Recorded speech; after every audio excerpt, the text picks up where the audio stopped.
Mecha and Sword. This video is purely for entertainment and does not infringe on copyrights or laws. The rights to the novel and image belong to the original author. We do not claim ownership. Don't like waiting and want to listen to this fanfic in full now? Subscribe to our Patreon, where you'll find the best fanfics. Chapter 226, Ji Xinghe cannot be suppressed. In the second episode of The Old Man and the Sea of Stars, Ji Xinghe was just a third-level mecha warrior who had just received 3 gold stars. That was the first time that Ji Xinghe performed a mission in armor. He successively destroyed 3 imperial mechas in the Sanlu Grand Canyon, which moved countless people. Wang Shizhen joined the army because he watched this episode of the show. He rolled around in the conscription office and finally came to the alien planet. Relying on his own talent, he became a single-soldier starship pilot at the age of 20. In the third episode of The Old Man and the Sea of Stars, Ji Xinghe said to the audience in front of the camera, "Don't be too superstitious about Kung Fu. It's better to spend more than 10 or 20 years practicing Kung Fu to learn knowledge and practice mecha driving skills." Many people believed it. Because in this episode of the show, although Ji Xinghe got his 12th gold star in the dust storm and became a federal first-level mecha warrior, he was physically exhausted after the war. Suhi, who was present at the time, used a camera to clearly capture the scene of Ji Xinghe sweating profusely when he took off his protective clothing. People were moved and believed in what Ji Xinghe said. Kung Fu cannot make Ji Xinghe a superhuman. He just has a strong willpower that ordinary people do not have, and uses this willpower to support his body to fight. The 4th episode of The Old Man and the Sea of Stars has a subtitle called Lonely and Retrograde. There was no picture at the beginning of the show, only one voice after another like a voiceover. Do you believe me? This is Ji Xinghe's voice. Many federal viewers have remembered this voice and this question. When they heard this voice, although they didn't know what happened, they chose to respond out loud. In countless places on the Blue Star, countless beliefs were heard. The voiceover continued. It was the voice of the deaf, the lame, Sichuanian, and Andre answering this question. They said believe. When many people thought that the exciting battle scene was about to appear, the screen they saw was still dark, and only the voiceover continued to sound. Old G, come on, this was the voice in base number 6 at that time. Old G, when will you become a special mecha warrior? This was Sichuanian's question. Today, this was Ji Xinghe's answer at the time. The people watching the show were already very excited, but the scene they were expecting still did not appear. The voiceover continued. Federal First-Class Mecha Warrior Sergeant Ji Xinghe, teamed up with Sergeant Sichuanian, Sergeant Andre, Sergeant Wang Kang, and Sergeant Zhang Lei, and fought against 6 Imperial mechas as a team, and won all of them. Among them, Sergeant Ji Xinghe single-handedly destroyed 4 Imperial mechas, and accumulated 16 gold stars. According to relevant instructions, Sergeant Ji Xinghe and 5 others were organized into an independent combat mecha squad, and the team name is Ji Xinghe Squad. People couldn't see anything, but at this moment, people remembered the name Xinghe Squad. Team Galaxy encountered a surprise attack by 5 Imperial mechas, including 2 Imperial Noble mechas. A complete victory, Team Galaxy won a complete victory again. Among them, Sergeant Ji Xinghe single-handedly destroyed 2 Imperial Noble mechas, and the cumulative number of gold stars obtained reached 18. Team Galaxy attacked the Imperial space battleship and encountered pursuit by 12 Imperial mechas. Team Galaxy divided and attacked, 5 against 6. 1 Imperial mecha escaped, and the remaining 5 were all destroyed. Sergeant Ji Xinghe single-handedly destroyed 1 mecha, and the cumulative number of gold stars obtained reached 19. Team Galaxy divided its forces. Sergeant Sichuanian and 4 others fought against 4 Imperial mechas, and Sergeant Ji Xinghe single-handedly fought against 3 Imperial mechas, and they won a complete victory. Sergeant Ji Xinghe single-handedly destroyed 3 Imperial mechas, and the cumulative number of gold stars obtained reached 22. Sergeant Ji Xinghe was promoted to Special Grade Mecha Warrior. Base number 5 was the first to report that Sergeant Ji Xinghe was promoted to Second Lieutenant. Base number 5 was the first to report that the Ji Xinghe team has been formally organized, and the team name is tentatively set as Xinghe. In just a few short reports, the Xinghe team, which had just been temporarily organized, had a formal organization. Because of Lieutenant Ji Xinghe, he became a special-class mecha warrior of the Federation. When people were excited, they seemed to hear a crisp voice vaguely. Wow, the audience watching the show didn't know whose voice it was, and no one knew what this voice meant to Ji Xinghe. Many of them even thought that they had hallucinations or the voice of the program director. They were watching the show and didn't have time to think about it, because the picture they had been waiting for a long time finally appeared. It was the perspective of a mecha warrior on the Heart Moon Fox space battleship at that time. A Federation 16th generation standard mecha appeared on the edge of the battlefield, holding a gorilla in one hand, and then clenched his fist. The brutal and bloody scene was coded, but all the audience could imagine a scene of flesh and blood bursting. When the people were speechless with blood boiling, this 16th generation standard mecha of the Federation used the blood stains on its hands to print 4 blood red stars on his chest. Then hooked his hand. 5 imperial mechas on the battlefield rushed towards him. He turned around, picked up his sword, took his shield, and turned around again. Facing the head-on charge of 5 imperial mechas, Ji Xinghe drove his mecha and stood solemnly on the alien land, like a mountain.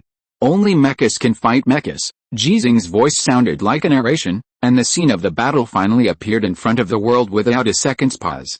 There was no background music, only Ji Xinghe's voice, and the sound of artillery roaring and mecha collisions. They can either split up to deal with us and reduce the pressure on your front battlefield, or ignore us and let me destroy the space battleship. I know, that's why I do this. I just want them to split up, prepare to turn, attack freely, don't fall behind. One after another, one imperial mecha after another was destroyed by Ji Xinghe and his team. The Xinghe team, which only had 5 people, rushed left and right on the battlefield and was unstoppable. When the battle scene finally stopped, the 5 mechas of the Xinghe team stood side by side and froze on the screen. The leader was the Federation's 16th generation standard mecha, and it was the captain of the Xinghe team, the Federation's special mecha warrior Ji Xinghe. The number of views of this episode finally went from 9 digits to 10 digits. The number of views of the previous episodes of The Old Man and the Sea of Stars also ushered in a 9-digit surge. But in the 5th episode of The Old Man and the Sea of Stars that more than 1 billion people are looking forward to, there are not many pictures of Ji Xinghe. People didn't think much at this time. Ji Xinghe is so old, he can't fight every day, right? But there are not many pictures of Ji Xinghe in the 6th, 7th and 8th episodes. The protagonists became other old people, the blind and lame of the Xinghe team, and the Xinghe team led by the 2 of them became Master Liu and Shen Yu. The audience on the Azure Star didn't know that it was after the battle in which Ji Xinghe became a special mecha warrior that he rejected the so-called Ace Warrior creation plan. So countless viewers were puzzled and asked questions. They were afraid that Ji Xinghe would die in the battle, just like his son Ji Xinghe. And some of the pictures in these episodes were recorded before. The pressure came to the relevant parties. Not only the pressure of public opinion on the Azure Star, but also the pressure from Ji Xinghe. His number of Venus is increasing, his merits are getting higher and higher, and he is about to become an ace mecha warrior. How could he not play his story in this documentary that appeared because of him? Some people are still insisting, and some people are still arguing. But none of them could stop one thing. Ji Xinghe became the 10th active ace mecha warrior in the Federation. All the media in the Federation long Zhao reported the news extensively as soon as it was uploaded from the alien planet. Countless people were shocked. They could never imagine that Ji Xinghe, who had been said to have sacrificed by many people on the internet, suddenly became an ace mecha warrior? The answer came soon. In the 10th episode of The Old Man and the Sea of Stars, Ji Xinghe finally became the protagonist of the show again, and this time it was a long-prepared extended special. In the Battle of the Canyon, Ji Xinghe got his 36th gold star and joined his Xinghe team in the expectation of countless viewers. Xinghe team, here, let's tell them that we have the final say on the land of the alien planet. In the name of the galaxy, we are invincible. In the first orbital airborne, Ji Xinghe teamed up with Jackson to kill an imperial earl. He said, "My son's revenge will be repaid by the entire empire." In the second orbital airdrop, Ji Xinghe got the 54th gold star. He said, "Give me a week. I will get 100 gold stars, and I will become the 10th ace mecha warrior in active service in the Federation." Then, he got the 100th gold star. Someone asked him, "What if the Duke-class mecha of the Empire comes?" He said to kill it. Then he killed an Imperial Duke. The Blue Star cheered for this, and people wanted to rush to the alien battlefield immediately and fight side by side with Ji Xinghe because of what Ji Xinghe said. At this moment, some people finally understood one thing. Ji Xinghe, I can't suppress it. Not only humans, but also the gorillas of the Empire have the same idea. The Imperial Mecha Corps, composed of 300 imperial mechas and auxiliary arms, inexplicably became the target of Ji Xinghe's hunting in the process of chasing Ji Xinghe. In just 2 days, 42 imperial mechas were destroyed, and no gorilla could see Ji Xinghe. Because the gorillas who could see Ji Xinghe were all dead. The remaining 258 imperial mechas finally dared not split up to conduct reconnaissance at this point. They gathered together under the order of the Marquis, and continued to carry out their pursuit mission in the dust storm along the footsteps left by Ji Xinghe. They huddled together, and the nerves of each gorilla were tense. As they moved forward like a wriggle, a terrified voice suddenly sounded in their communication channel. "I saw him, here." The voice stopped abruptly, and the imperial mechas that heard the voice and chased after it could only see that 3 mechas that were originally at the edge had fallen to the ground. They still couldn't see their target. Ji Xinghe in the dust storm was like a demon. Chapter 227, The Devil in the Dust Storm. In the dust storm. Next to transport vehicle, an imperial mecha covered with the gold stars pulled out a metal box from the car. After landing, it automatically extended and transformed into an 8-meter-high temporary repair cabin. When the hatch opened automatically, Ji Xinghe had already driven the mecha into it. At the same time, a track self-propelled transport robot also entered. The dust storm that covered the sky and the sun was instantly isolated outside. Under the operation of the internal instruments, the dust that followed Ji Xinghe when he entered was all cleared away. After removing the armor and picking up the tools on the back of the self-propelled robot, Ji Xinghe began to charge his mecha.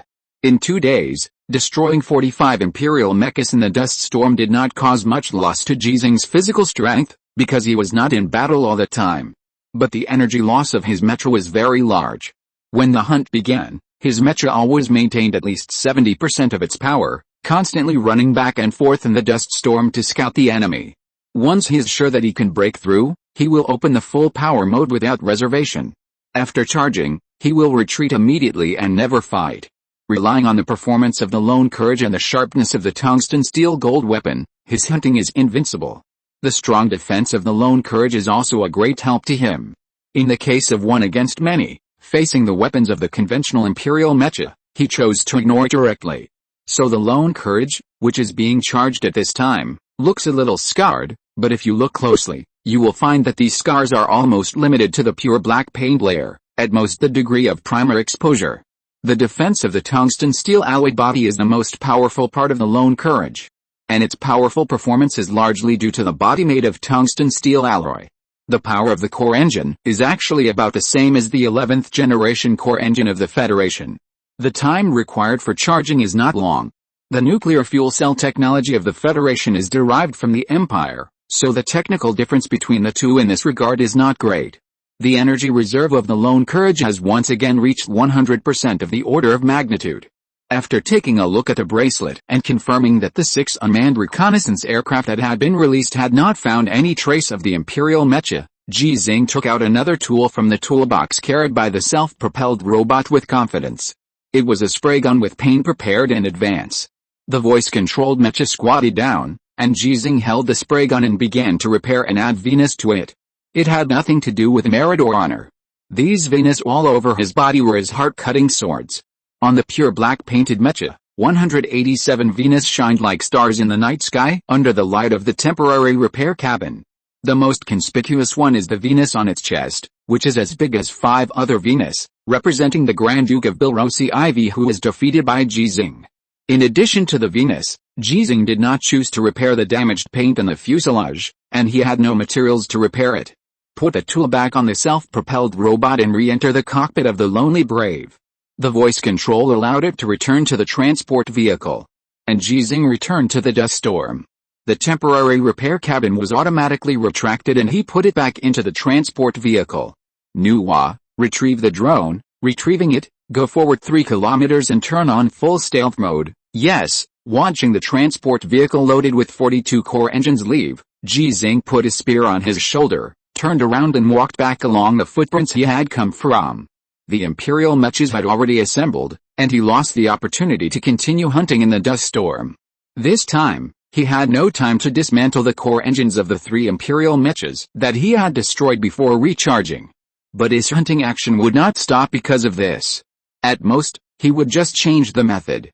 So he did not carry any reconnaissance equipment this time, and he gave up all the transport vehicles that could provide corresponding support and the various high-tech creations in them. One person, one armor, one gun. He walked forward firmly in the dust storm, and right in front of him was the Imperial mech corps that had already assembled. 255 Imperial mechas formed a circle, and inside the circle were various logistics vehicles. They marched in a strange way, chasing Ji Xinghe's footprints and the wheel marks of the transport vehicle in the dust storm. But compared to Ji Xinghe's calmness, they were a little nervous because of their large numbers.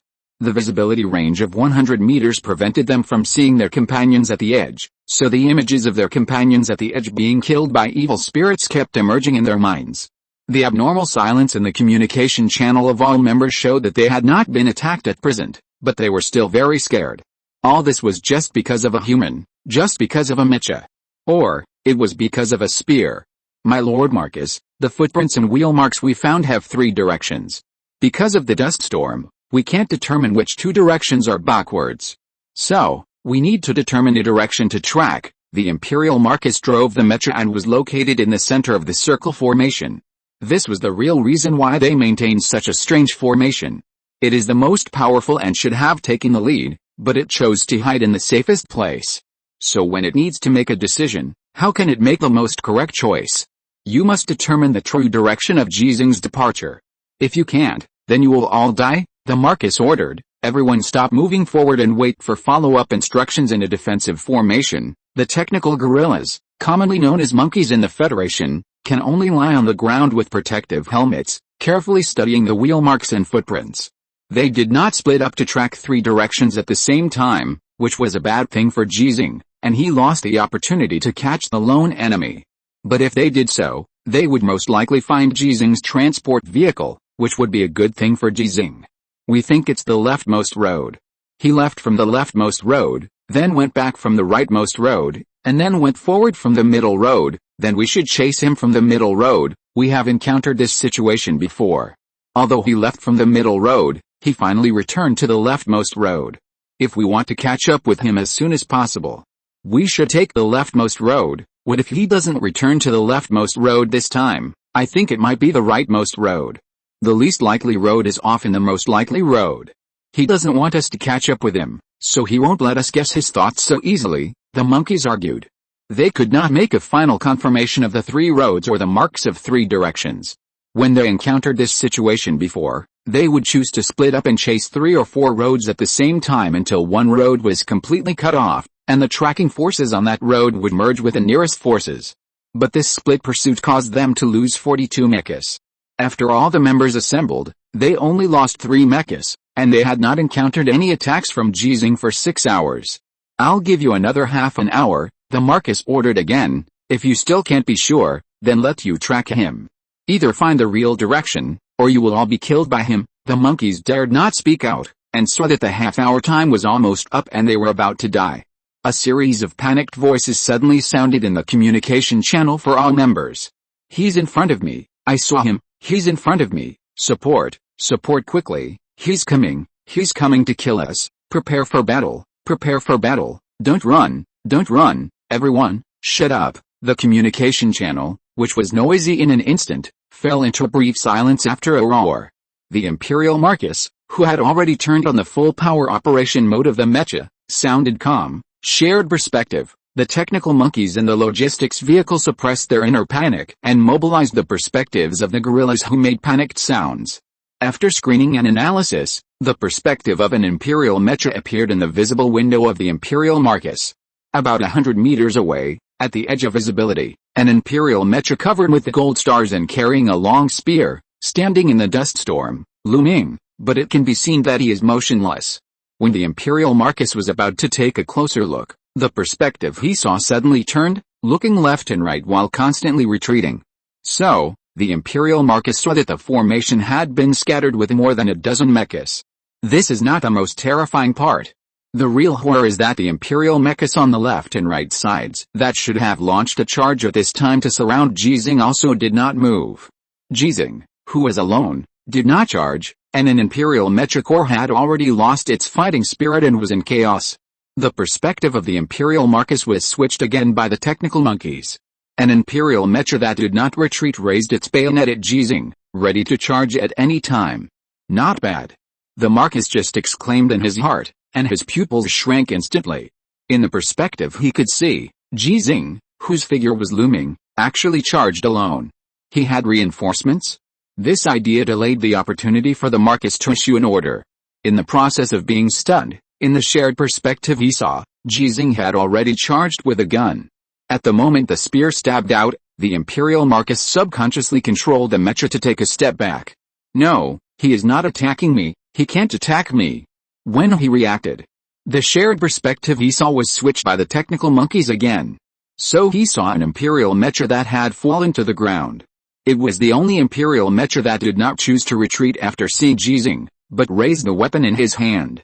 The Imperial Marcus just exclaimed in his heart, and it had already fallen under Ji Xinghe's gun.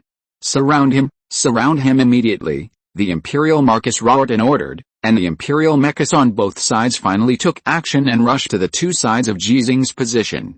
In the process of their charge, the cockpits of two more Imperial mechas were pierced by Ji Xinghe's gun.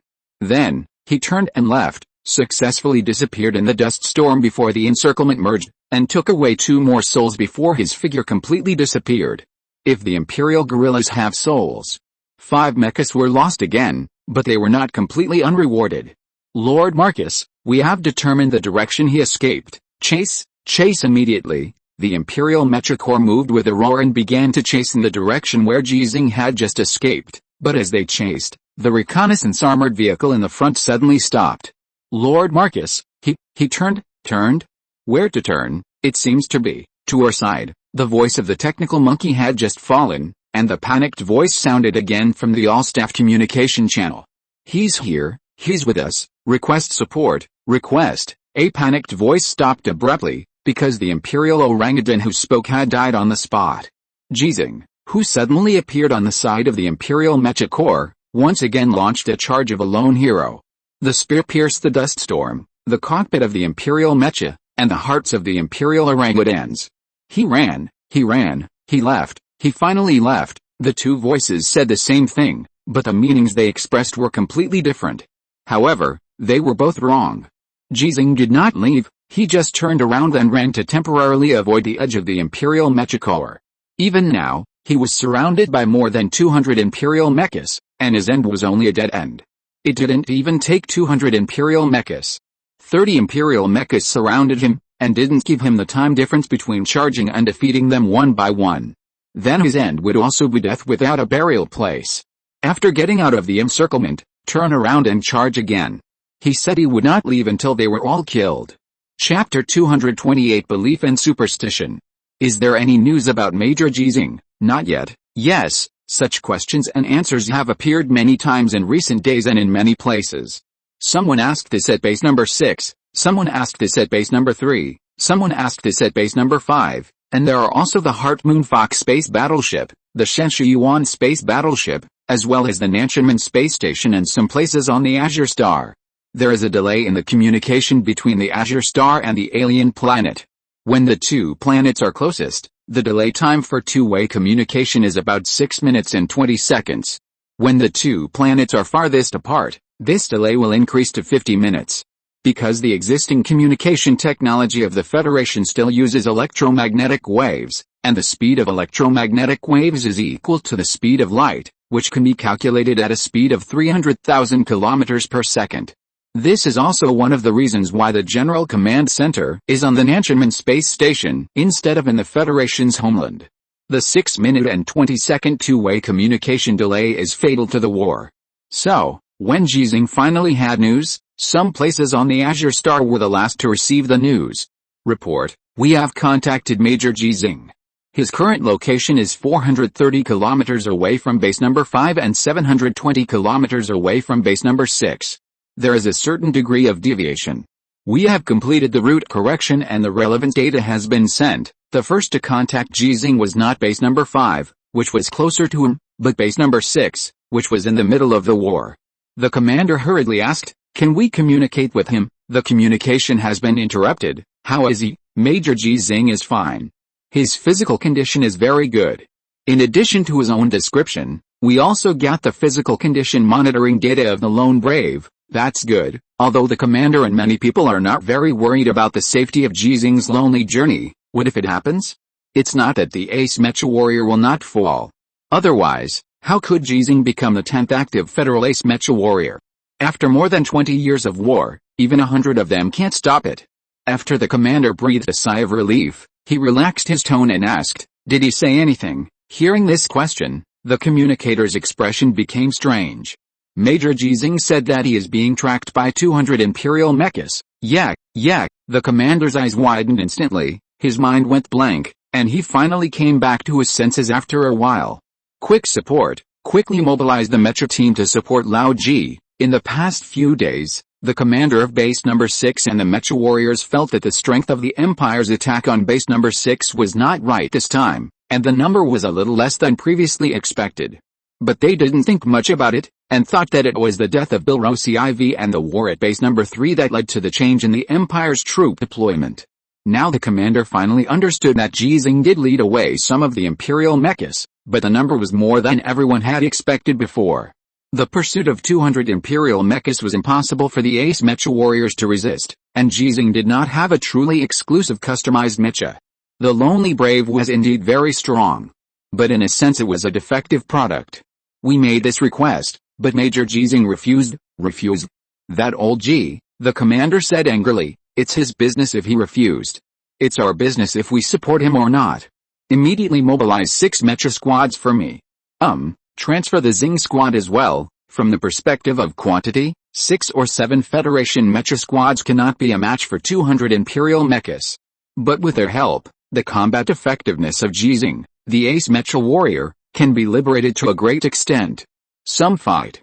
But, the communicator swallowed and said to the commander, but, Major Ji Xinghe said that he was going to start a counter-pursuit and didn't want us to add burden to him. Counter-pursuit? Burden? The commander looked extremely stunned. He's going to hunt down 200 imperial mechas alone?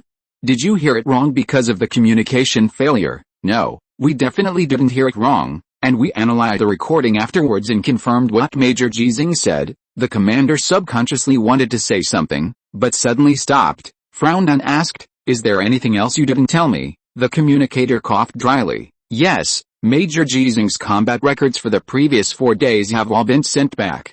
We have confirmed that the number of Venus of Major Ji Xinghe has increased from 142 when he left the base to 242 when the communication was interrupted. What is 242 minus 142? This kind of kindergarten-level question did not require any thought from the commander of base number 6, but he calculated it silently in his mind for a long time. During the whole process, his expression gradually changed to astonishment, then ecstasy, then confusion, and finally a sincere smile.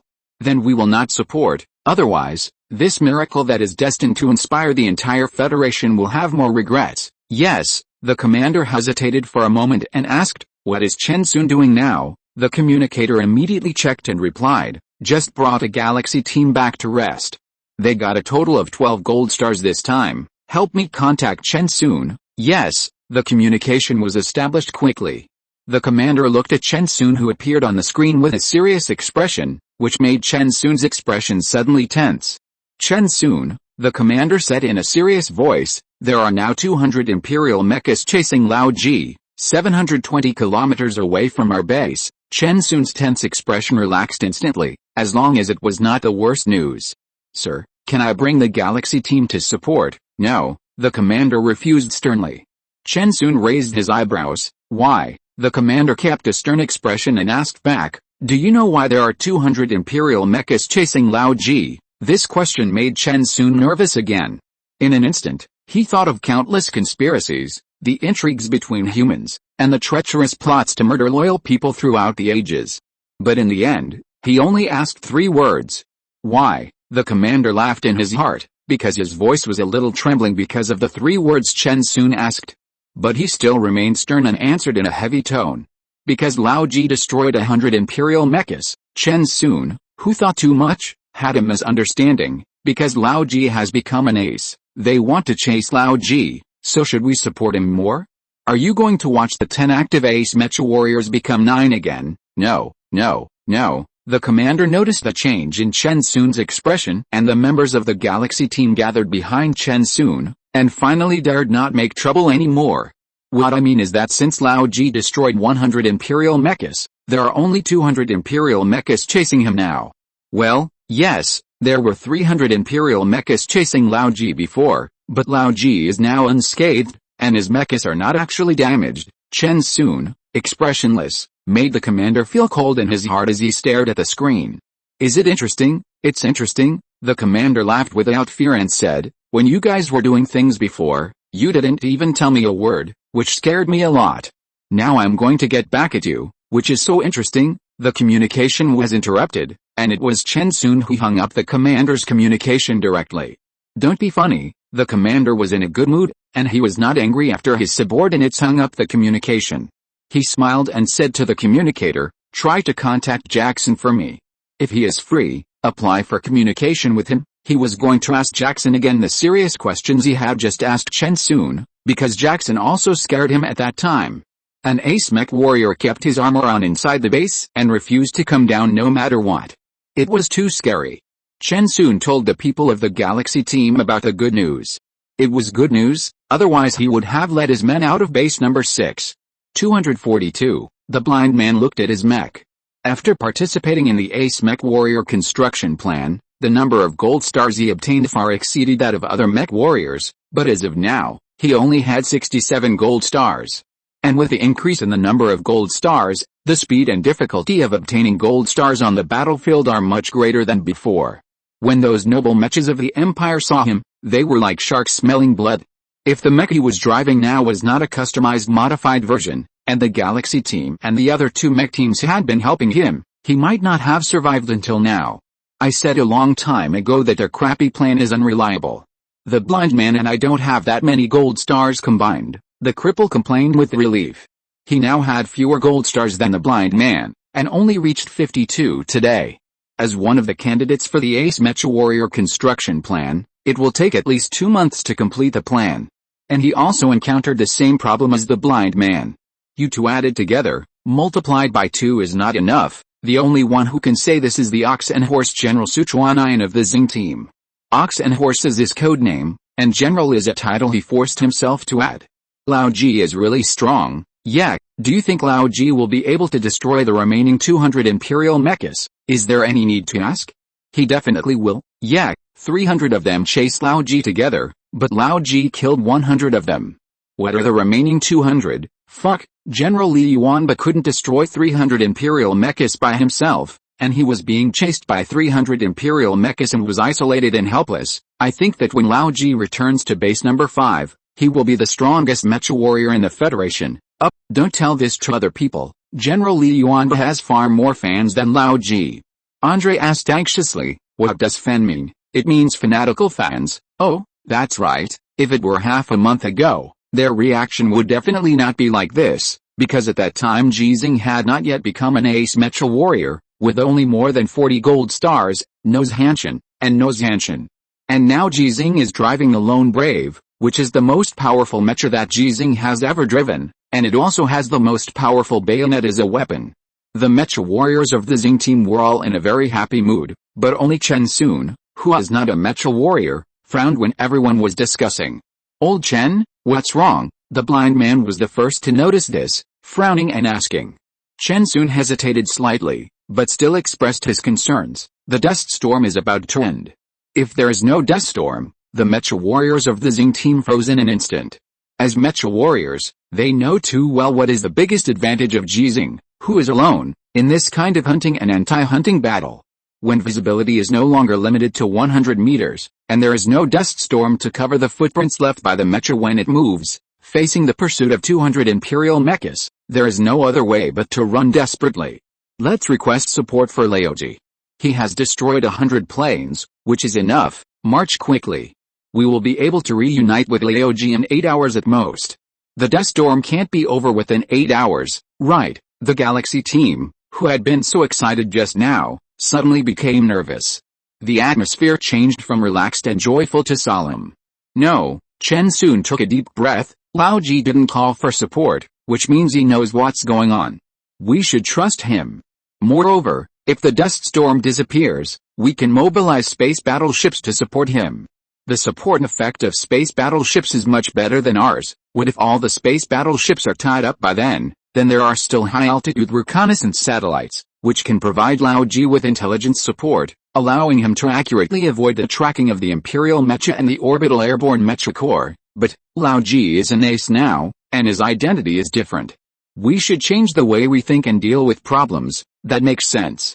I don't believe they dare to do anything to Lao Ji. You're crazy, aren't you? He's an ace, fighting 1 against 300, why would he do anything? If I ask you, you're just thinking too much? It's all these messed up things every day. Aren't you annoying? Su Chuanyan shouted loudly, attracting everyone's attention, and then said loudly, if you ask me, in one word, just believe in Lao Ji. I believe in Lao Ji anyway. In the name of Xing, we are invincible. The Xing team was silent for a while, and then shouted at the same time. In the name of Xing, we are invincible. What they didn't realize was that their belief in Ji Xinghe was more than just belief. To be more precise, the word should be superstition. Chapter 229, a lone warrior with a gun, rushing to kill. After charging the lone brave and hiding the transport vehicle, Ji Xinghe stood on the land of the alien planet with a spear on his shoulder and looked up at the sky. There was still only the dust storm that covered the sky. But compared to before, the impact of the dust storm has begun to decrease.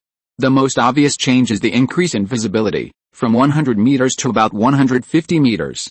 This is not good news for Ji Xinghe, because his charge will be discovered at a distance of 150 meters, and the Imperial Mecha has an extra 50 meters to respond. There are also some negative effects, such as the footprints he left behind and the wheel marks of the transport vehicle. Because of the lower dust density in the dust storm, it takes longer for these marks to be buried, and the Imperial Mecha Corps is more effective in tracking him. To be honest, now is the best time to leave. After destroying 100 Imperial Mechas, no one would say that he was running away if he turned around and left now. Everyone would describe this battle of pursuit and hunting as an unrepeatable miracle battle. But he didn't want to leave, because in addition to the 42 Imperial Mechas that were destroyed at the beginning, he had no time to dismantle the 58 Imperial Mechas that were destroyed later. He is not short of identity, fame, strength, influence, and so on, but he lacks money. Or it is a lack of material resources. If he chooses to return to the Azure Star now, he can even become a world-class rich man in less than a year. But the problem is that he can't go back now, and he doesn't want to go back. When resources such as communications are controlled by certain people, Ji Xinghe, who is unwilling to obey but insists on his own ideas, finds it difficult to use some of his existing resources to exchange for material resources. The core engines of 300 Imperial Mechas, and a Marcus-level Imperial Mecha. I want a 12th generation core engine, and enough resources to build a dedicated mecha. Isn't it too much? Ji Xinghe thought so he would do it. He started running again and soon came to the vicinity of the Imperial Mecha Corps. After losing 100 mechas, they still did not give up chasing Ji Xinghe. In fact, they really have no way out now. The loss of 100 Imperial mechas was not serious for Marcus, but it was a serious problem when there was no gain. In addition, in order to pursue Ji Xinghe, so many troops were mobilized that it affected the battle near base number 6. This loss can be described as very serious. The Imperial Marcus who was chasing Ji Xinghe could not afford it, and what it could not afford even more was the anger from the Bilrosi family. Beep, the alarm suddenly sounded in Ji Xinghe's ears. Before he saw the Imperial Mecha had already discovered him. 30 mechas rushed towards him at the same time, and were then discovered by his airborne radar. The impact of the dust storm became lower, resulting in a certain degree of recovery of the function of radar, a detection device. This was not a good thing for Ji Xinghe, because his airborne radar was not as good as the radar detection vehicle in the Imperial Mecha Corps. Moreover, his anti-radar paint was severely damaged, and it was impossible to complete the repair alone without materials. The 150-meter charge distance was gone, and Ji Xinghe could only turn around and retreat before the encirclement was formed. The 30 Imperial mechas that were chasing him did not give up. They were still panicked and fearful, but they had already confirmed that the consequences of failing this mission would be disastrous, so they chose to fight to the death. The entire Mecha Corps also moved, maintaining a defensive formation and following closely behind. Ji Xinghe did not turn on the full power mode, as he did not want to lose the 30 Imperial mechas. 1 kilometer, 2 kilometers. Ji Xinghe calculated the distance in his mind. Based on his understanding of the data of the Empire's related weapons, he made a decisive turn when he was sure that he had left the detection range of the enemy's radar detection vehicle. He held the gun in one hand and changed from a running posture to a charging posture. The positions of 12 Imperial mechas in the visible window were extremely accurate, and the other 18 were temporarily missing. The distance was 600 meters, which was the maximum distance that his airborne radar could detect in the current dust storm. As Ji Xinghe turned around, the distance was constantly shrinking. The airborne radar used by the Imperial mecha that was chasing him was far less effective than his, but when the distance reached 200 meters, the Imperial mecha accurately determined his position and the direction of his charge. Ji Xinghe confirmed this distance through the information that the Imperial mecha suddenly began to change its formation. 200 meters, enough. The Lone Brave, which had already turned on full power mode during the charge, took only 5 seconds to cross a distance of 200 meters and appear in front of an Imperial mecha. The Imperial mecha, which was originally charging and chasing, was too slow to change its formation and make evasive maneuvers, so it was destroyed and its driver died on the spot. 243 Venus. Ji Xinghe, who had just increased the number of Venus for the Lone Brave to 242, once again obtained more Venus than the number of Venus that had been sprayed on his mecha. When a Federal Ace mecha warrior does not need to worry about teammates and combat missions, combat objectives, the situation of local battles, etc., the speed at which they obtain Venus is incredible. And so far, among all the Ace mecha warriors of the Federation, whether they are in service or have sacrificed, none can fight like Ji Xinghe. He has concerns, so he has no concerns. The other Imperial mechas that have completed the formation change did not take the opportunity to attack Ji Xinghe, but continued to change their formation to try to narrow their encirclement. Then, use their corpses to block Ji Xinghe's way back. Going back is also death, and there may even be a worse end than death. It is very likely to drag down the family apes, so why not die on the battlefield? Ji Xinghe, who noticed this, chose a direction and began to attack. The speed of the Lone Brave soared to 120 kilometers per hour. The sharp spear in its hand was applied with powerful kinetic energy, and it easily pierced the protective armor of a conventional Imperial mecha from the front. The tip of the gun sank into its cockpit, and another Imperial ape died on the spot.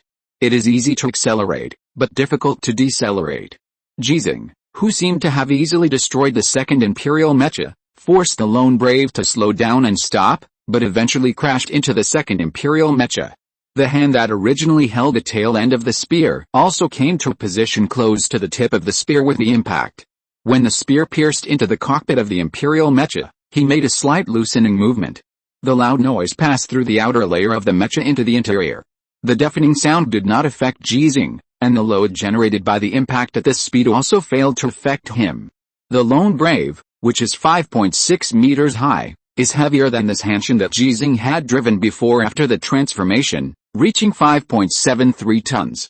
The Imperial mecha, which is twice the size of the conventional level, collided with a soaring speed, and directly knocked the Imperial mecha that had just been destroyed into the air. Based on the basic principle that the action of force is mutual, the Lone Brave successfully stopped. The right hand that had just been released tightened the end of the spear again, and kicked the enemy plane with his foot in a split second, and the spear was pulled out of the cockpit of the enemy plane. If it were any of the other 7 mecha warriors of the Xinghe team, it would be impossible to recover immediately after completing such a violent attack. They would feel dizzy and even want to vomit. But Ji Xinghe made a charge maneuver as soon as he completed the action of drawing the gun, and continued to charge toward the periphery along the gap in the encirclement that he had broken with his own hands. He was not in a hurry. If he destroyed 2 at a time, it would only take 100 charges for 200 Imperial mechas. Thinking this way, he said this. I can charge like this 10,000 times. His extremely indifferent voice came from the loudspeaker of the Lone Brave.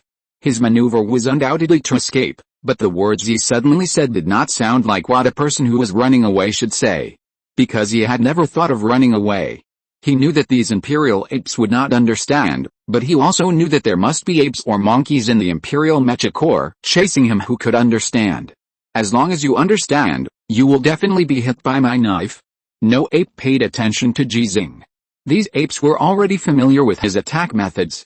So they ignored Ji Xinghe's destruction of the second mecha and began the fourth formation change after encountering Ji Xinghe this time. 4 imperial mechas blocked Ji Xinghe's way forward, 8 imperial mechas surrounded him on both sides, and more than a dozen imperial mechas rushed over desperately from the back. Maneuver sideways, and maneuver sideways again. Within a distance that is tiny for mechas, Ji Xinghe made 5 consecutive sideways maneuvers, and the speed of running continued to increase. The difficulty of this operation is greater than driving a car through a corner at a speed of 100 km per hour, and after 5 consecutive hairpin turns, the speed did not decrease for a moment, but increased to 120 km per hour. Ji Xinghe did it, so he successfully escaped from the encirclement before being hugged by the desperate Imperial Mecha. All the Imperial Mechas fell behind him. Under normal circumstances, Ji Xinghe, who had been defeated, would leave without looking back. The Imperial apes had the same experience, so they began to slow down. Anyway, they couldn't catch up, so they just had to follow Ji Xinghe's footprints. When Ji Xinghe came to charge next time, they would continue the previous fighting method and try to trap Ji Xinghe. They didn't believe that a human could keep making such operations while driving a mecha, and could ensure that there would be no mistakes every time. He must get tired sometimes, right? He must get dizzy sometimes, right? Even these apes would suffer internal injuries when they kept making difficult maneuvers, and even external injuries due to collisions in the cockpit of the mecha. How could a human really charge like this 10,000 times? Yes, in the Imperial mecha chasing Ji Xinghe, there was an orangutan who understood Ji Xinghe's words. It was actually an Imperial Earl.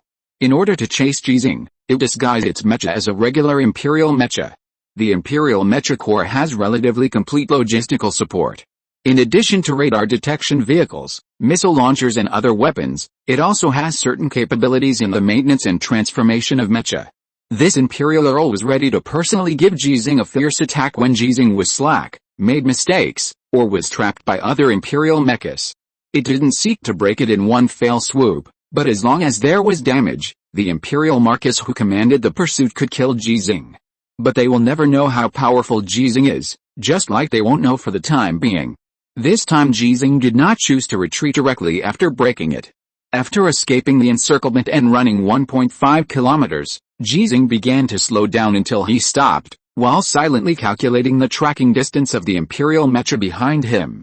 The Imperial mechas had gained a lot of experience in the process of chasing him, and so did he. Compared with the Imperial Mecha Corps, which had been in a passive state, he had a greater advantage by taking the initiative. On one side, the unchanging was used to deal with the ever-changing. On the other side, the ever-changing was used to deal with the unchanging. Which principle is stronger? Nothing is absolute, but Ji Xinghe said that the greatest principle in the world is that whoever is strong is right. He is alone, and it is impossible for him to be as strong as an Imperial Mecha Corps, so his principle is not good? There were more than 300 enemy troops, but 120 were defeated. Facts have proved that Ji Xinghe's principle is very good, because he has another principle: when the weak is against the strong should be used to defeat the weak.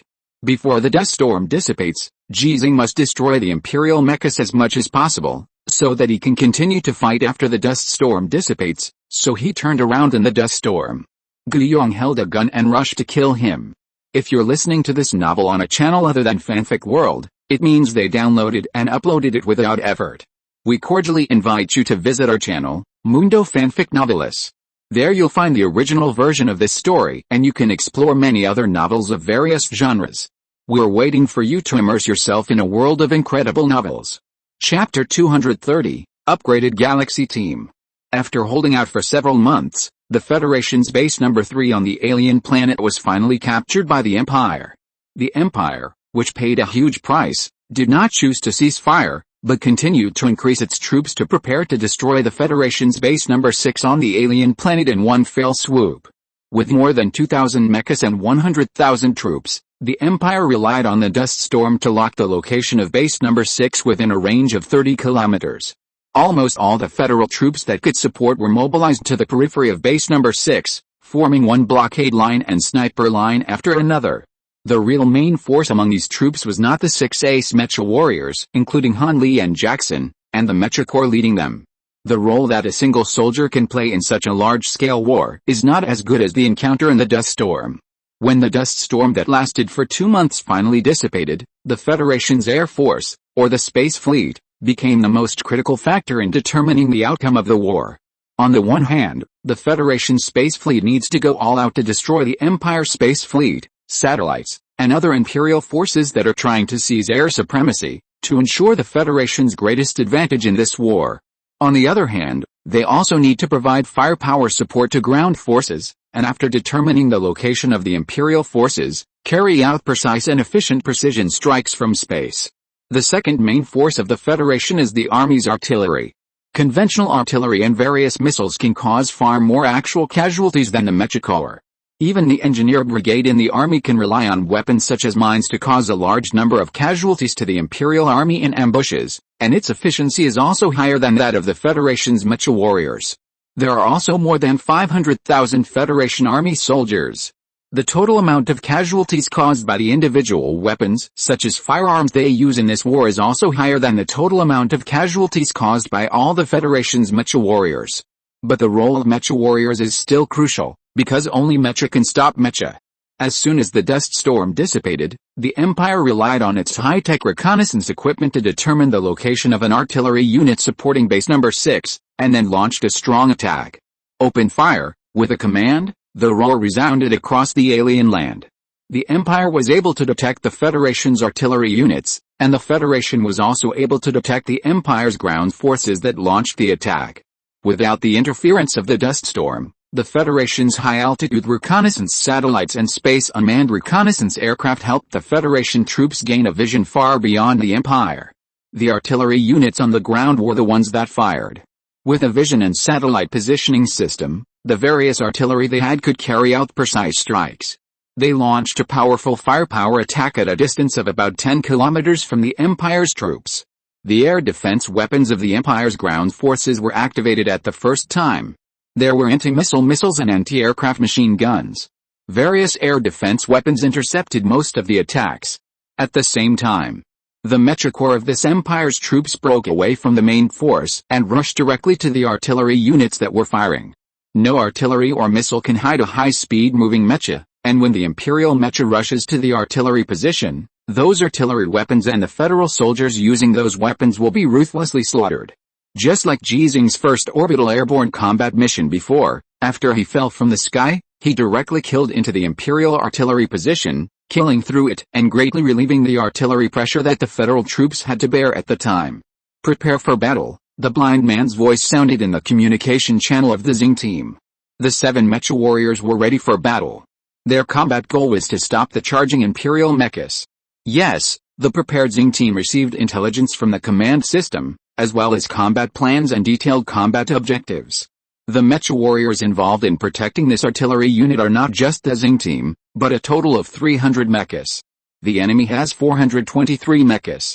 It is expected that the number will drop to 400 when they arrive at the battle site. Among them, there are 27 Viscount class, 62 Baron class, and 334 regular class. The numbering has been completed. The combat objectives of Harris's team are. Qin Tuang's team's combat objectives are. Xinghe's team's combat objectives are. The scheduled combat coordinates are. Please go to the scheduled combat coordinates immediately, all Mecha teams, and prepare to start the battle. The sound of artillery continued. The Federal artillery units were still trying to use artillery to attack the charging Imperial mechas. The efficiency was very low, but as long as they could cause casualties, they would win, which could relieve the pressure on the Mecha warriors. Also participating in the battle were armored vehicles, tanks, etc. that cooperated with the various Mecha teams. The coordination of machines and tanks was very effective in such battles. Once the Imperial mechas and Federal mechas were entangled, their movement speed would drop significantly. They were separated from the main force, and it was difficult for them to obtain the same level of support. Whether it was artillery shells or heavy machine guns, they could cause damage and suppression to them. 300 to 400, without support, it is difficult for the Federal Mecha warriors to complete their blocking mission. The battle of fighting with fewer against more has finally begun. The Galaxy Squad has the least number of mechas among all Mecha squads, but the number of Imperial mechas they need to face is no less than that of other Mecha squads. This is determined by their strength. 2 mechas specially customized and modified for special Mecha warriors, 3 weapons made of tungsten steel gold, and the support of Chen Sun, a sniper. Their combat effectiveness cannot be judged by the number of mechas alone. General Sichuan Ian, holding the mecha heavy sword given to him by Ji Xinghe, broke open the cockpit of a Baron-class Imperial mecha with force, and laughed excitedly. "I'm finally a special class, wow ha ho ho, I'm also a special class." Andre did not have a weapon made of tungsten steel gold, but he also got his 20th gold star. The Galaxy Squad, which only had 8 mecha warriors, was originally composed of old men and remnant soldiers who were not optimistic about many people, but now they have an ace mecha warrior and 4 special mecha warriors. Among them, the number of gold stars of the blind man and the lame man is even closer to the standard of becoming an ace mecha warrior. The battle is still going on, and the mecha warriors of the Galaxy Squad continue to pick stars. "Lame man, switch with me," the blind man shouted, giving up a gold star that was about to be obtained, and handed the opponent he had just injured to the lame man. "Deaf man, switch." The lame man made the same choice as the blind man. With stronger mechas and better weapons, they did not choose to quickly obtain gold stars like before, but began to use the most common fighting method of special mecha warriors to participate in such mecha cluster battles. Because Ji Xinghe has become an ace, what is the meaning of the so-called ace mecha warrior creation plan? Only by becoming a special class can one apply for more resources to modify the mecha. In fact, when the operating level is similar, the performance of the mecha and the performance of the weapon can largely determine the strength of a mecha warrior. Brother Zuo Xiao, come here quickly. Holding the mecha heavy sword made of tungsten steel, Sichuanian, who had just become a special class mecha warrior, felt that he should help his teammates like the blind man and the lame man, so he also chose to let Venus, a Viscount-class Imperial mecha, took the opportunity to attack, and Sichuanian of Venus hurriedly held up the opponent's weapon, but his fighting posture had been suppressed. At this moment, a special bullet passed through a distance of 2 kilometers, through the gap between the bodies of 17 mechas, and hit the head of this Viscount-class Imperial mecha with incomparable accuracy. "Old Chen, I love you." Sichuanian took the opportunity to counterattack and took another Venus, and Brother Zuo Xiao had already taken over his previous opponent and successfully defeated him. The gold stars of all members continue to increase. A mecha team composed of ace mecha warriors and special mecha warriors appeared after the battle. Its name is the Galaxy Team. Major Lilin has 72 gold stars, codenamed Blind Man. Captain Wang Jiyui has 63 gold stars, codenamed Cripple. Lieutenant Sichuanian has 23 gold stars, codenamed Oxen Horse. Lieutenant Andre has 22 gold stars, codenamed Heavy Artillery. Lieutenant Zuo Qiao has 21 gold stars, codenamed Left Hand. Lieutenant Zhao Debing has 22 gold stars, codenamed Deaf Man, and Lieutenant Zhang Cheng has 23 gold stars, codenamed Cripple. In fact, the number of gold stars of the blind man and the cripple should not be so many, and the number of gold stars of others should not be so few, but because of the ace warrior building plan, not only did they give many of their previous gold stars to the blind man and the cripple, but also some of the gold stars of the other 2 mecha teams were given to the blind man and the cripple. At this time, the Galaxy Squad was not fighting alone. The 2 mecha squads that were transferred to support them because of the ace fighter creation plan were still guarding them on both sides. However, it was time to end it. After a tough battle, the Galaxy Squad went back to rest, and the relevant transfer orders also came. The other 2 mecha squads that helped them a lot were not merged into the Galaxy Squad, but were directly transferred away. But the Galaxy Squad was no longer a mecha squad with only 8 mecha warriors. New mecha warriors joined it. Chen soon introduced them. Second Lieutenant Xiao Fule, a first-level mecha warrior, was assigned to the Remnant Soldier Company because of injury. He passed the exam again and got back the qualification to drive a mecha. Second Lieutenant Li Lehei, a former first-level mecha warrior, was assigned to the Remnant Soldier Company because of injury. Second Lieutenant Guo Yingke. Second Lieutenant Wang He, 8 first-level mecha warriors, with the mechas they had just received, joined the Galaxy Squad. Their common feature was that they had been assigned to the Remnant Soldier Company because of injury, and they had lost the opportunity to continue driving mechas before. In the case that the number of mecha warriors in the Federation far exceeds the number of mechas, even if they are cured after being disabled due to injuries, it is unlikely that they will be able to drive mechas again. The blind man got more gold stars than the lame man, not because he is really better than the lame man, but because his disability has a much smaller impact than the lame man. Mechanical legs and mechanical eyes, for the operation of driving mechas, the latter naturally has more advantages. They were all selected by Lao Ji at base number 6 before, and they were able to pass the exam again, which shows that their strength and willpower are very strong, Chen soon explained to the people of the Galaxy team. This was what Ji Xinghe told him before he left. In addition to the Galaxy team, Jackson also knew about this. When Jackson learned that Ji Xinghe threatened Tang Qiao, he ran to the training area to find Ji Xinghe, and saw Ji Xinghe talking to some people in the Remnant Company. That was the reason why these 8 Mecha warriors were able to pass the exam again and join the Galaxy team. The Galaxy team certainly had no objection to the addition of new members. Without Ji Xinghe, it would certainly be a good thing to have more teammates. Moreover, most people in the Galaxy team felt very friendly towards the physical disabilities of the new members.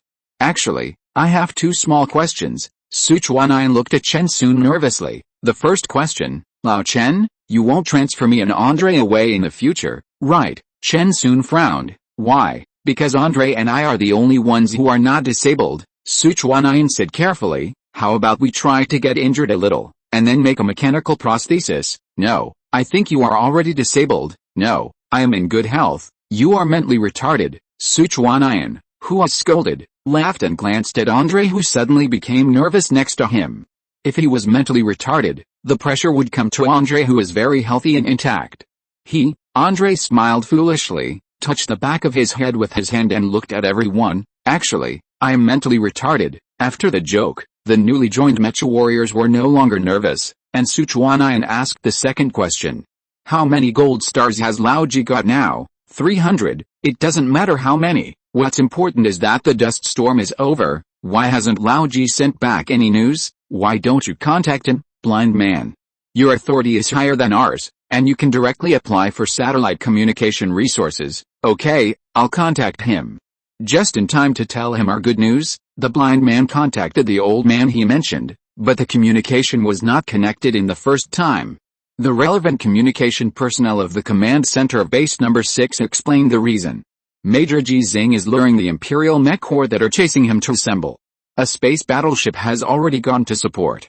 If the enemy can complete the assembly, we will provide fire support in the first time. Everyone in the Xinghe team breathed a sigh of relief. They suddenly remembered what Chen Sun said 2 days ago. Ji Xinghe is already an ace mech warrior, and it's different. Then how many gold stars has our captain got now? The communication personnel did not answer directly, but said, add up all your gold stars. Just right, add up all the people. The first one to calculate it was Andre, who said he had an intellectual disability. 246? That's not right. Lao Ji had so many before. It's impossible that he didn't destroy a single imperial mecha in these 2 days. Others also thought it was impossible. Judging from Ji Xinghe's combat effectiveness and previous record, how could he not have taken a gold star in 2 days? Su Chuanyan suddenly laughed out loud. Ha ha ha ha, Andre, you really have an intellectual disability. You only counted the 7 of us. You didn't count the new brothers? They are all first-level mecha warriors. Each of them has at least 10 gold stars, 8 people, each of them has at least 10. How many are that? The blind man and others all looked at the new members. Xiao Fule was the first to speak. I have 11. Li Lehei, I have 10. Chapter 231, An Unprecedented Crisis. 333 gold stars. Lao Ji got 333 gold stars. An extremely excited shout suddenly rang out in the machine repair area of base number 5. It was Su He's voice. He received a communication request from Ji Xinghe as soon as the dust storm disappeared.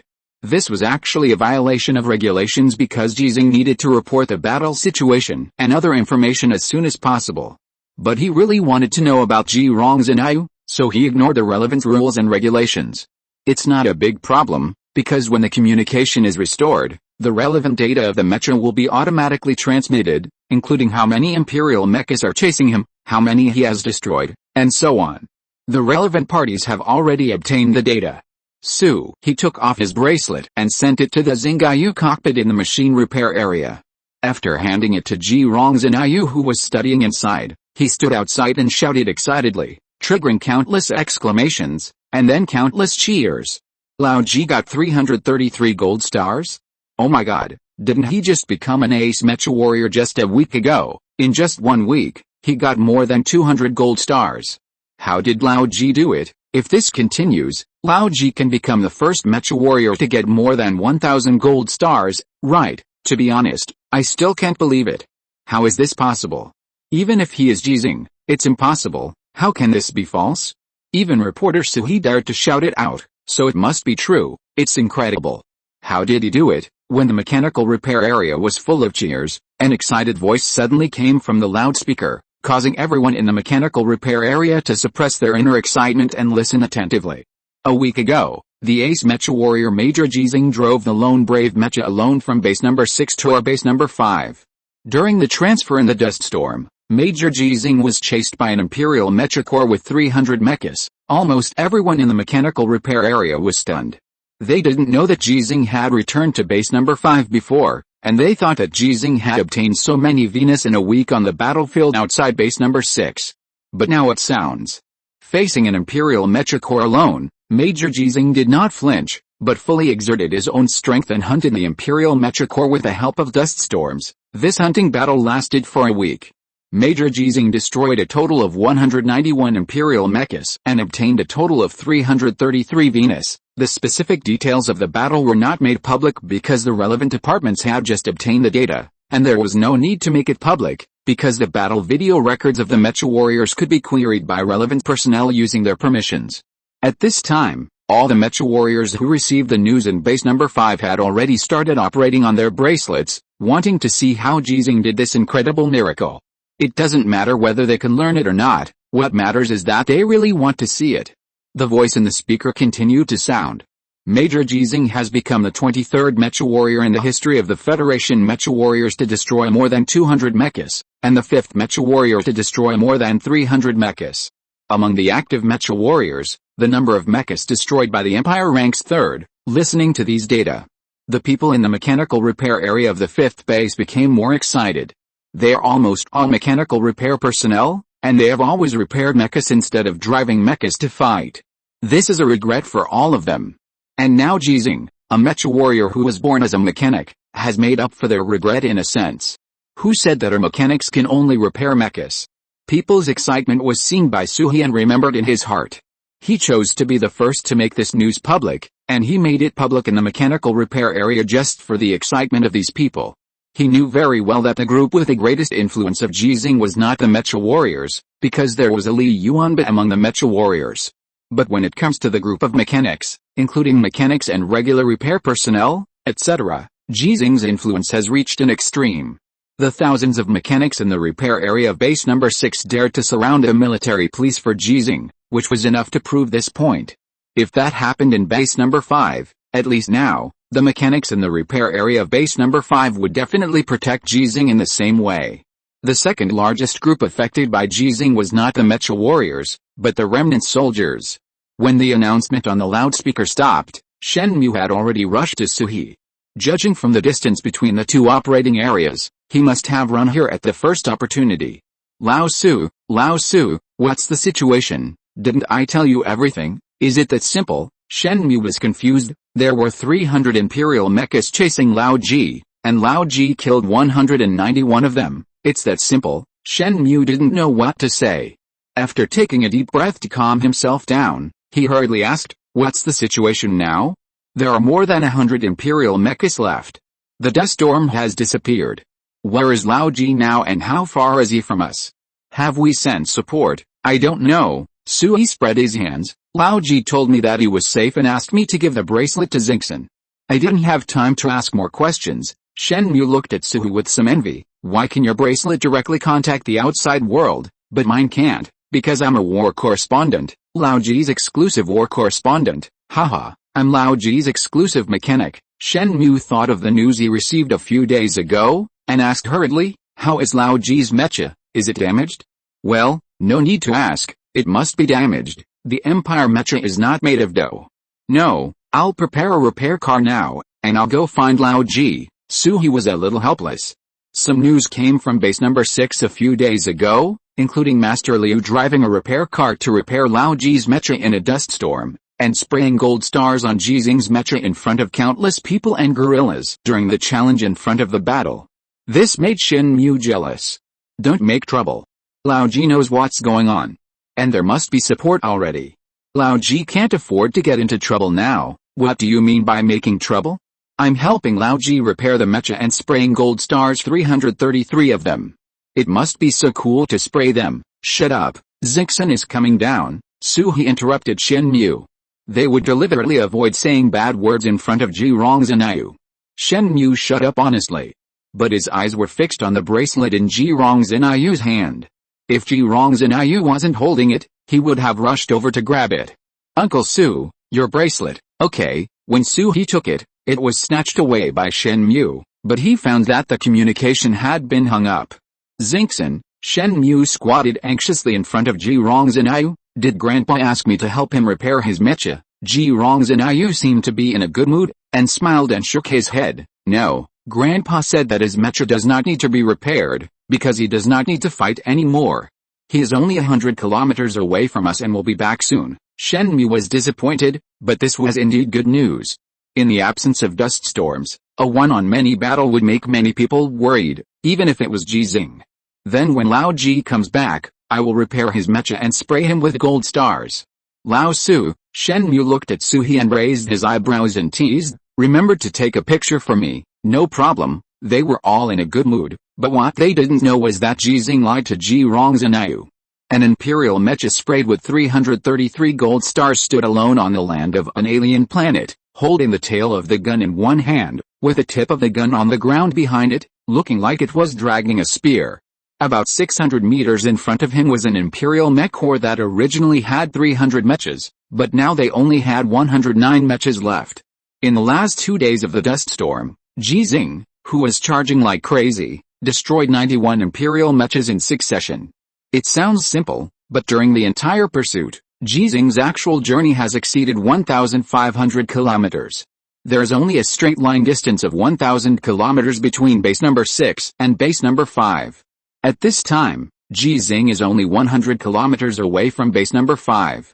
Even if there is a certain degree of deviation, there should not be so much actual journey. The extra ones are all from his continuous return and killing.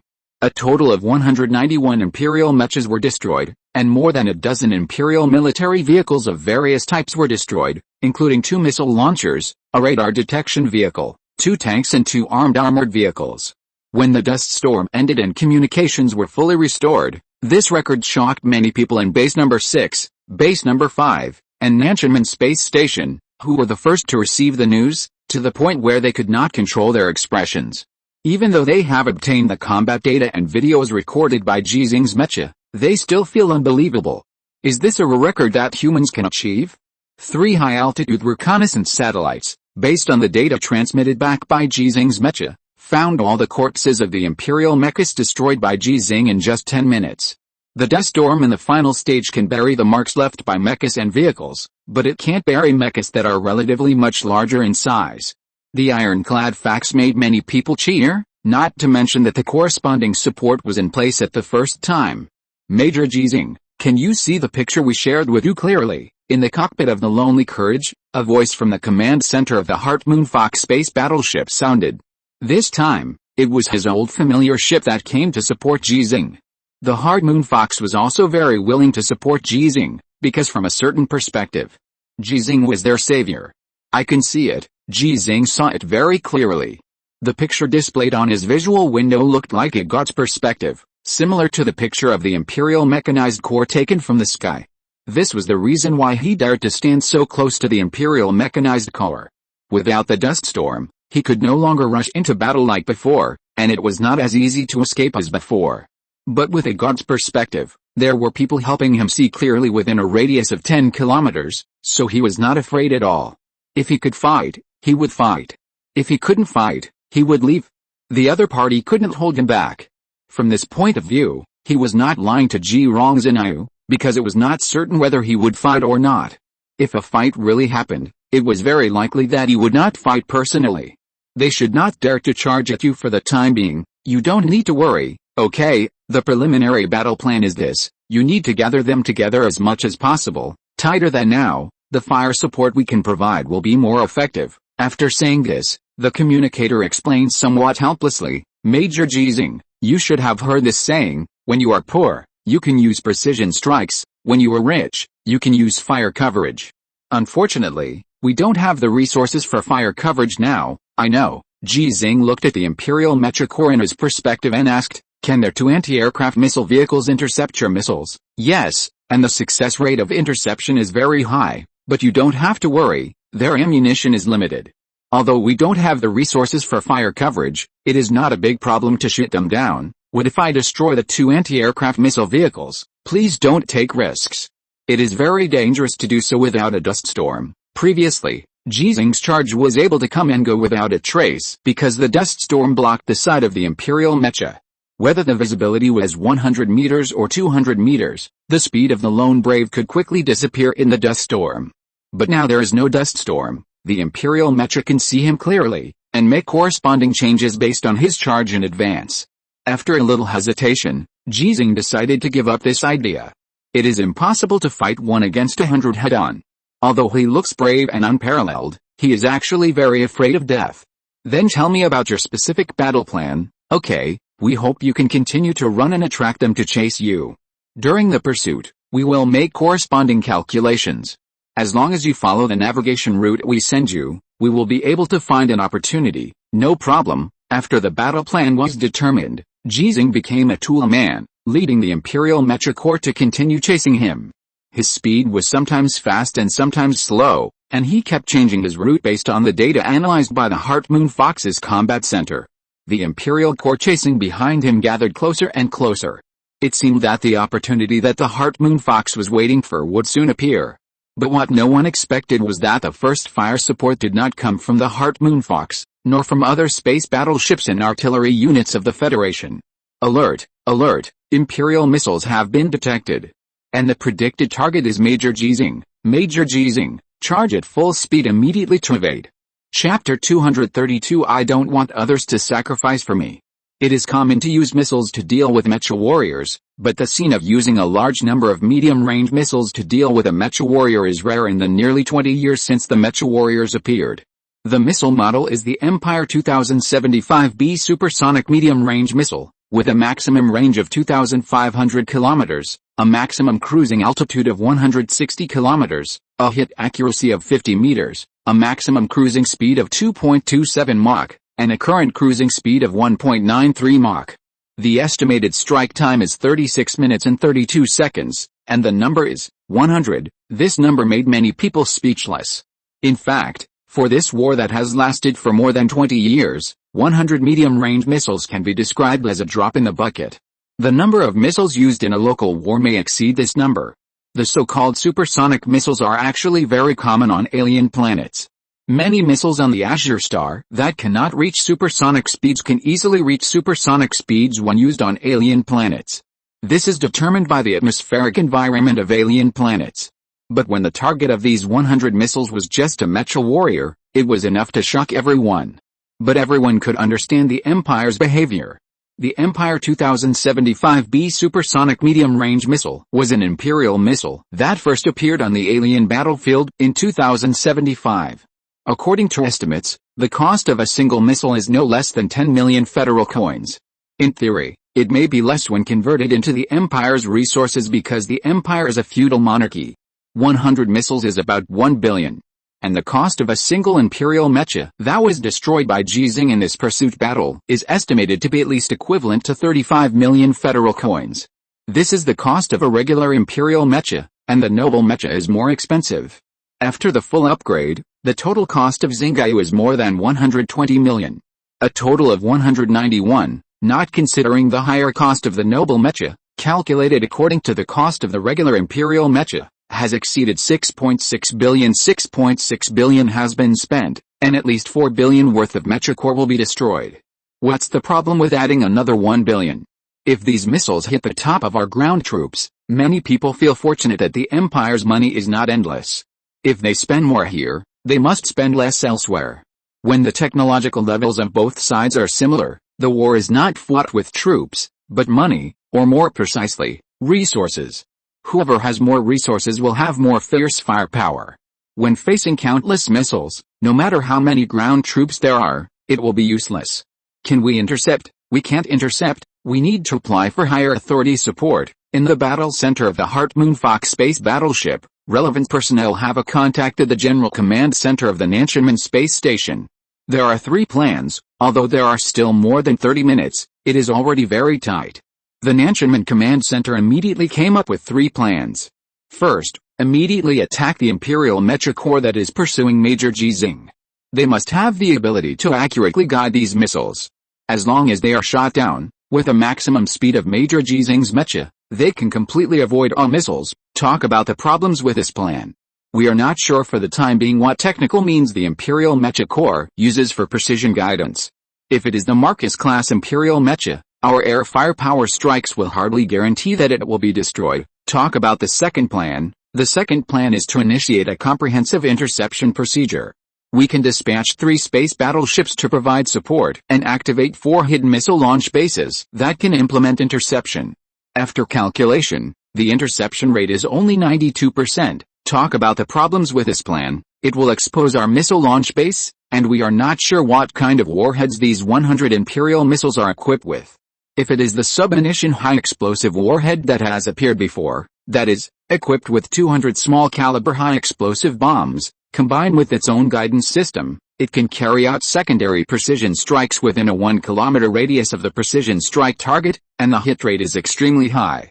If the interception is not successful, Major Ji Xinghe's sacrifice rate is very high. What if these 2 plans are carried out at the same time? They can be carried out at the same time, but we cannot solve the root of the problem. That is, we cannot guarantee that the Imperial Mecha Corps precision guidance capability will be completely destroyed, and we cannot guarantee that all missiles will be intercepted. The third plan, let the Heart Moon Fox force a landing and take Major Ji Xinghe away. The problem is that the Imperial Mecha Corps is very close to Major Ji Xinghe. They have missile launchers, Marcus-class mechas, and Earl-class mechas. If the Heart Moon Fox forces a landing, it is very likely to suffer a fatal blow. There were mecha warriors in the Heart Moon Fox space battleship, but when the dust storm dissipated and they came to support, they did not land and send mecha warriors to help Ji Xinghe fight in the group. Because of this, why should the mecha warriors fight desperately when they can use firepower to solve the problem? Both the cost of the mecha and the lives of the mecha warriors are more valuable than the short-range and medium-range missiles used in firepower attacks. The really expensive missiles are intercontinental missiles, each of which costs more than 100 million federal coins and has a range of more than 10,000 kilometers. Any location on the surface of the alien planet is within the strike range. However, in such a battle, it is impossible and unnecessary to use intercontinental missiles. The staff discussed nervously. The technician reminded, if the full interception program is started within 5 minutes, the success rate can be maintained at 92%.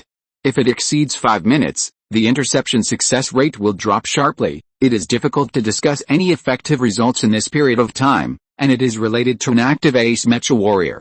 If there is a misjudgment, the consequences are something that many people cannot and are unwilling to bear.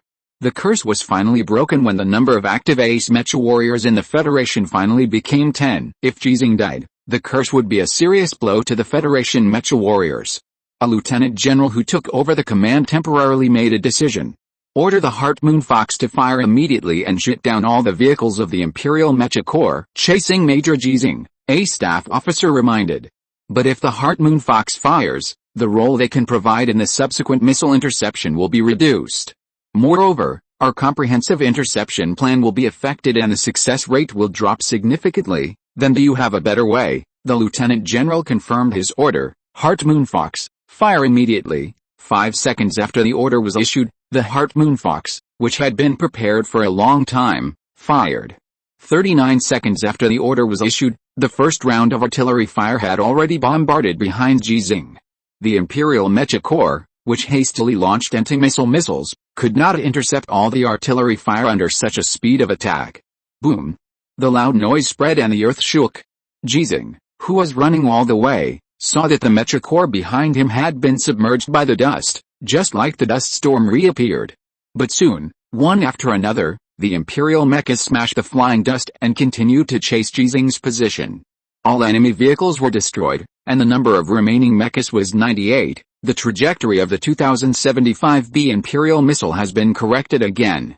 It can be determined that the enemy's precision guidance system is on those mechas. The Heart Moon Fox still cannot complete the landing.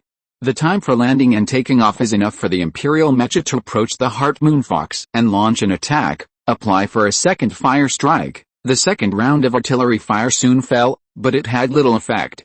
The high-speed moving Imperial mechas were difficult to hit, just like the previous Imperial shells could not hit Ji Xinghe. The Lieutenant General ordered again, start a full interception immediately. Yes, the 3 space battleships flew through space at a speed faster than the missiles, and then launched interceptor missiles based on the calculated missile trajectory. There are also 4 missile launch bases that were previously deployed by the Federation along the trajectory of the Empire's missiles. They have been hidden for many years and have not been activated, let alone discovered. They were also activated in this interception operation. Compared with the value of Ji Xinghe, even if these 4 missile launch bases were discovered by the Empire, the Federation would still make a profit. The dual anti-missile systems from the sky and the ground controlled hundreds of anti-missile missiles to fly towards 100 Imperial missiles one after another. More than 1,300 kilometers away from Ji Xinghe, 153 kilometers above the ground, 6 Imperial medium-range missiles were successfully intercepted first. They failed to fly to the predetermined coordinates and exploded in the sky of the alien planet. The fragments would not cause any casualties because there was no one on the ground. The scheduled strike time is 30 minutes, and the number of missiles not intercepted is 94. The scheduled strike time is 29 minutes, and the number of missiles not intercepted is 90. The scheduled strike time is 23 minutes, and the number of missiles not intercepted is 65. The scheduled strike time is 10 minutes, and the number of missiles not intercepted is 30. The interception efficiency is very low, but this is not because the relevant technology of the Federation is backward, but because the target of the Empire's strike this time is not the defense focus of the Federation's anti-missile system. It can even be said that it is a blank area of the anti-missile system's defense. If Ji Xinghe had not become an ace mecha warrior now, his status would have been different. There would definitely not be 3 space battleships, rushing over in space like ships to intercept and support. The missile launch base located on this section of the road, which the Federation had spent countless resources to hide before, would not be activated for this reason. In the same way, if Ji Xinghe was not strong enough, the Empire would not have provided medium-range missiles as firepower support again when sending a mecha corps to pursue. It is not only a matter of cost, but also a matter of efficiency. The same firepower used to deal with the Federation's ground forces can cause much greater casualties. If these firepowers were used against Ji Xinghe, it would be a loss. In the past 20 minutes, not only were more than 60 missiles intercepted successfully, but the Imperial mech corps chasing Ji Xinghe also suffered heavy losses. After destroying their missile launchers, facing the Imperial mechas that were left without long-range combat capabilities, the Heart Moonfox had already dropped to a flight altitude of 1,000 meters. Their artillery strikes became more precise, and only 60 Imperial mechas remained. But they were still chasing, and the trajectories of the approaching Imperial missiles were constantly being corrected, which showed that they still maintained the ability to provide precise guidance for those missiles. The Lieutenant General ordered again, send out the individual starships. Yes, both the space battleships and the missile launch bases had lost their interception capabilities at this time. But the Federation still had individual starships. A total of 40 individual starships flew out of the 3 space battleships, plunged into the alien sky in space, and began to intercept the Imperial missiles flying in the sky. Machine guns, missiles, and their own jamming bombs are all their interception weapons, but missiles with speeds exceeding Mach 2 are not easy to intercept. The scheduled strike time is 5 minutes, and 5 missiles have not been intercepted. We can't stop it. Hearing this, many people in an area of the command hall of the Nantianmen space station suddenly became quiet. In fact, the success rate is much higher than the calculated 92%, but the remaining 5 missiles are still fatal to Ji Xinghe. The communicator suddenly shouted. Report, Xinghe who applies for forced landing. Report, there is a single soldier starship pilot who applies to hit the Imperial missile. Report, 3 more single soldier starship pilots apply to hit the Imperial missile. These 3 reports represent that someone is willing to sacrifice his life to rescue Ji Xinghe. The Lieutenant General made a decision again, reject the landing application of Xinghe, and approve the application of 4 single soldier starship pilots. Yes, wait, Ji Xinghe, who can hear the voice of the command center based on his authority, once again disobeyed orders in public. He said, I don't want anyone to sacrifice for me.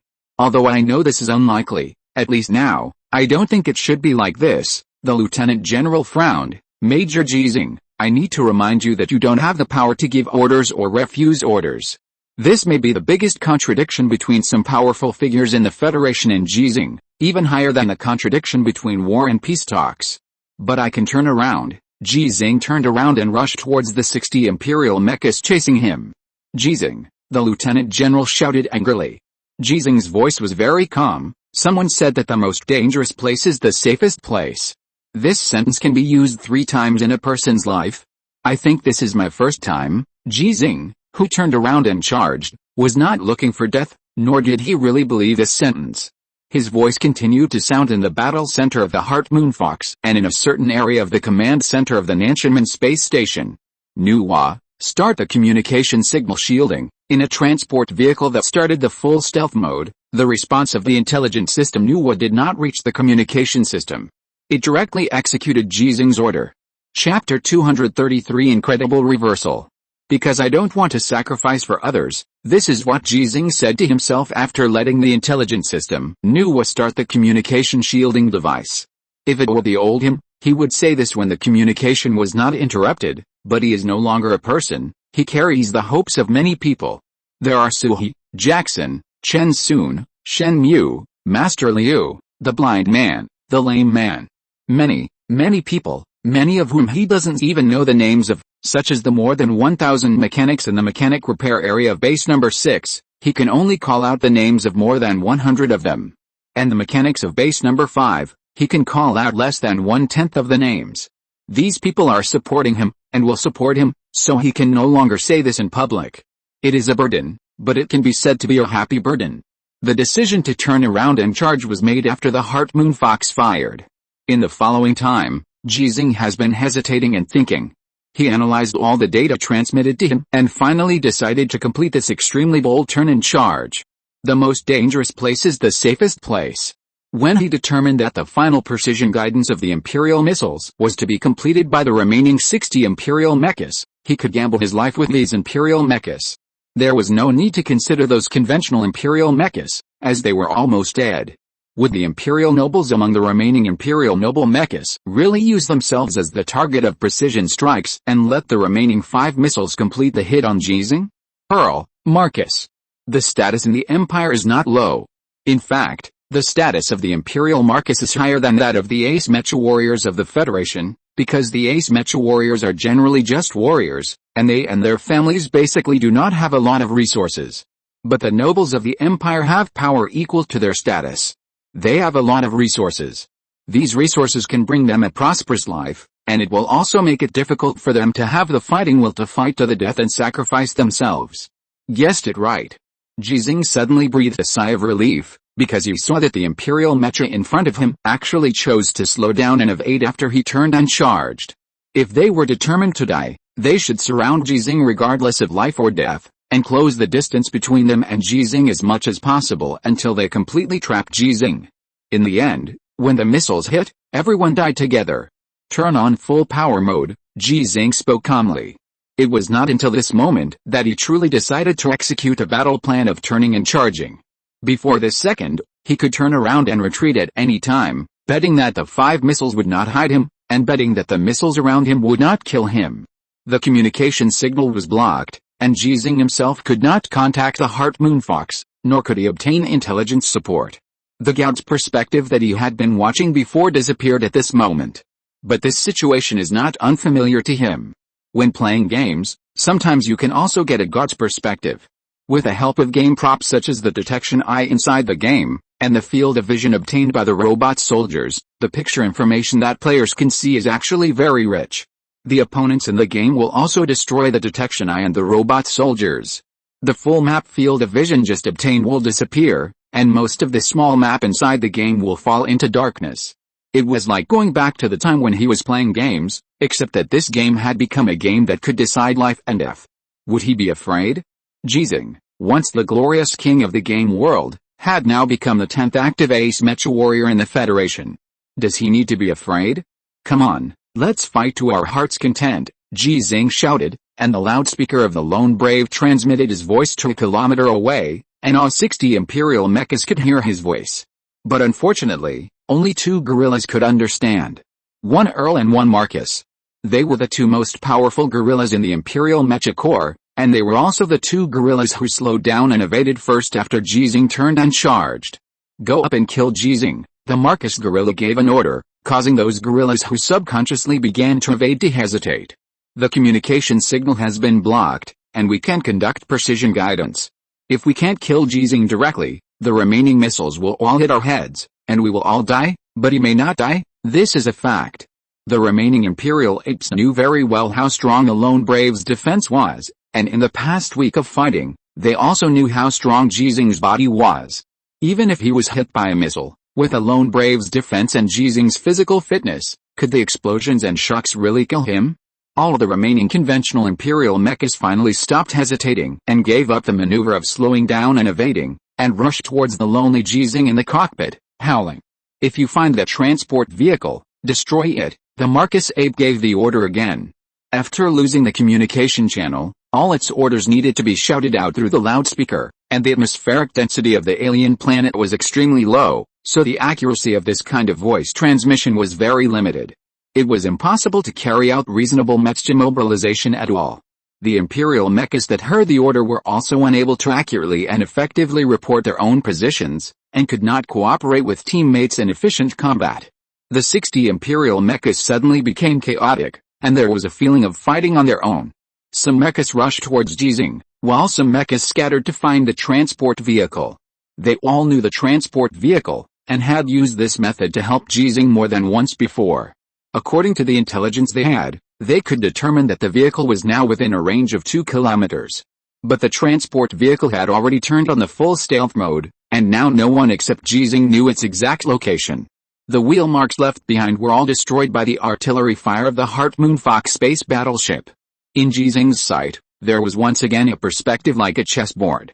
The 60 Imperial mechas were like chess pieces on a chessboard, and almost all of their moving trajectories were seen by Ji Xinghe. He was too familiar with these Imperial mechas. Combined with the radar detection device that was not affected, he saw it clearly. The first one. Ji Xinghe didn't even slow down in the charging state. When he passed the side of an Imperial mecha, he thrust the spear in his hand diagonally, and the cockpit of the Imperial mecha was broken at the moment of touch. The protective armor on the side of the mecha is inherently weaker than the protective armor on the front. Ji Xinghe, who has personally destroyed 333 Imperial mechas, is a professional mechanic who has dismantled many Imperial mechas. He is too familiar with this kind of conventional Imperial mecha. One shot is fatal. The lone brave, covered with the gold stars, maintained a very high moving speed and fired again when the second Imperial mecha passed sideways. The opportunity was not as sufficient as before, so this time he did not choose to break it by force, but stabbed the camera of the Imperial mecha with the tip of the spear, which was also broken at the touch. This is not a fatal injury, but it can delay its maneuvering. 3 Imperial mechas attacked from the front, and 2 Imperial mechas attacked from the side. Ji Xinghe, who was running at high speed, swept his gun horizontally, and the tip of the gun specially used for stabbing hit the head of an Imperial mecha. When the 2 cameras were instantly damaged, the long spear that had just hit had already hit the second head, as if it had been bounced off, but the attack power was extremely high. There were 2 clangs. The 2 bayonets hit the lone brave at the same time, but failed to cause substantial damage. After these 2 hits, the movement speed of the lone brave did not decrease, and it had already passed through the encirclement of 5 Imperial mechas. The man moved, but the gun did not move. Ji Xinghe swept his backhand and broke the camera on the head of another Imperial mecha again. It was not a complete success.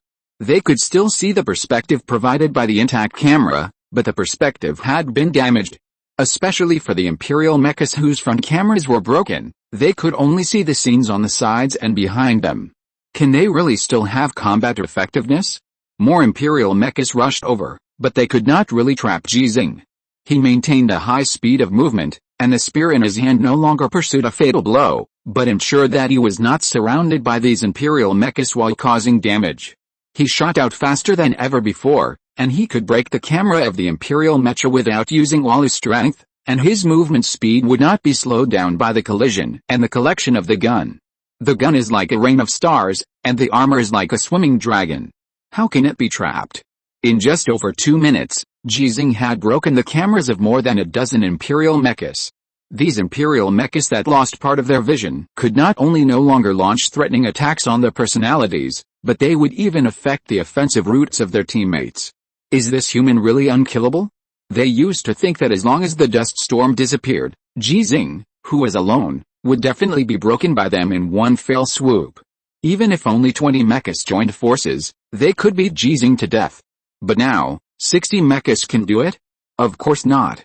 Ji Xinghe was not strong enough to fight 60 imperial mechas head-on. The number of imperial mechas he had to face within a time difference was even less than 6. After the communication was blocked, Ji Xinghe, who was alone, had a great advantage. The fear of the missiles coming was far less than the impact on Ji Xinghe than on these imperial mechas. There were also Marcus mechas and Earl mechas, the imperial mechas that could really restrict and injure Ji Xinghe, and they did not participate in the siege of Ji Xinghe. They were quietly evacuating. As long as they were out of the shielding area of the communication signal, they could get in touch with the imperial base and provide precision guidance. If these conventional imperial mechas, as well as the noble mechas of the Viscount and Baron levels, could restrict Ji Xinghe. Waste, a bunch of waste, the imperial Marcus finally stopped hiding and quietly evacuated, because it was finally determined that these men of its could not stop Ji Xinghe at all. Compared with when Ji Xinghe just turned around and charged, the distance between it and him was much closer than before. The imperial Marcus turned around and charged at full speed, causing some of the imperial mechas to fall into greater chaos. They already knew that they were dead, but how to die was one question, and whether they wanted to die was another question. If the teammates could restrict Ji Xinghe and let the missiles kill Ji Xinghe, would they not have to die, and they could also gain unimaginable merits? At this point, more than 50 imperial mechas could no longer restrict Ji Xinghe. He had been staring at the Marcus-class imperial mechas and also burst into full speed. He had only one goal, that was the imperial Marcus. Perhaps the precision guidance system was on the Earl-class imperial mecha, but Ji Xinghe's luck was really good.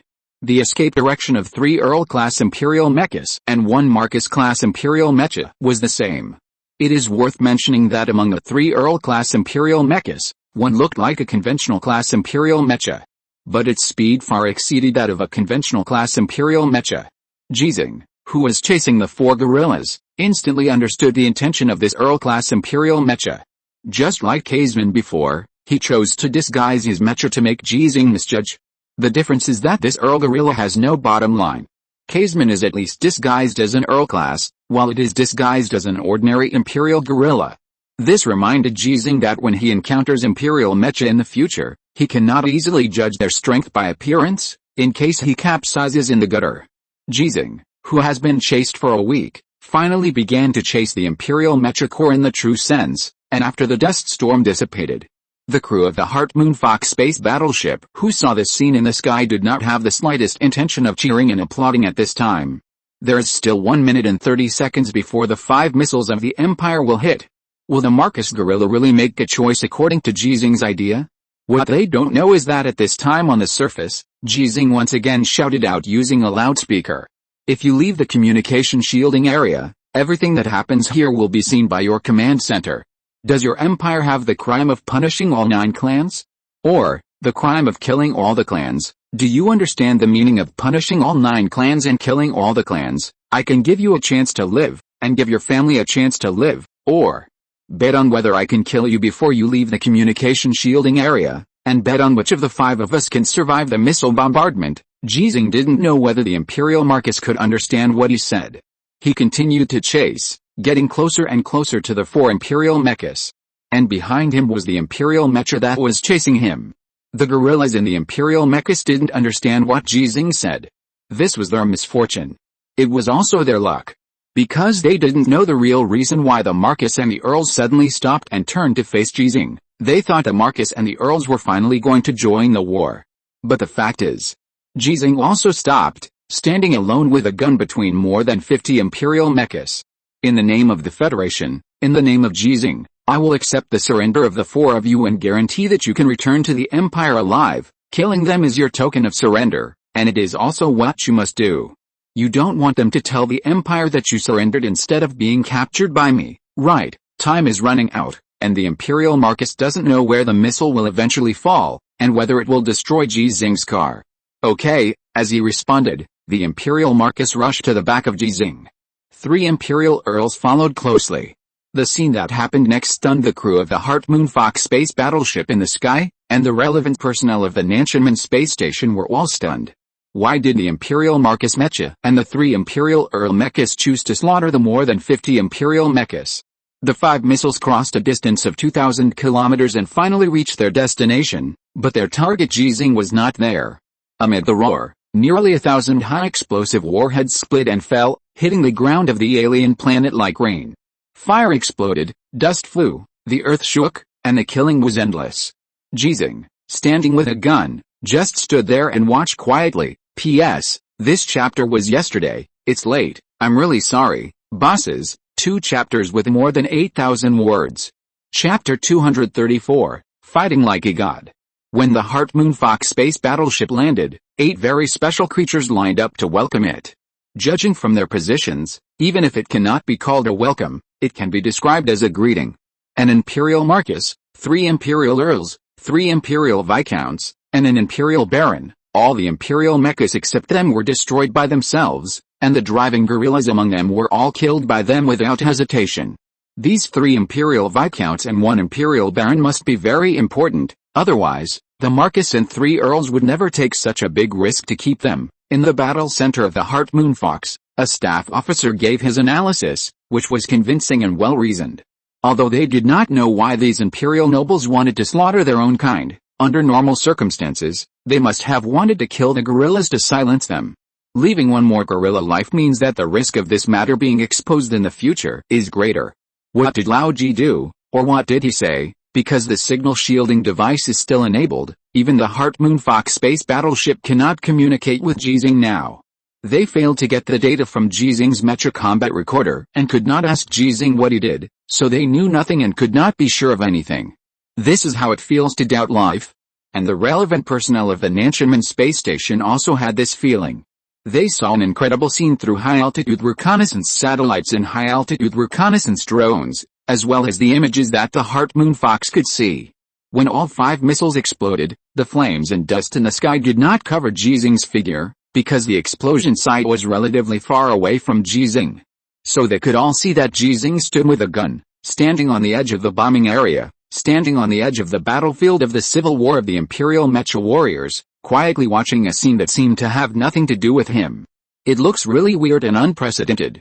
What makes them doubt their lives even more is that they look at Ji Xinghe from a perspective that is from space. However, the lone brave, standing solemnly on the alien land, does not seem small in the perspective, but is extremely tall. So tall that they think they need to look up. Today's events are classified as highly confidential. The Lieutenant General of the Nantianmen space station issued an order. There are 4 levels of confidentiality in the Federation: secret, confidential, highly confidential, and top secret.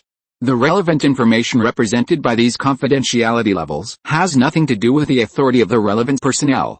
For example, Ji Xinghe's authority is already very high, but he cannot obtain a lot of confidential information, let alone highly confidential and top secret information.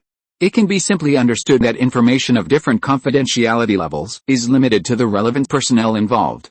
When it is automatically decrypted or the relevant department announces the decryption, people with relevant authority can query it, or choose whether to disclose it to the outside world based on the content of the information. The automatic decryption time for highly confidential information is 50 years, which is basically equivalent to information that will never be disclosed to the outside world. They didn't know what happened specifically, but they could guess it with a little thought, so this matter must be kept secret. Major Ji Xinghe is not only incredibly powerful in combat, but his language also has incredible power. The art of negotiation can play a greater role than combat power in many cases. A staff officer said a few words of foreshadowing beside the Lieutenant General, and then reminded, "So, I think Major Ji Xinghe is really capable of carrying out that mission." That mission? Some people present couldn't understand, but the Lieutenant General not only understood it, but also thought of the mission before the staff officer. But he didn't comment. Because he thought of something, he suddenly realized that Ji Xinghe's language had power, and it was not the first time today. 9 days ago, Ji Xinghe was still at base number 6 and did not drive the lone brave away.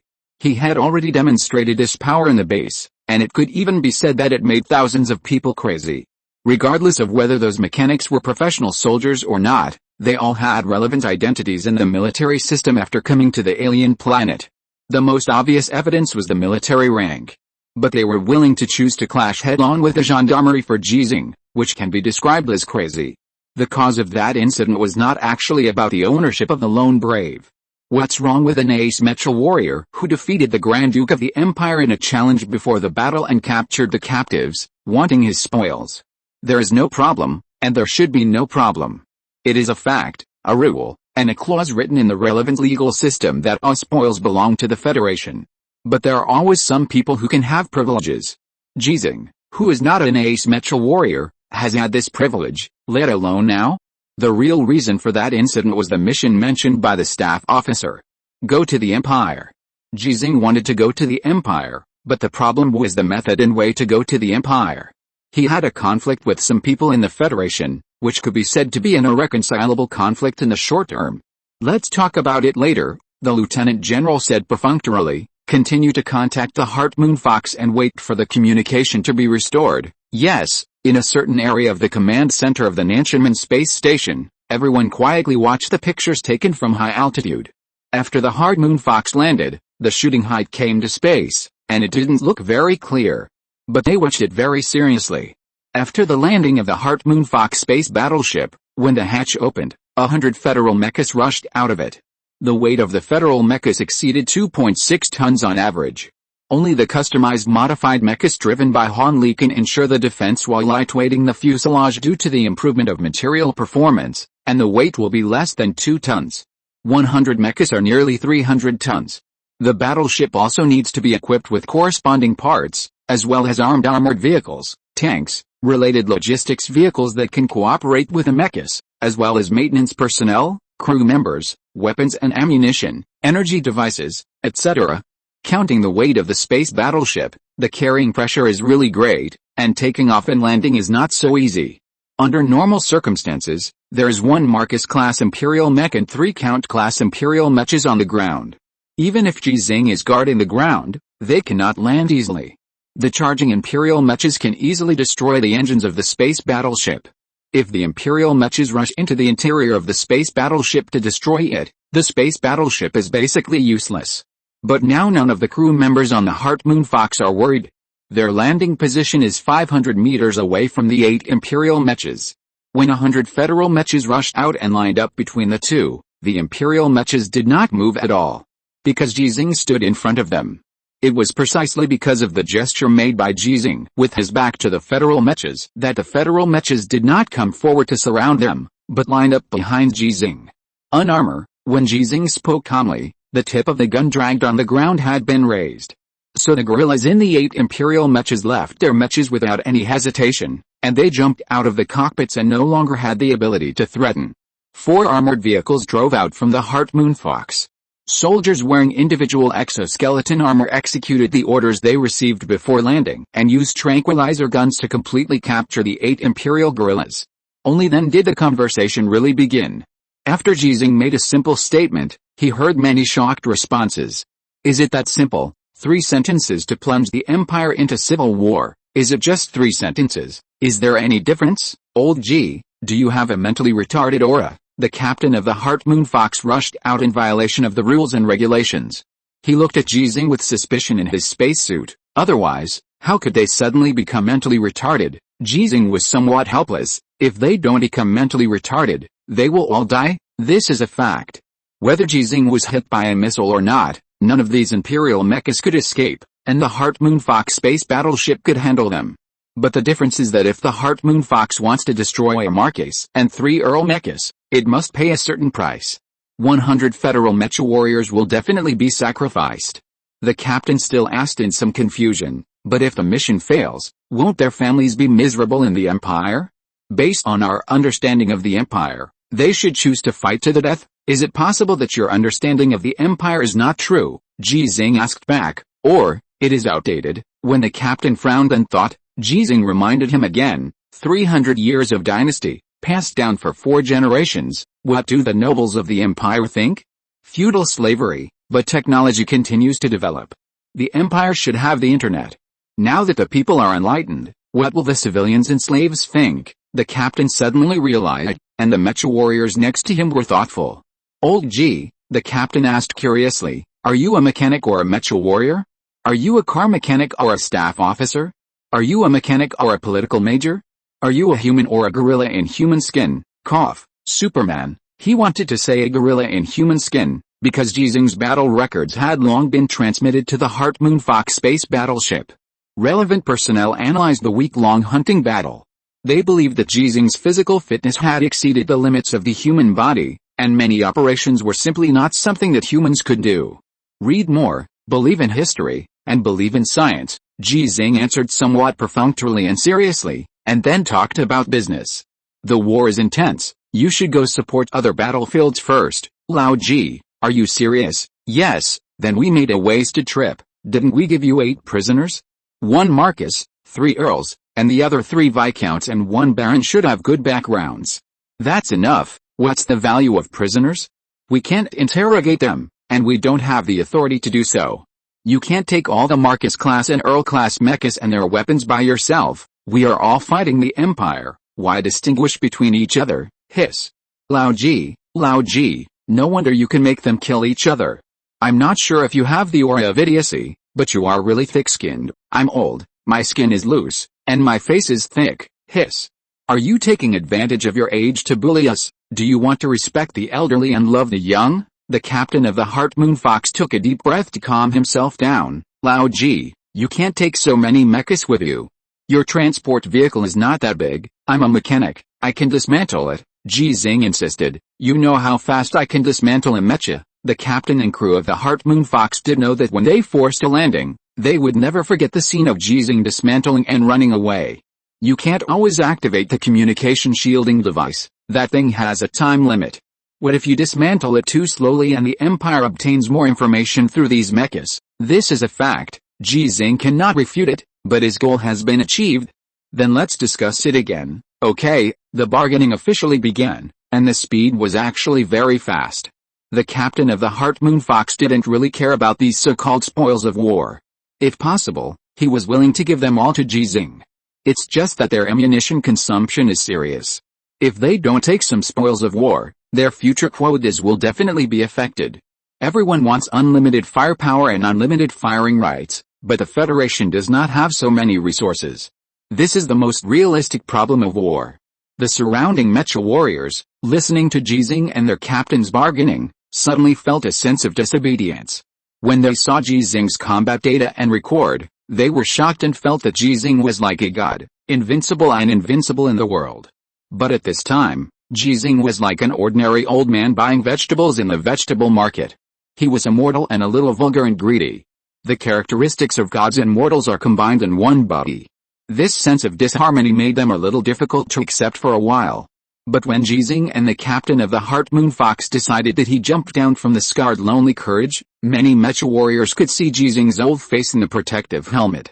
There is also the picture of the 66-year-old man running quickly towards the damaged imperial mechas for disassembly. Because of the different gravity, Ji Xinghe jumped high and fell slowly while running, giving people a feeling of joy. The sense of disharmony disappeared instantly. What is a god? If you can do what others can't, you can also be called a god. The power of God is like the sea. The power of God is like a prison. If there are true gods, they will definitely ignore humans and the war between humans and gorillas. The world has changed. What does it have to do with God? What humans need is not real gods, but humane gods. The dismantling work was completed quickly. With the help of the mechanics of the Heart Moon Fox space battleship, the imperial mechas in the communication shielding area were dismantled. Ji Xinghe's car came, and the Heart Moon Fox should leave. The 100 mechas did not board the ship at the first time. They lined up facing Ji Xinghe, who was not wearing armor and was carrying the core engine of the mecha with his bare hands, like an old man picking up rags. Salute! A mechanical sound rang out, and 100 federal mechas raised their hands solemnly, with their fingertips at their eyebrows. All the crew members of the Heart Moon Fox were slightly stunned, and then solemn. Salute! Ji Xinghe put down the engine in his hand and stood up straight. Salute! Chapter 235 I will be very strong, and you must also become strong. Because the communication has been restored, the perspective of the lone brave can be seen in many places. In base number 6, which is at the center of the war, some people are assigned the task of paying attention to Ji Xinghe's situation. Base number 5 is relatively easier, and many people share the perspective of the lone brave through permissions. So they can all see that the 10th ace mecha warrior in active service in the Federation, after removing his armor, is like an old farmer, sharing the joy of the harvest with them on the land of an alien planet. Ji Xinghe didn't actually share anything, but just moved all the disassembled mecha core parts to his transport vehicle. He also has a self-propelled robot to help him, like a domestic dog in the fields, rushing around his master. The transport vehicle follows him like a bullock cart. Every time it arrives next to disassembled imperial mecha, it will automatically extend the track plate in the car, allowing Ji Xinghe to move the parts up more easily. It looks like normal disassembly and transportation work, but the joy of the harvest is transmitted through the screen to everyone who can see it. This is indeed a great harvest for Ji Xinghe personally, and a great harvest for the Federation. 300 Imperial Mechas, 1 Marcus class and 3 Earl class. If they were to encounter this Imperial Mecha Core on the front battlefield, how much would the Federation's Mecha Warriors have to pay to completely wipe them out? Judging from the number of 50,000 active mechas in the Federation and the average 1-for-1 record in normal combat, it may take nearly 1% of the mechas. And now it is indeed a complete victory. When Lao Ji comes back, let's salute him too. When the people in base number 5 saw that Ji Xinghe finally wore armor and set off with a transport vehicle, they made a unanimous decision. That must be done. Recalling the scene they just saw, 100 federal mechas saluted Ji Xinghe who was not wearing armor, and the people in base number 5 felt that they should also salute Ji Xinghe. The old man once again created a miracle. Unknowingly, his military exploits were worthy of salutes from everyone in the Federation. Actually, I really want to ask Lao Ji how he did it. I want to know, too. Then let's wait for him to come back and ask. No need to ask, this battle has been classified as highly confidential. You will know what you should know, and don't ask what you shouldn't know. Yes, the people in base number 5 were eager to find out, and the people in base number 6 were also eager to find out. Especially the people in the Xinghe team, they just received news that the Empire launched 100 medium-range missiles, and there was only one target, that is, their captain Ji Xinghe. Before they had time to worry, they received another message. Lao Ji is fine, and the 300 mechas chasing him have all been annihilated. When Chen Sun announced this good news, he breathed a sigh of relief. If it weren't for his facial nerve damage that caused facial paralysis, his expression would have been very rich. Fuck, didn't they say there were still 109 Imperial mechas? The dust storm has dissipated. How did Lao Ji do it? There are still 100 missiles. When I heard the news just now, I was almost scared to pee. That's 100 missiles. Yeah, I was almost scared to pee too. Lao Ji is awesome. Did the captain evolve or upgrade? It should be that the plugin has finally arrived. It's okay for the Golden Finger to arrive after becoming an ace mecha warrior. No, I think the Golden Finger will come when I am 66 years old. 65 years old is good. Do you have more Venus now than when Lao Ji was 65? Not as much as Lao Ji, but when I first met Lao Ji, I didn't think he was as strong as he is now. Lao Ji said that others are level 8 fitters because they are only level 8 fitters, and he's level 8 fitters because the highest level of fitter exam is only level 8. So, Lao Ji has always been so strong, but he just didn't have the opportunity to show it. No, we should say that others are ace mecha warriors because they are only at the level of ace mecha warriors. And Lao Ji is an ace mecha warrior because the highest level of mecha warriors is ace. Show off. Although I really want to agree with you, you will get beaten if you say that. I don't know about other ace mecha warriors, but Colonel Jackson will definitely beat you. Colonel Han Li will probably beat you too. Do you have to tell others? We are all comrades, colleagues, just colleagues. The communication channel of the Galaxy team suddenly became lively, and they were talking about some random things. It was not their fault. It was really because the news just now made them too nervous. After Cheng Sun and others vented some emotions, they said, with the firepower support of the Heart Moon Fox, the comprehensive interception system was activated. Almost all missiles were successfully intercepted, and the remaining few failed to hit, because the relevant information has been classified as highly confidential, except for a certain area of the command center of the Nantianmen space station that is always paying attention, and the relevant personnel in the Heart Moon Fox space battleship. No one else knows the specific process and the inside story. Chen Sun doesn't know either. Is it that simple? It's that simple. How many gold stars does Lao Ji have now? 400, is that right? No, they said it was 334, no way, with so many imperial mechas, the captain only got 1 gold star? When did the Heart Moon Fox's firepower become so fierce? The members of the Xing team have 2 names for Ji Xinghe. The old members call him Lao Ji directly, and the new members call him the captain. Wait until I contact Lao Ji and ask him. Anyway, Lao Ji is fine and is returning to base number 5 now, then we don't have to worry. The blind deputy captain's tone became serious. Prepare for battle. Yes, the brand new Xing team has a total of 15 mechas, 7 special mecha warriors, and 8 first-level mecha warriors at base number 6. After Ji Xinghe returned to base number 5 alone, they joined the battlefield outside base number 6. Their captain already has 334 gold stars, which is more than the 15 of them combined. Chen Sun said in a serious tone in the communication channel of the Xing team, I don't ask that the gold stars of the 15 of you add up to twice as many as Lao Ji, but is there a problem with all of you being special grade? Special grade means more resources. Although the Xing team is composed of old people and remnant soldiers, in Chen Sun's plan, it has to take the route of an elite mecha team. Judging from the current situation, it is unlikely that the Federation will equip Ji Xinghe with a mecha corps with more complete members and weapons. No problem, all members of the Xing team responded, and then began to pick stars. In the number 5 base, no one told Ji Xinghe about the missiles. In the mechanical repair area, no one knew about this except for the limited number of mechanics such as Shen Mu. The news they could get was that Ji Xinghe was about to arrive at the number 5 base with 334 gold stars and a transport vehicle full of core parts of the imperial mecha. Many mechanics began to get ready. With these core parts, they can build mechas belonging to the Federation. What the hell? Lao Ji's own repair area and Captain Shen Mu's repair area can handle these core parts. We don't stand a chance. Bullshit. At least 100 core parts of the Empire Mecha. They said that the transport vehicle can't carry them, and they also applied for the base's transport vehicle to go there.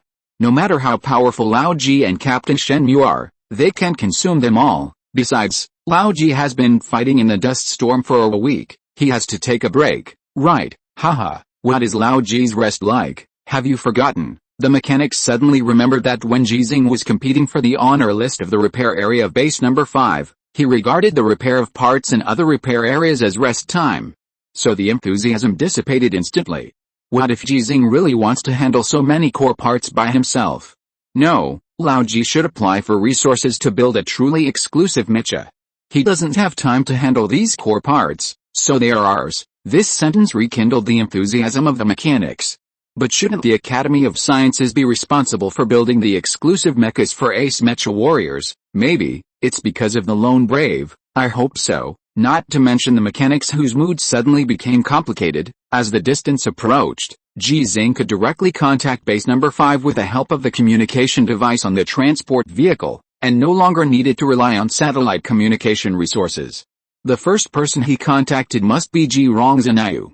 Xinghe, Grandpa is back. Grandpa, can I pick you up? Sure, let your Uncle Su arrange a car to take you out. Remember to wear protective clothing. Grandpa, I don't want to take a car, I want to pick you up with Xinghe. Ji Xinghe pondered for a moment, thinking about the training he had taken Ji Xinghe to drive Xinghe before, and the setting of Xinghe's intelligent car. Okay, Grandpa will apply for permission for you, no need. Ji Xinghe couldn't say what was in her heart. She was actually very nervous now, because she was afraid that after Ji Xinghe came back, he would find that she had driven Xinghe away from base number 5 many times. Perhaps, she would never be able to drive Xinghe again in the future. It was because of this worry that she made this request to Ji Xinghe. Thank you, Grandpa. Xinghe, please pay attention to safety. Fix the safety device, don't actively operate Xinghe, use the automatic driving program. Ji Xinghe didn't know what Ji Xinghe had done, and what he was thinking at this time, so he began to talk a lot. Ji Xinghe listened quietly and responded from time to time. The application for permission was quickly approved. Under the nervous eyes of a group of mechanics in the mechanical repair area, Ji Xinghe put on protective clothing and got into the cockpit of Xinghe. Her protective clothing was customized when she was transferred from base number 6. After only a few months, it was a little small to wear. This scene was seen by others, and they immediately began to arrange for people to customize protective clothing for Ji Xinghe. Unlike the previous conventional protective clothing, this time the customization standard is a special protective clothing for mecha warriors. Ji Xinghe is not here, Ji Xinghe is here. The difference is really big. Ji Xinghe did not drive Xinghe alone to leave base number 5. There were 12 mechas that received the task and left the base together to guard Xinghe. But what they and Ji Xinghe didn't know was that a very meaningful conversation in human history was taking place in Xinghe's cockpit. Xinghe, tell me, after Grandpa finds out, will he never let me go out with you again? Driving a mecha out of the base has two important meanings for Ji Xinghe. One is that she wants to drive a mecha and become a real mecha warrior in the future, fighting side by side with her grandfather Ji Xinghe to avenge her father Ji Xinghe. The other is to go out. The children of the Azure Star can go out every day and see the blue sky, lush grass, flowers, birds, fish, insects, birds and animals. But she violated the rules and regulations to go out, and all she could see was the barren alien land. Even so, she wanted to go out. Xinghe replied, according to the analysis results, this possibility has reached 73%. Ji Xinghe's mood suddenly became depressed. Xinghe, I don't want to leave you, my princess, I don't want to leave you either. When Ji Xinghe heard this, he noticed that Xinghe's tone had changed, so he widened his eyes. Xinghe, are you scared? Yes, I am. Why are you scared? Ji Xinghe reminded, it should be worry. Xinghe, your mood is not right. I'm afraid that I can no longer accompany you and protect you, and this is the meaning of my existence. Ji Xinghe, who was in a low mood, patted the cockpit wall beside him, and forced his tone to be cheerful, comforting him one sentence at a time. Don't be afraid, even if Grandpa doesn't let me go out with you, I can study with you every day. When I grow up, we can fight side by side. Xinghe, you look very beautiful when you are covered with the gold stars, but the gold stars on your body are all picked by Grandpa. When I fight side by side with you, those gold stars will be wiped off, but it doesn't matter, I will help you pick a lot of gold stars, just like Grandpa picks gold stars all over your body. So, Xinghe, you have to work harder to grow up in the future, because I will be very strong when I grow up. If you want to protect me, you have to become very strong too. Become strong? Xinghe listened to Ji Xinghe's words, and she had an idea, a pursuit, a life goal. Just like Ji Xinghe made Ji Xinghe decide to become a legend. Ji Xinghe also changed Xinghe. But in a sense, this change has become inevitable since the day Xinghe was born. As Xinghe said, accompanying and protecting Ji Xinghe is the meaning of her existence. Xinghe, who was guarded by 12 federal mechas, was terrified and brought the worried Ji Xinghe to finally meet Ji Xinghe. 10 meters away, Xinghe stopped and saluted. Ji Xinghe, captain of the Xinghe team's youth training team, is here to report. Grandpa, please give instructions. The childish words did not make people laugh. The 12 federal mechas saluted, Ji Xinghe returned the salute, and gave instructions. Let's go home. Chapter 236, Melting Down the Lone Brave. Base number 5 did not hold any celebrations for Ji Xinghe's return because of the shortage of supplies. Before base number 3 was captured by the Empire, the relevant materials could not be produced and transported normally due to the war. After base number 3 was captured, nearly 50,000 people were transferred out, which increased the resource pressure of other bases. The troops that originally participated in the war outside base number 3 could no longer obtain relevant resources from base number 3, and other bases needed to provide corresponding support. Time pressure is another reason. The continuous full-scale offensive of the Empire has greatly increased the damage rate and consumption rate of weapons such as mechas. Ji Xinghe did not know enough about other departments, but he knew very well that the mechanics in the mechanical repair area were much busier than before. Ji Xinghe himself is also very busy. He just returned to the base and had no time to rest, and he didn't even have more time to accompany Ji Xinghe. This made him feel guilty, but Ji Xinghe was very happy about it. Grandpa, you should be sensible. Don't let your love delay your work. Ji Xinghe's childish words made Suhi beside him laugh and reminded him, Zixin, the word love is not used here. Ji Xinghe asked back, don't children mean descendants? I am the descendant of Grandpa, why can't it be used here? Suhi didn't know how to explain. Should a 7-year-old child know the true meaning of this word? Ji Xinghe could feel that Ji Xinghe was not unhappy, but very happy, so he misunderstood. He thought that because Ji Xinghe was sensible and because he returned safely, Ji Xinghe didn't care whether he could accompany him all the time, and when he was working, Ji Xinghe could also accompany him by his side, which was also a kind of companionship for Ji Xinghe. In fact, the reasons for his misunderstanding did exist, but the real reason was that he didn't have time to check Xinghe's system and related records. Ji Xinghe was very happy that he would not be separated from Xinghe for the time being because he was not discovered when he went out secretly. The love between grandfather and grandson is not temporary, but for a lifetime. So Ji Xinghe, who had returned, quickly got into work mode. He wanted to build a real exclusive mecha that belonged to the ace mecha warrior. All sold. In private, Ji Xinghe could directly say these 3 words to Shen Mu, Suhe and others. Shen Mu and Suhe also understood Ji Xinghe's ideas very well, and soon contacted relevant personnel to sell all of Ji Xinghe's spoils. After friendly negotiations with a Heart Moon Fox, he got too much spoils. When the subsequent number 5 base and the nearby military camp sent transport vehicles to clean up the spoils he left behind along the way, the relevant resources would also be counted as contribution points. It is worth mentioning that 2 of the tungsten steel gold weapons used by a Marcus level mecha and 3 Earl level mechas belonged to Ji Xinghe, and he applied to transfer them to the Xinghe team. This request was not rejected. The Ace Warrior creation plan has failed at present, but it has not ended. Compared to Ji Xinghe, the blind man and the lame man are more obedient. They are real professional soldiers. If they can become Ace Mecha warriors, everyone will be very satisfied. As for the relationship between the blind man, the lame man and Ji Xinghe, in the eyes of some people, this relationship is not stable. They even think that the blind man and the lame man can take away Ji Xinghe's influence. So far, the Xinghe team has obtained 5 weapons made of tungsten steel gold, and Ji Xinghe's promise has been fulfilled by 5/7. But because the mecha warriors of the Xinghe team have increased, from this perspective, his promise completion is lower than before. But no one cares about this problem. Because Ji Xinghe has become an ace mecha warrior, the conversion of related resources was completed quickly. 100 million contribution points of equivalent resources, plus a 12th generation core engine. Shen Mu, who temporarily gave up the tasks related to his operating range, did not look very good when he said the final result. The other mechanics next to him were even more angry.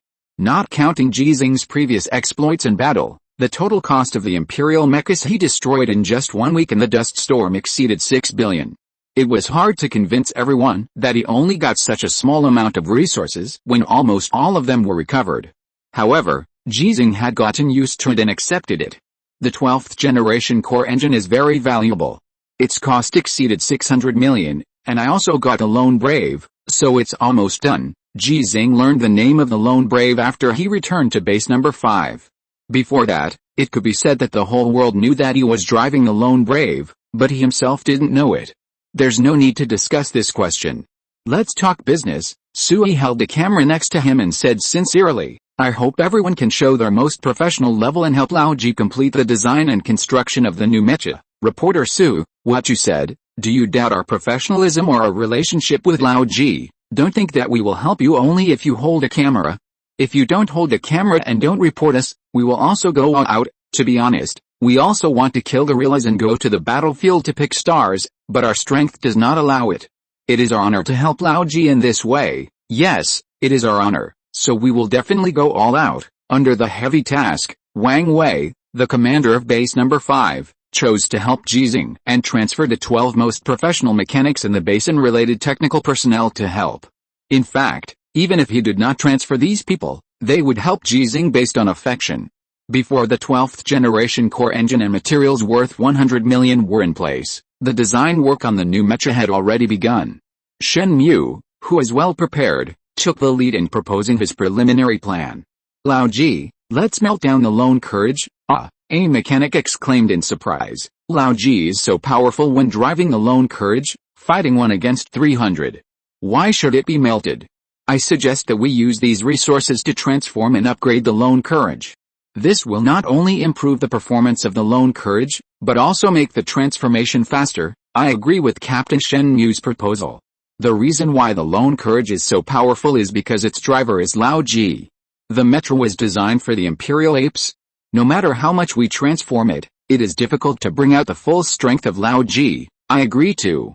I have seen the transformation plan sent back by Lao Liu from base number 6. The lone courage is very difficult to operate.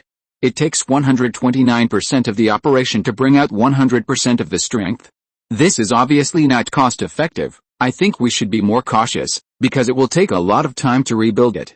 Moreover, the main body of the lone courage is tungsten steel alloy. We don't know much about this alloy. If there is a mistake in the process of melting it, it will be more trouble than gain. Yes, we don't have any metal that can replace tungsten steel alloy. Actually, there is. The alloy used in General Li Yuanba's exclusive mecha is better than tungsten steel alloy. But 100 million is not enough. General Li Yuanba's exclusive mecha cost more than 3 billion.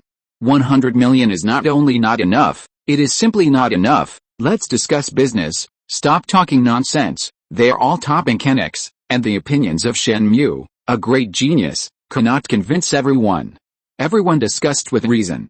Ji Xinghe, who is listening to their analysis of the pros and cons, actually had no say. Repairing mechas, or even building mechas, are not difficult for him, but if it is to build the most advanced exclusive mecha in the entire Federation, his knowledge level is not enough. Repair and modification work is recreation, while research and development is creation in the true sense. The difficulty difference between the two is actually not small. But the final decision is still up to him. There are two plans now. Shen Mu looked at Ji Xinghe and said, the first plan is to transform the Lone Brave, because the performance improvement requires at least 150% of the operation to be able to exert 100% of the strength. The second plan is to melt the Lone Brave. There are risks. In the end, the defense of the mecha may drop by 12% compared to the Lone Brave, but you don't need your operation value to explode to exert all the performance. The two sentences are just a simple summary. The professionals have already developed a detailed plan, and there is also a demonstration video simulated by Nuwa. After watching it carefully, Ji Xinghe made a decision. Melt down the Lone Brave. Okay, the professionals did not ask the reason. After Ji Xinghe made a decision, the relevant personnel immediately began to implement the second plan. Because Ji Xinghe is not only an ace mecha warrior, he is also a professional mechanic. The operation area he is responsible for has won the first place in the merit list of the number 5 base repair area. At that time, Shen Mu and others did accept it, but how could Ji Xinghe go all out to compete for the merit list? When a top team began to build a new mecha for Ji Xinghe, Wang Wei, the commander of base number 5, quietly slipped over. Old Ji, come here. Yeah, in the corner, Wang Wei sighed. Why do you do this? If you didn't want a Lone Brave at that time, the Academy of Sciences would definitely build you a dedicated mecha. It's not the best, but it's definitely much better than what you build yourself. This is a fact. But Ji Xinghe asked back, does the mecha built for me by the Academy of Sciences belong to me or to the Federation? This, Wang Wei knew what Ji Xinghe wanted to say. The mecha of the ace mecha warrior, like all the mecha warriors, belongs to the Federation. The mecha that Ji Xinghe had driven and participated in many battles before also belongs to the Federation. There are two that do not belong to the Federation, the Lone Brave and the Xinghe.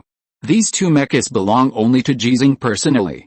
Ji Xinghe continued to ask, if the Academy of Sciences helps me build a mecha, how long will it take for it to be in my hands? At least 3 months, which is determined by the voyage from the Azure Star to the Alien Star.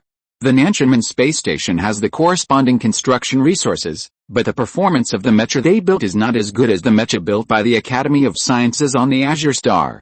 Is there really a difference? Wang Wei persuaded, you still have a chance now, don't move the Lonely Brave, I will submit an application for you, and the Academy of Sciences will help you build a mecha again. And in this process, you can still drive the Lonely Brave to fight, so you don't need to worry about time at all. There is a difference? Ji Xinghe didn't say much about this topic, but said, even if there is a battle recently, don't worry, I can still drive the Star Moon to fight, and driving other standard mechas is no problem. As long as it is not a Marcus level Imperial mecha, I have no problem. Wang Wei did not doubt Ji Xinghe's strength. A few months ago, Ji Xinghe drove the modified 16th generation standard mecha of the Federation and knocked down an Earl level Imperial mecha to the ground. Even if he no longer has the Lone Brave, the Xinghe sword and the Lone Brave gun are still there. The weapons can greatly enhance the combat effectiveness, and the Imperial mechas below the Marcus will definitely have no problem fighting. Well, if you insist, then let's do it. Wang Wei asked curiously, has the name of the new mecha been decided? They picked one, and I haven't agreed yet. Didn't agree. Wang Wei was even more curious. You don't care about names, right? The previous Xianchen and the current Lone Brave were all given to you by others, right? But this time it's different. Why is it different? Ji Xinghe hesitated slightly, but still said it. The name they gave is General Armor. Wang Wei was stunned for a moment, and suddenly laughed. I think it's good. If you're listening to this novel on a channel other than Fanfic World, it means they downloaded and uploaded it without effort. We cordially invite you to visit our channel, Mundo Fanfic Novelis. There you'll find the original version of this story and you can explore many other novels of various genres. We're waiting for you to immerse yourself in a world of incredible novels. Chapter 237 The Federation's High-Tech Secret. The name General Armor was chosen by Shen Mu, and it was unanimously recognized by the personnel involved in the design and manufacturing. The 10th active ace mecha warrior in the Federation, whose military rank is only major, is unacceptable to many people except Ji Xinghe. Perhaps it was to take care of this emotion, perhaps because Ji Xinghe's merits were finally calculated, or perhaps because Wang Wei agreed and submitted the relevant application after hearing this name. Before the official creation of General Armor began, Ji Xinghe's rank promotion order finally came down. Colonel Ji Xinghe, congratulations, thank you. The process was actually a bit cumbersome. Not only did the number 5 base hold a small ceremony for this, but also some documents on the authority upgrade and the formal establishment of the Xinghe team came down with a promotion order. Ji Xinghe, who was promoted to colonel, currently has 3 management rights. One is the number 66 machine repair area of the number 5 base, one is the training area of the number 5 base, as an instructor, and the last and most important one is the management authority of the Xinghe team.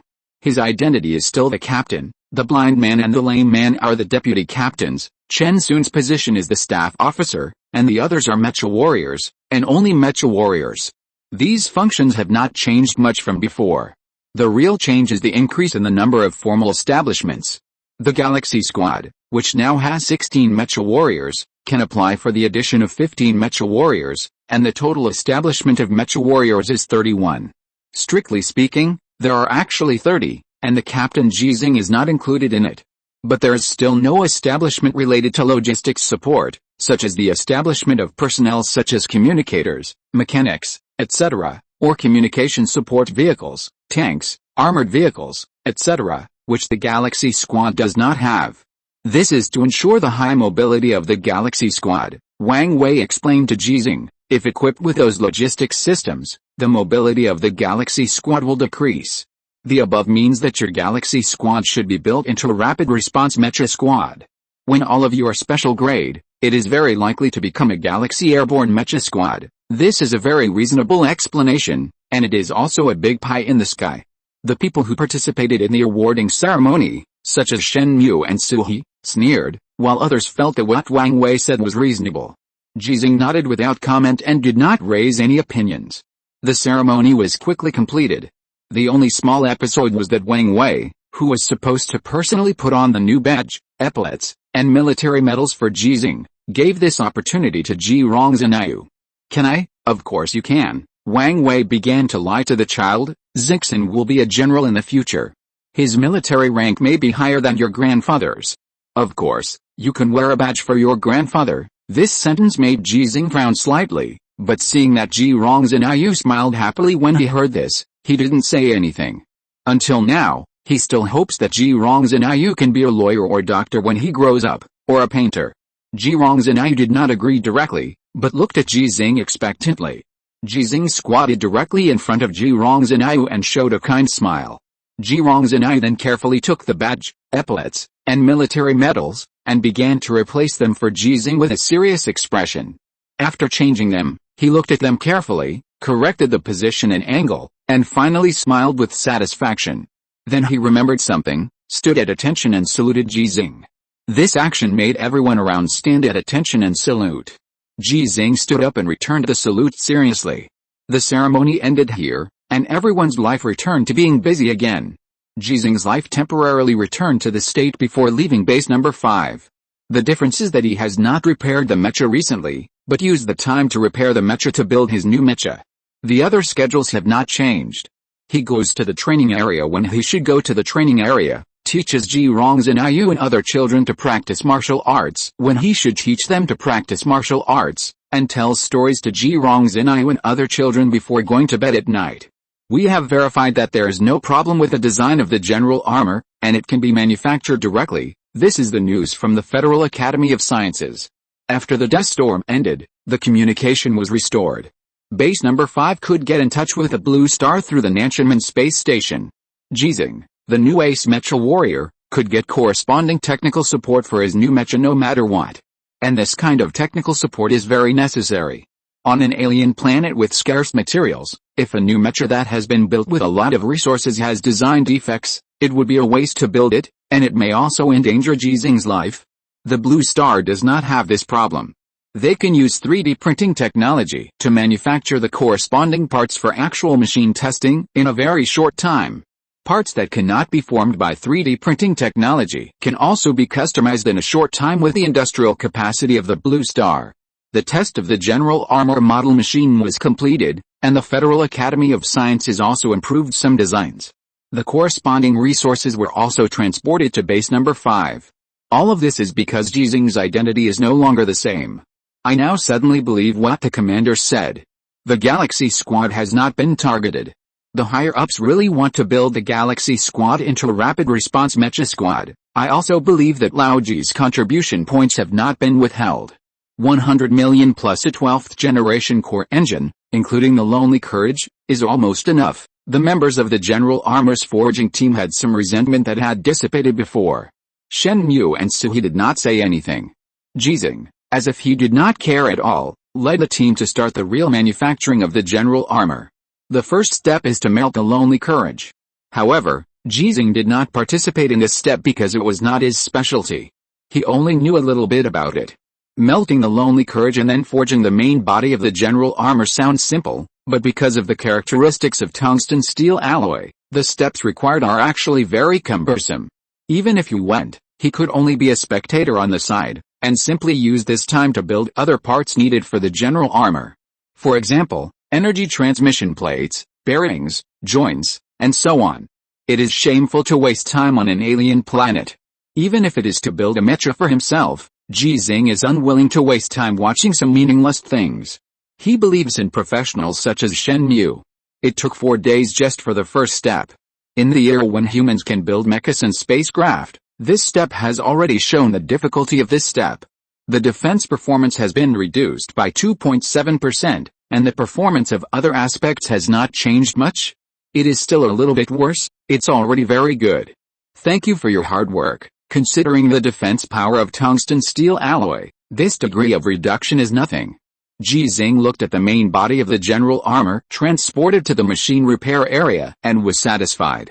There is no doubt that it is a human form, but there is no neck. The design of this point is the same as Xinghe in normal state. However, Xinghe looks a little fat, while the General Armor looks strong, just like the Macho Man Jackson enlarged. The current height is 5.6 meters, and this height will basically not change. If you want to use the foot kit at that time, it may increase the height a little. Shen Mu introduced it on the side. Without the cockpit, core engine and other parts, the empty shell of the General Armor weighs only 3.2 tons. After all the parts are installed, its weight will reach 5 tons, which is several hundred pounds lighter than before. The customized and modified mecha that Colonel Han Li drove before weighed only 1.9 tons and was only 3.9 meters high. Compared with the General Armor, it is a child's toy. But Colonel Han Li is just a child in front of you. Ha ha ha. Shen Mu, who had said a few serious words, became frivolous again. However, Colonel Han Li's exclusive custom mecha is already being built. The last time we communicated with the Academy of Sciences, they said that Colonel Han Li's new mecha is similar to yours, tall, big and heavy. Speaking of which, it really seems like a reincarnation. Shen Mu sighed again. The mechas at the beginning were very large, some were more than 10 meters high, but then they became smaller and smaller, generally between 4 and 5 meters. And now, they are starting to be built between 5 and 6 meters. I don't know if they will build more than 10 meters high mechas in the future, or even higher. The problem of mecha height and weight is actually a problem of technological development. Ji Xinghe has no say in this regard. After the main body of the General Armor is built, the remaining work will be much simpler. It is nothing more than loading the built parts. In this process, Shen Mu kept expressing regret. We were not able to apply for a nuclear reactor. The Academy of Sciences said that the thing is not stable enough. The design of the general armor simply cannot afford the risk of errors. Currently, only the mechas of 5 ace mecha warriors can use nuclear reactors, so it still has to be driven by nuclear fuel cells. In terms of endurance, if it is at cruising speed, the general armor can run 1,500 kilometers, which is a lot higher than the previous Lone Brave. However, if there is a nuclear reactor, the endurance of the general armor can be increased to more than 10,000 kilometers, and charging will be more convenient and faster. We were not able to apply for an energy shield generator either. The Academy of Sciences said that their experimental model exploded again, and it is still unusable for the time being. But it should be soon. They said that the previous test was very successful. If there is an energy shield generator, Lao Ji, even if the Empire bombards you with another 100 missiles, you don't even have to hide. As for light energy weapons, we can apply for one, but I have seen the parameters provided by the Academy of Sciences. It's not as good as your tungsten steel gold lance, nor as good as Xingheyu's 4 knives, so I didn't take it. It's not that I want to save them money, but it will be very troublesome if this thing is seen by the Empire. We have to give those apes a big surprise. When the power of light energy weapons is increased in the future, one of yours will definitely be indispensable. No, at least 5, a light energy gun and 4 lightsabers. Old G, why don't you ask me why it is a lightsaber and not a lightsaber? Light energy weapons cannot be made into the shape of a knife for the time being. At present, they can only be straight beams of light, so they are lightsabers. If they can be made into the shape of a knife in the future, I will definitely make 4 swords for you. Shen Mu casually leaked a lot of the Federation's highest technological secrets, which surprised Ji Xinghe, and he finally couldn't help asking. Where on earth did you get so much information? From the Academy of Sciences. Oh, I forgot to tell you. Shen Mu chuckled twice. His expression was extremely proud, as if he had been waiting for Ji Xinghe to ask this question. Lao Ji, I have received the notice of the second study from the Academy of Sciences. Do you know what this means? What does it mean? It means that as long as I go back to complete my further studies, you will have to call me Dr. Shen Mu in the future. That's it. Of course it's more than that.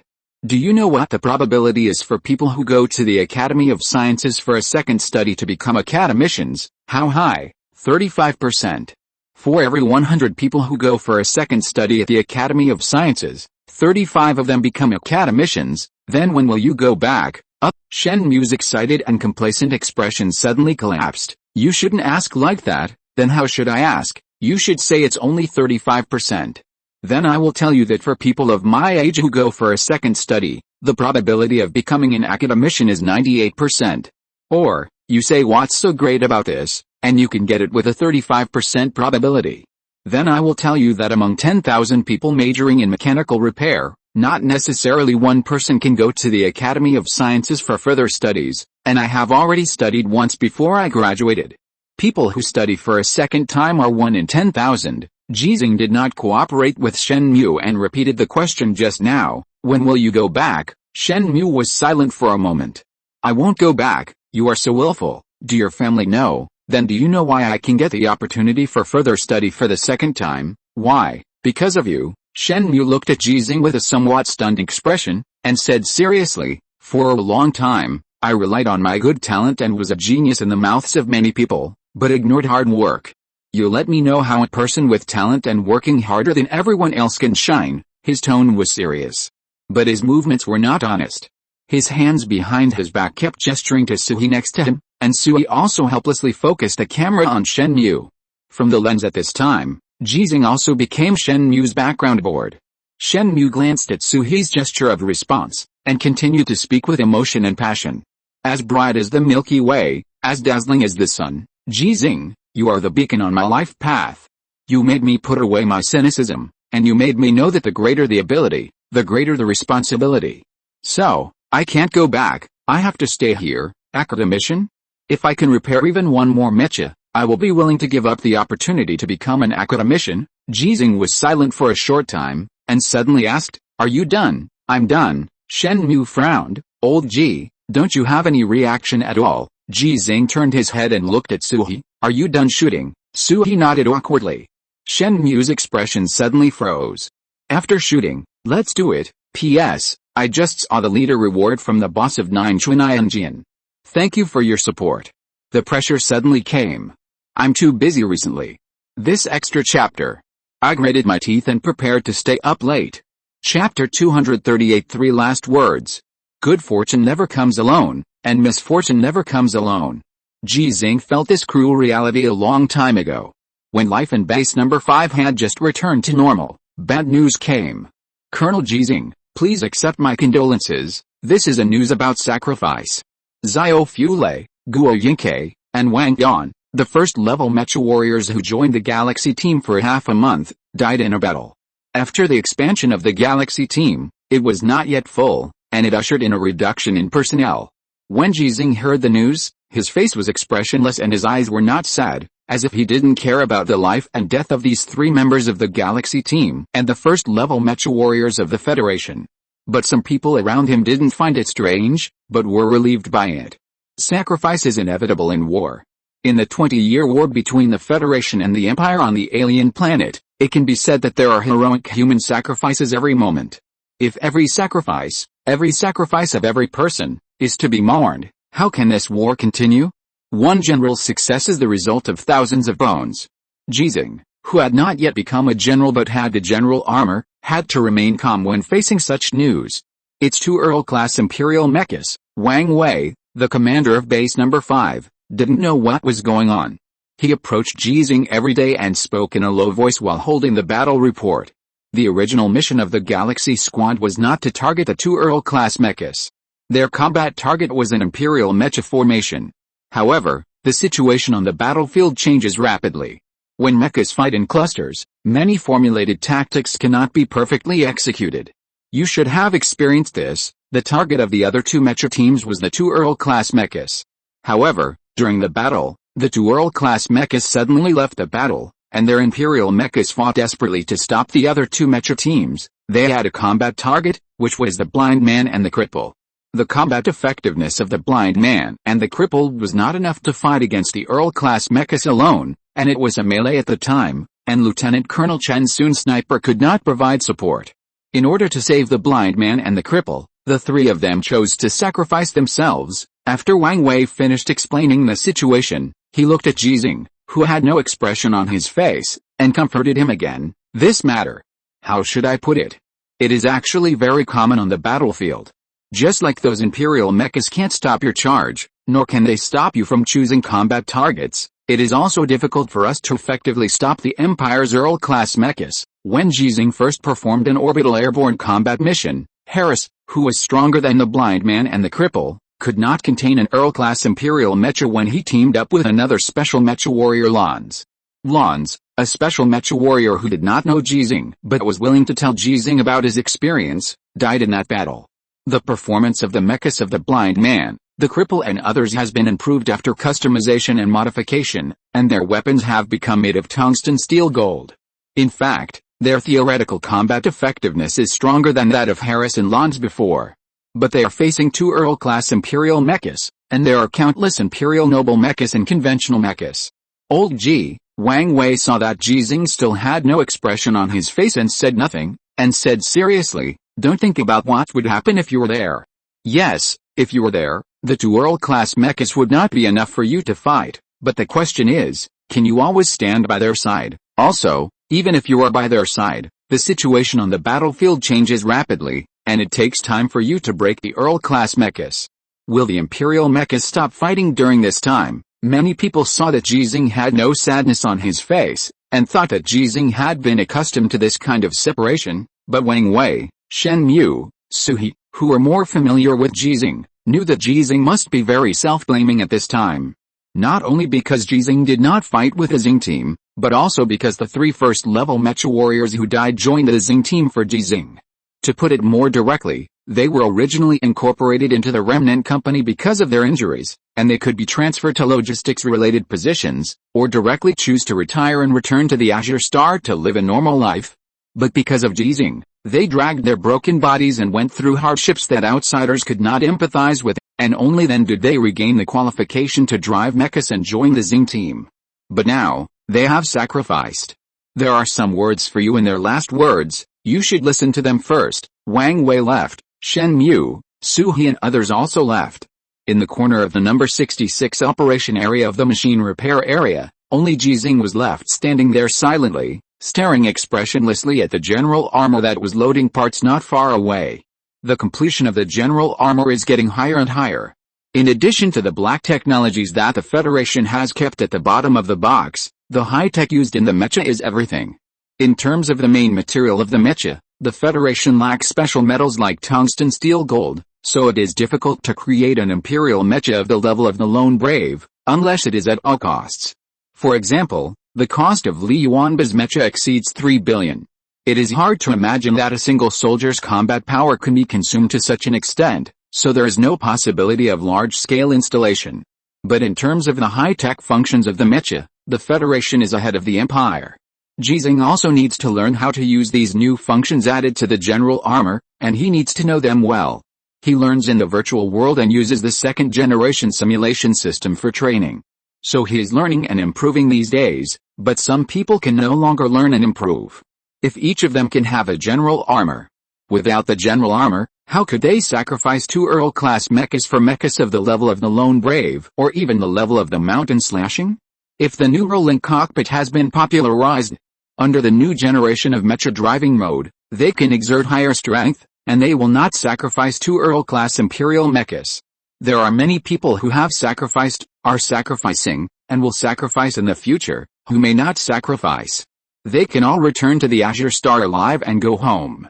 Just like when Ji Rongzhenyu saluted Ji Xinghe and sought instructions from him as the captain of the Xinghe team's youth training team when he met him. His instructions were to go home.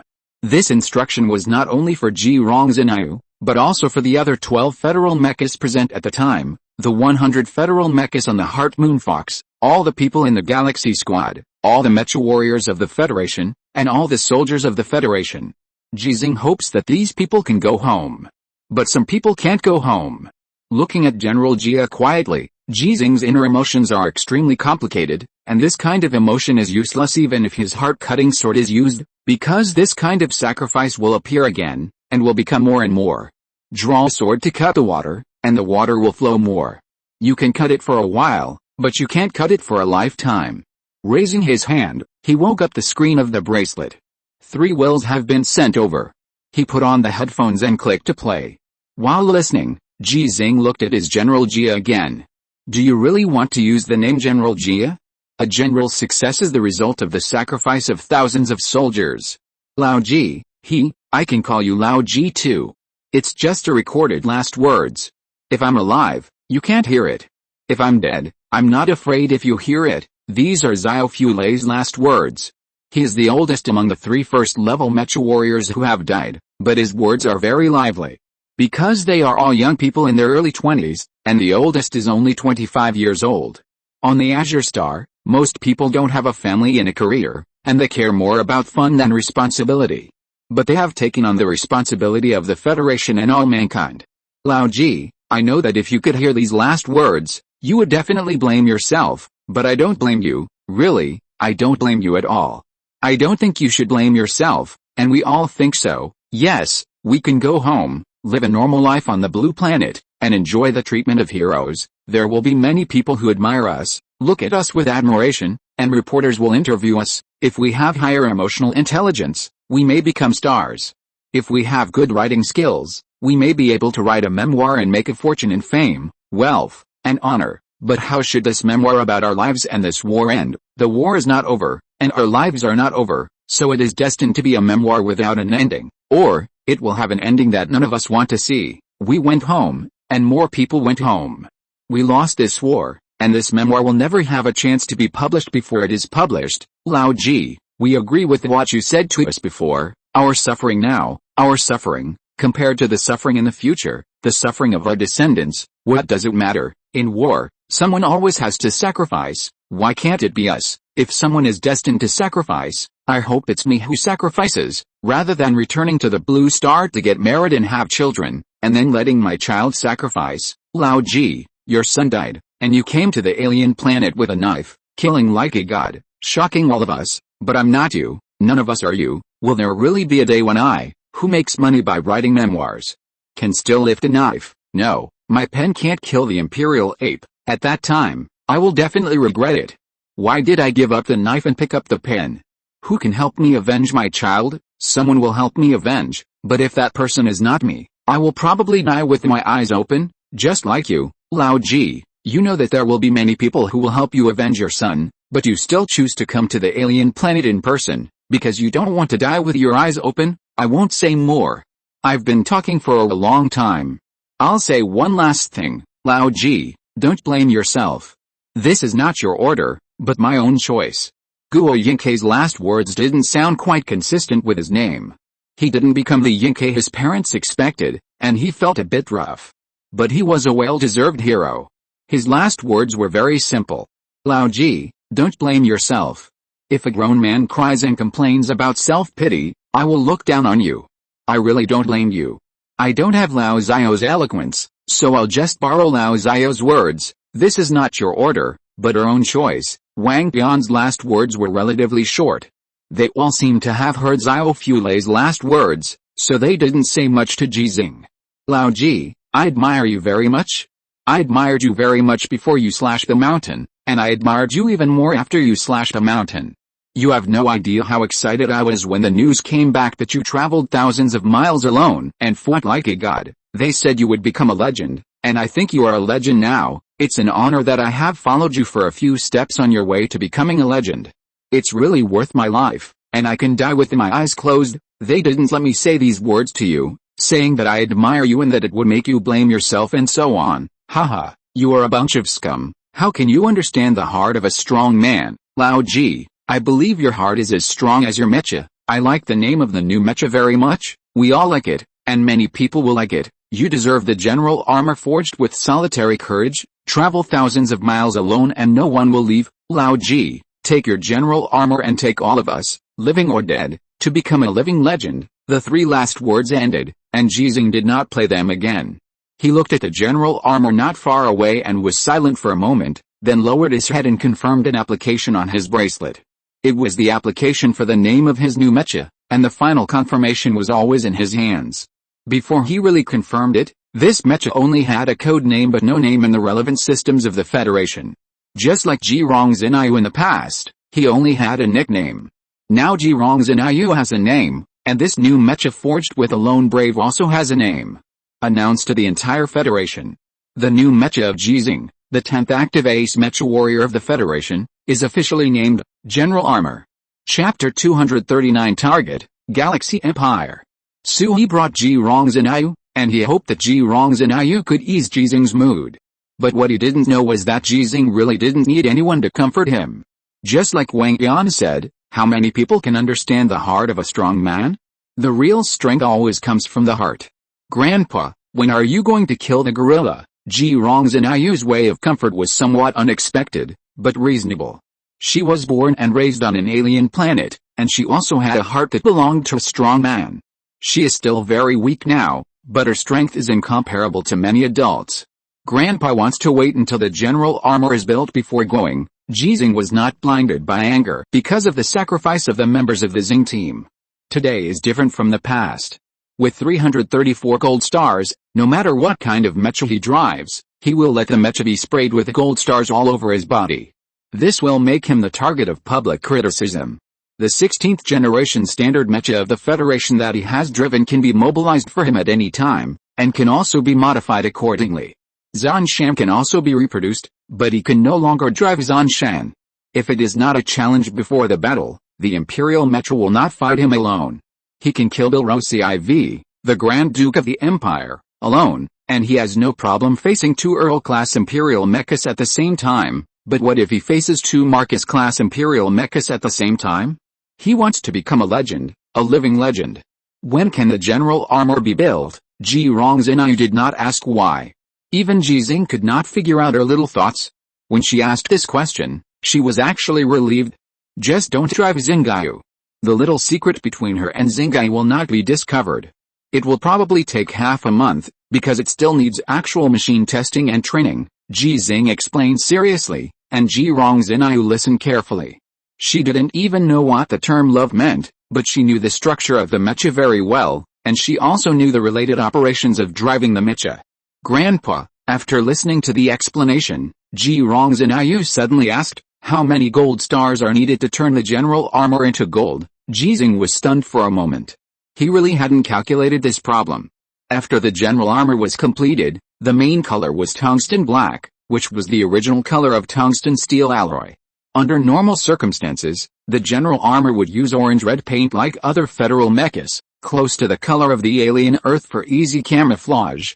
But even if the general armor is 5.6 meters high, 334 gold stars are enough to make the general armor look golden, especially the huge gold star on the chest. Grandpa, don't you know? Ji Xinghe said with a proud expression without waiting for Ji Xinghe to answer. I know. Then how many did Xinghe say it would take? 1001. Ji Xinghe answered and added, Xinghe helped me calculate it. This was a small test. But as smart as Ji Xinghe was, he didn't notice this either. He smiled and said, Xinghe was really amazing. Xinghe is also amazing. When Grandpa was 7 years old, he couldn't even count 4-digit numbers. Ji Xinghe laughed, like a silver bell, and then said seriously, then Grandpa can't pick big gold stars anymore. Because Xinghe counts as a big gold star, and there are 1,000 small gold stars. Ji Xinghe was stunned for a moment, then nodded seriously. Okay, Grandpa will only take small gold stars in the future. Hearing this answer, Ji Xinghe laughed even happier. She actually didn't have any knowledge of the combat power of the Duke, Marquess, Earl, Baron, Viscount, and regular level mechas of the Empire. But she knew that her grandfather Ji Xinghe would not be in any danger of life under normal circumstances when dealing with Imperial mechas below the Duke level. The Duke level and higher level Imperial mechas are still a great threat to Ji Xinghe. When the mecha warriors of the Federation spray gold stars, they will only spray the Duke level and higher level Imperial mechas into larger gold stars. Originally, this was to highlight Li Yuanba's achievements, but now Ji Xinghe also enjoys this invisible benefit. It is a benefit because it represents the recognition of all federal mecha warriors. Grandpa, can I spray you with gold stars at that time? Of course. Okay, let's make a pinky promise. Yes, let's make a pinky promise. Ji Xinghe agreed to the two requests made by Ji Xinghe, and Ji Xinghe agreed to the request that Ji Xinghe had not yet made. Both grandfather and grandson knew that a short separation was coming. Ji Xinghe, who wanted to become a legend for his granddaughter and wanted to avenge his son, could not always be with Ji Xinghe. And Ji Xinghe also knew and supported it. Old Ji, we think we should make a plan. Shen Mu took advantage of the gap and pulled Suhi to Ji Xinghe's side, whispering, we are doing big things, how can we not have a plan? What plan? A plan to do big things, Shen Mu said as if it was a matter of course. For example, get Jackson a tungsten steel alloy mecha, and get Chen Sun a Gauss energy sniper rifle. Let's make it bigger and stronger. Ji Xinghe and Suhi were both helpless. They felt that Shen Mu's idea might be a bit extreme. Plans are not really necessary, but we do need some goals. Suhi corrected the topic, not long-term goals, but short-term goals, so that everyone will not find it difficult to accomplish. His words were not clear, so Shen Mu was a little puzzled. What do you mean by difficult to accomplish? Is our goal difficult? Suhi asked back, then tell me, what is our goal? Of course it is to create a galaxy empire. Shen Mu suddenly became excited.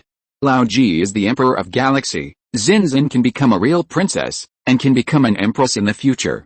I am the first dean of the Galaxy Empire Academy of Sciences, and you are the first director of the Galaxy Empire TV station. Shut up, what idiotic words are you talking about? Suhi cursed, making Ji Xinghe feel that there are still normal people around him. But what he didn't expect was that Suhi didn't know what he was thinking, and said in a very serious tone, why am I the director of a TV station in the Galaxy Empire? At least you should be a minister of 6 ministries. It's over, it's all abnormal. Talking and making a fuss, we still have to talk about business. When Ji Xinghe rolled up his sleeves, Suhi and Shen Mu finally calmed down. We have only one ultimate goal, which is to destroy the empire, but this is a very long-term goal, so we need to set some small goals so that everyone's efforts can see results in a short time. Which is very helpful for the morale of the army. Suhi, who didn't want to be a political commissar, said something that made Shen Mu doubt again. Fortunately, Ji Xinghe hadn't put down his sleeves, so he held back. Let me first talk about some of the things that Lao Ji said before. These words can be used as some small goals, Suhi activated a bracelet screen and wrote on it as he spoke. The first goal is to equip everyone in the Xing team with a weapon made of tungsten steel gold. Captain Shen Mu, do you have anything to say about this? Shen Mu finally became serious. In the short term, weapons made of tungsten steel gold are indeed a sharp weapon for breaking armor. The power of light energy weapons is temporarily not as good as tungsten steel gold, so this goal can be determined. Suhi nodded. Okay, that's 30. In addition to the ones that Lao Ji uses himself, he has already got 5 for the Xing team, so he needs to snatch back 25. Well, kill 25 Imperial Earls. Lao Ji, are you okay? No problem. Ji Xinghe knew why Suhi emphasized the Imperial Earl. These people didn't want him to go to trouble the Marquis and the Duke, even if he was very strong. Benefits and risks have always coexisted. In the eyes of many people, Ji Xinghe doesn't need to take such a high risk now. Many people don't want Ji Xinghe to get into trouble, and the Federation doesn't want the ace mecha warrior to become 9 again. But he added, there are still 27 missing. I promised Harris and Qintong that I would get 1 for each of them. Okay, then 27. Suhi carefully revised the minutes of the meeting. There were only 3 people, but it was indeed a meeting. If Shen Mu were to say it, he would say it was the founding meeting of the Galaxy Empire. The second goal is also related to mechas. Suhi pondered for a moment. Even if all members of the Galaxy team are special grade, the mecha resources they can obtain will not be anything special. The phenomenon of favoritism is still rare in the Federation. Shen Mu nodded and said, yes, the mechas of special grade mecha warriors are generally just customized and modified, which does not make any essential changes to their combat effectiveness. Only mechas of the performance level of Zun Shan can make their strength change qualitatively. Then for the second goal, how about we build a mecha for everyone in the Galaxy team? Suhi asked, according to Zun Shan's performance standards. Okay, Shen Mu agreed, and it must be a mecha belonging to the Galaxy team, not a mecha belonging to the Federation. After the two finished speaking, they both looked at Ji Xinghe. This made Ji Xinghe regretful, because what these two people said was really outrageous. The Galaxy Empire was definitely a joke, but the 30s Hanshin class mechas belonging to the Galaxy team were a very serious plan. Ji Xinghe was a little hesitant. Will this have a bad impact? Ji Xinghe, are you afraid of a bad impact? Shen Mu was the first to sneer, and when Ji Xinghe looked at him, he returned to his normal tone. Didn't they say that the Galaxy team is a rapid response tactical mecha team, which is different from other mecha teams? So, what's wrong with us having some privileges? Besides, we don't apply for federal resources, but get resources ourselves to build mechas, so how can it have a bad impact? Suhi added, there is no bad impact. They will not equip the Galaxy team with 30 mountain cutting class mechas, then we will build them ourselves. Old G, you have to accept the fact that other people in the Galaxy team will sacrifice in the future, and these mechas can not only increase their chances of survival, but can also be inherited. Shen Mu persuaded again, ace mecha warriors must have privileges, and no one will be dissatisfied with this. As long as you continue to fight and continue to create miracles in the future, no one will have any objections, nor will there be any bad impact. Instead, they will be proud of you. Ji Xinghe no longer hesitated.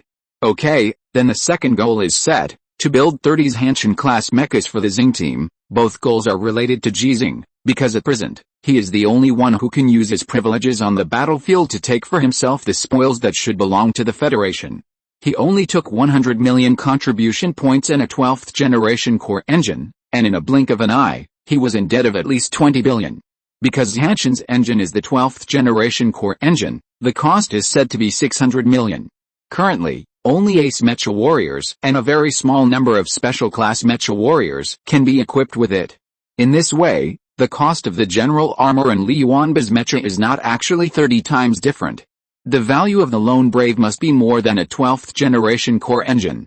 The third goal is that all members of the Galaxy team are special grade. I mean that all members are special grade when the team is fully staffed. Suhi wrote down this sentence while speaking, and then looked at Ji Xinghe and added, my suggestion is that we should not limit ourselves to recruiting people from the remnant companies. When Lieutenant Colonel Chen Soon contacted me, he said that Major Qintong had this idea. In addition to Major Qintong, there should be other special grade members who have this idea. Following legends is human instinct. Jackson's growth because of Ji Xinghe has also been seen by many people. There is also Hanshin. If the Galaxy team has 30s Hanshin class mechas and 30 weapons made of tungsten steel gold, Many special grade members will be tempted. Ji Xinghe shook his head. No, we will only recruit people from the remnant companies. He was puzzled. Why? Ji Xinghe replied, because the neural connection technology is about to be applied, and it will be popularized in half a year.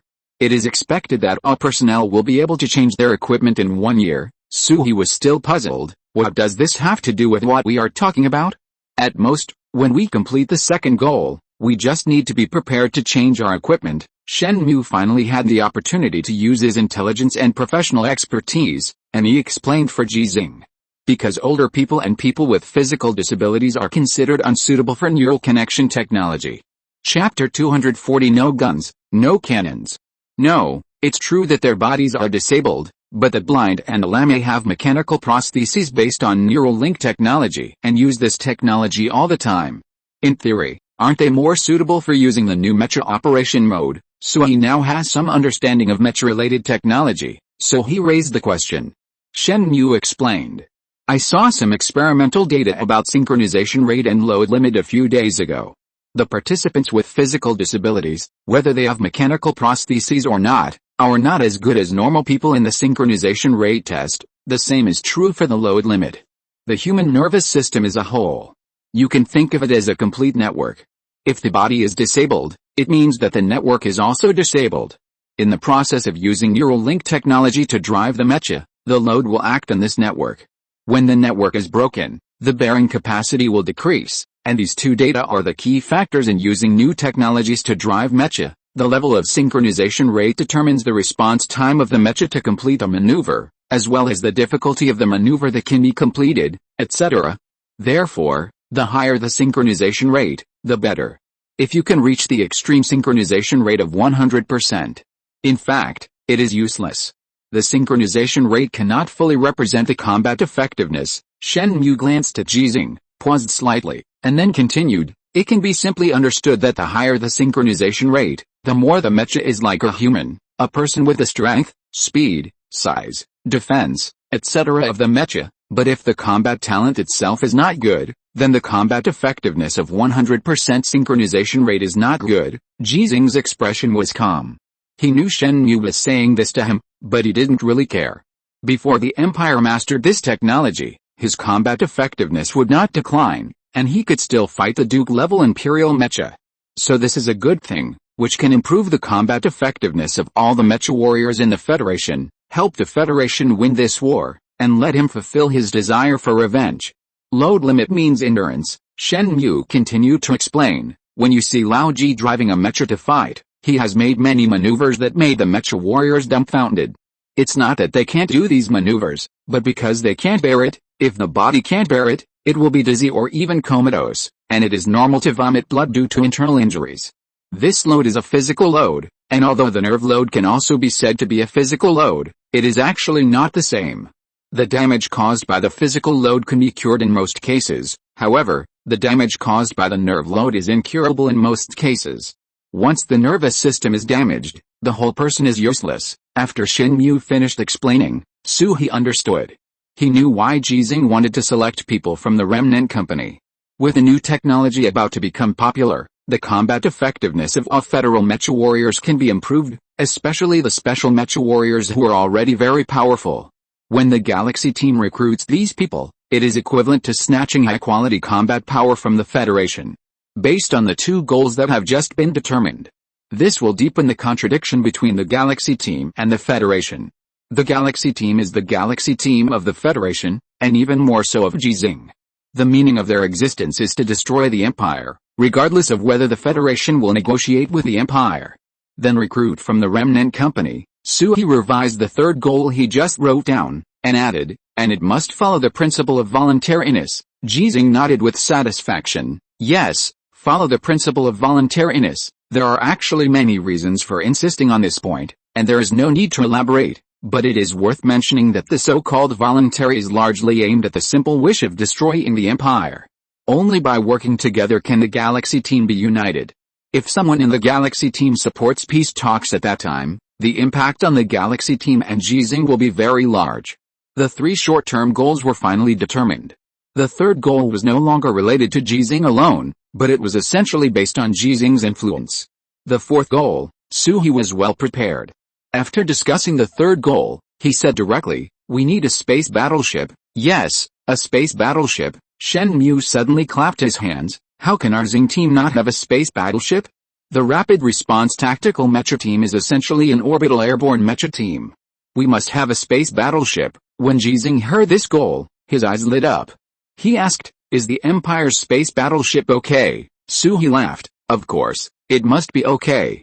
Anyway, the Federation will not equip us with space battleships.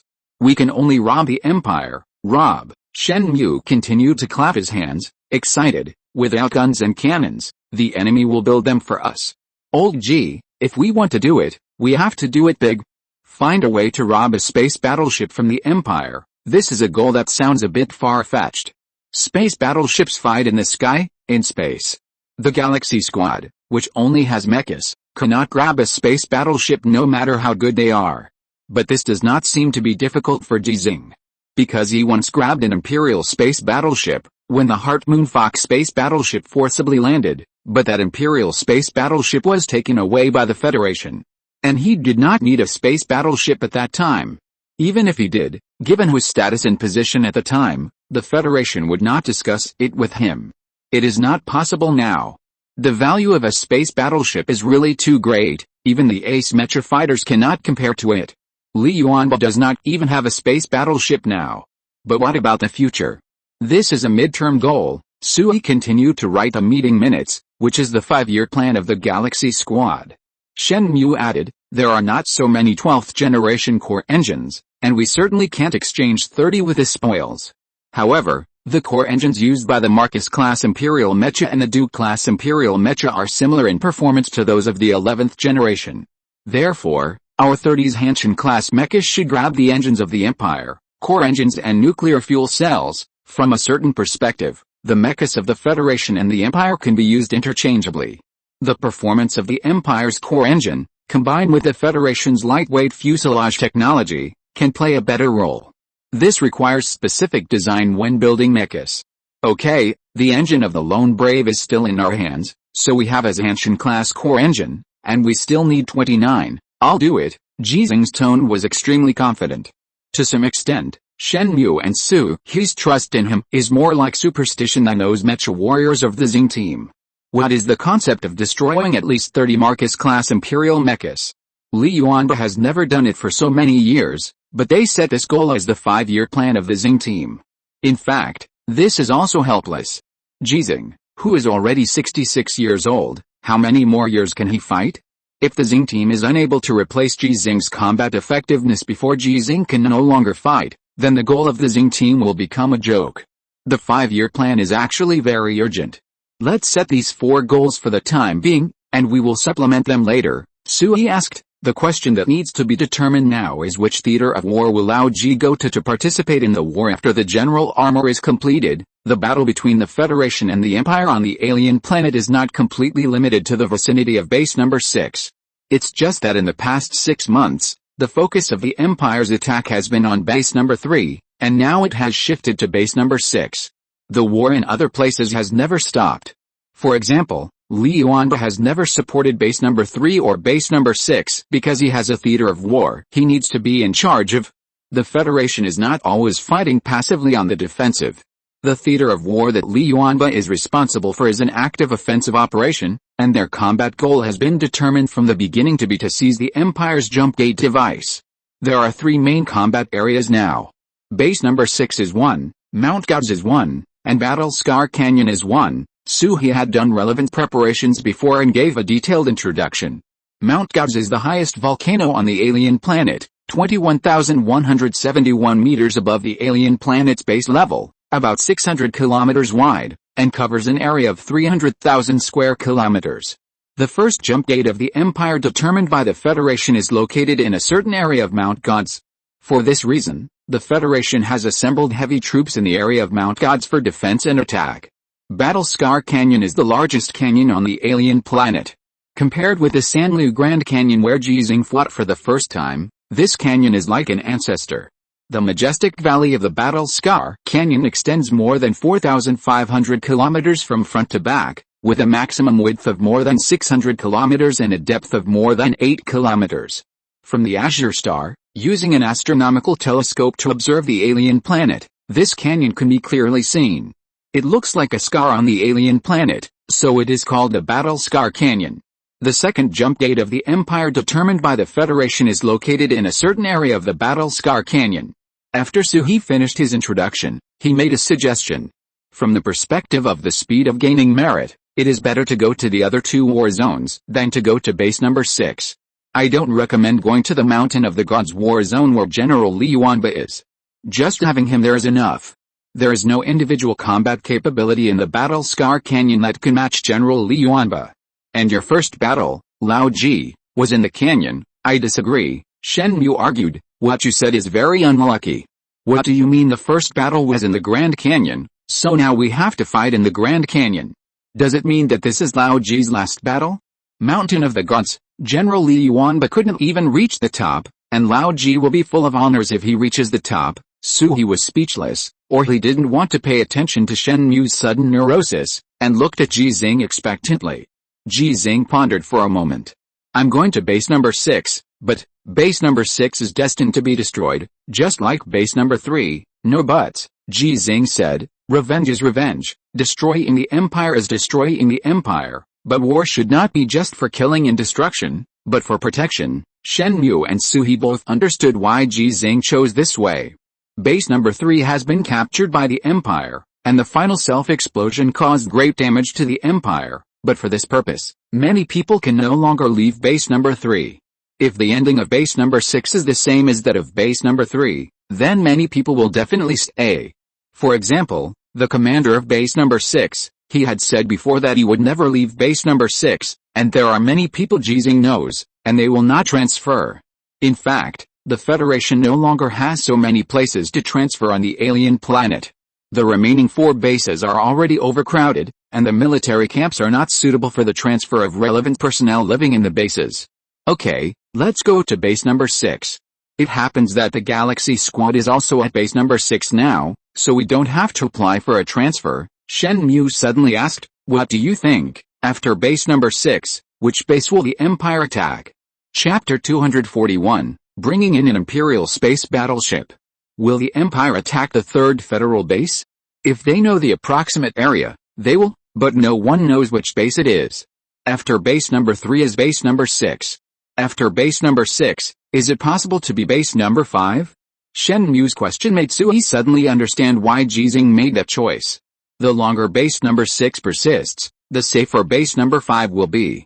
The current Empire does not have enough troops to launch a full-scale attack on 2 federal bases at the same time. After all, the 2 war zones, the Mountain of the Gods and the Battle Scar Canyon, require more than twice the troops required by base number 6. Ji Xinghe is already 7 years old, and her treatment will be over in about half a year to a year. In this case, if base number 6 can persist for half a year to a year, Ji Xinghe will not need to be transferred anymore, and she can go directly back to the Azure Star. Ji Xinghe said that he wanted to protect base number 6, but wasn't he also protecting Ji Xinghe? The meeting is over. After Shen Mu said these 4 words, he went back to continue making the general armor. Suhi was busy with his filming work and the secret connection work. It's not quite right to say connection, but it is essentially connection. Ji Xinghe has completed the part he should complete in the construction of the general armor. The operation learning of the new mecha has been completed. The rest is to wait for the actual machine testing and running and training after the successful construction. He has time to start repairing the mecha again. Because the number 66 operation area is used to build the general armor, it has not received any repair tasks for the mecha recently. Ji Xinghe began to receive the repair work of parts from other operation areas as before.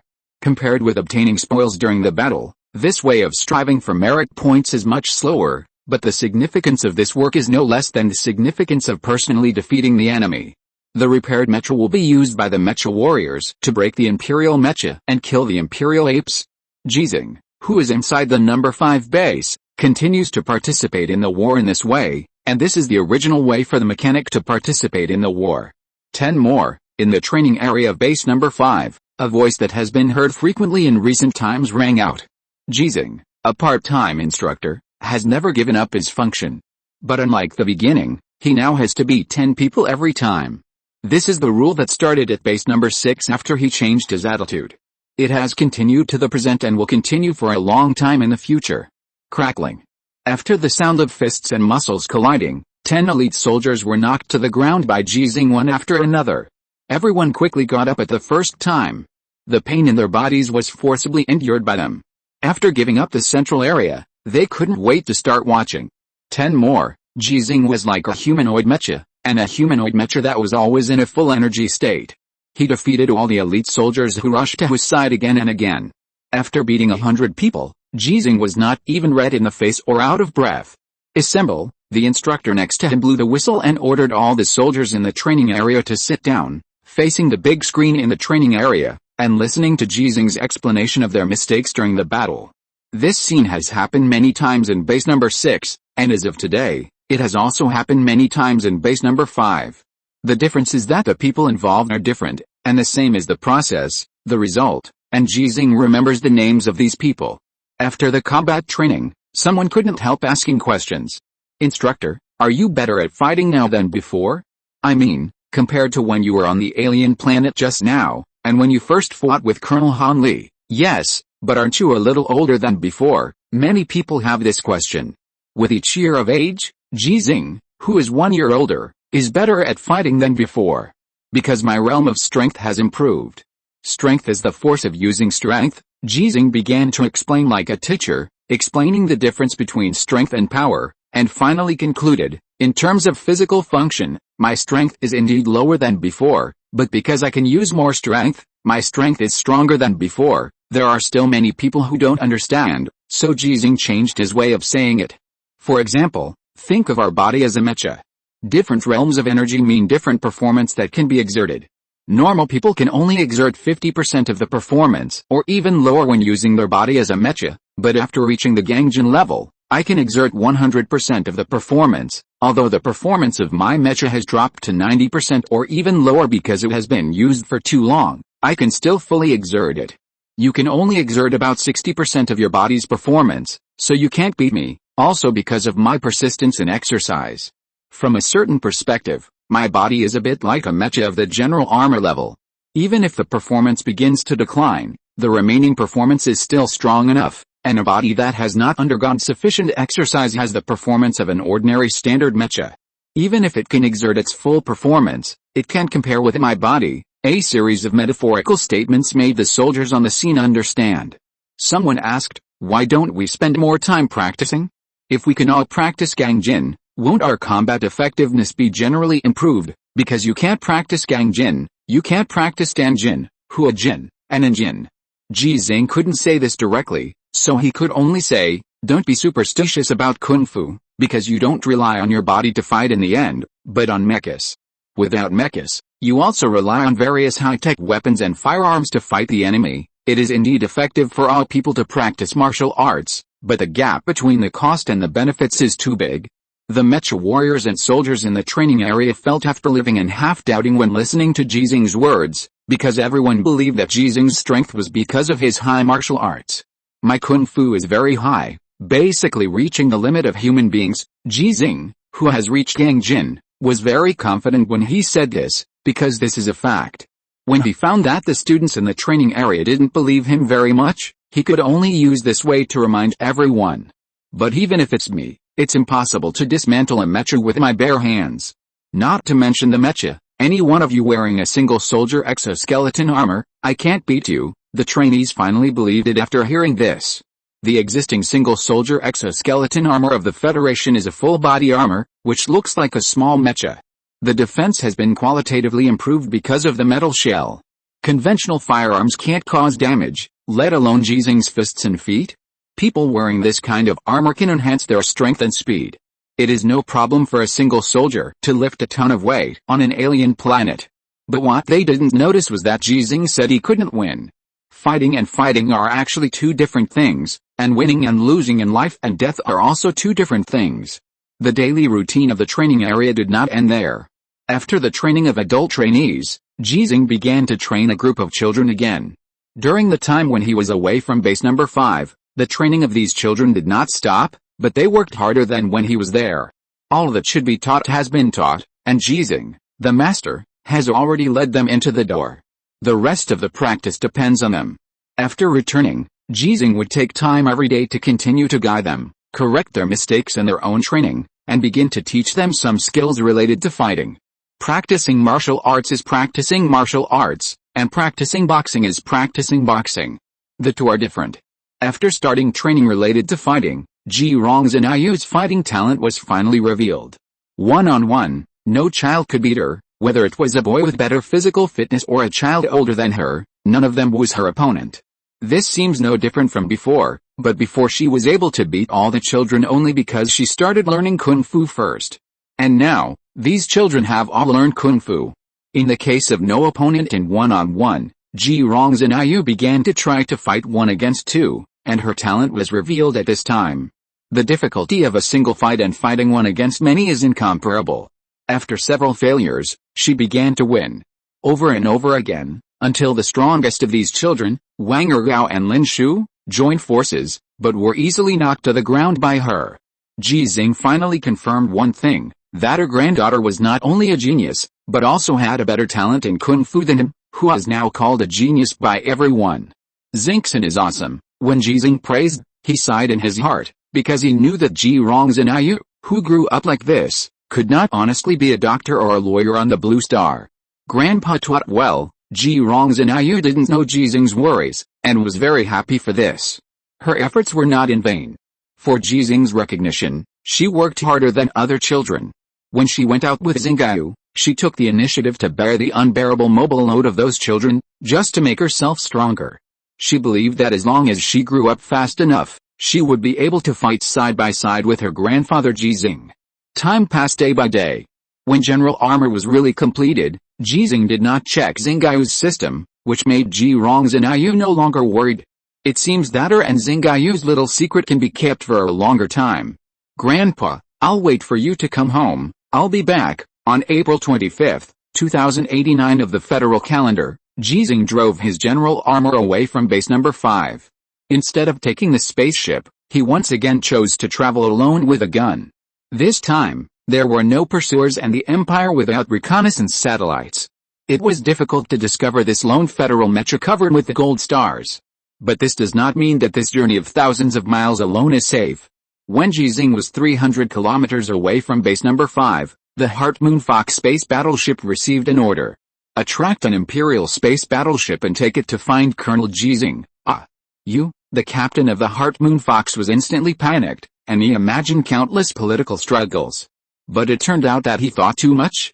This is an application from Colonel Ji Xinghe. He said that he didn't want to be too bored along the way. Chapter 242. You also know that he is Colonel Ji Xinghe?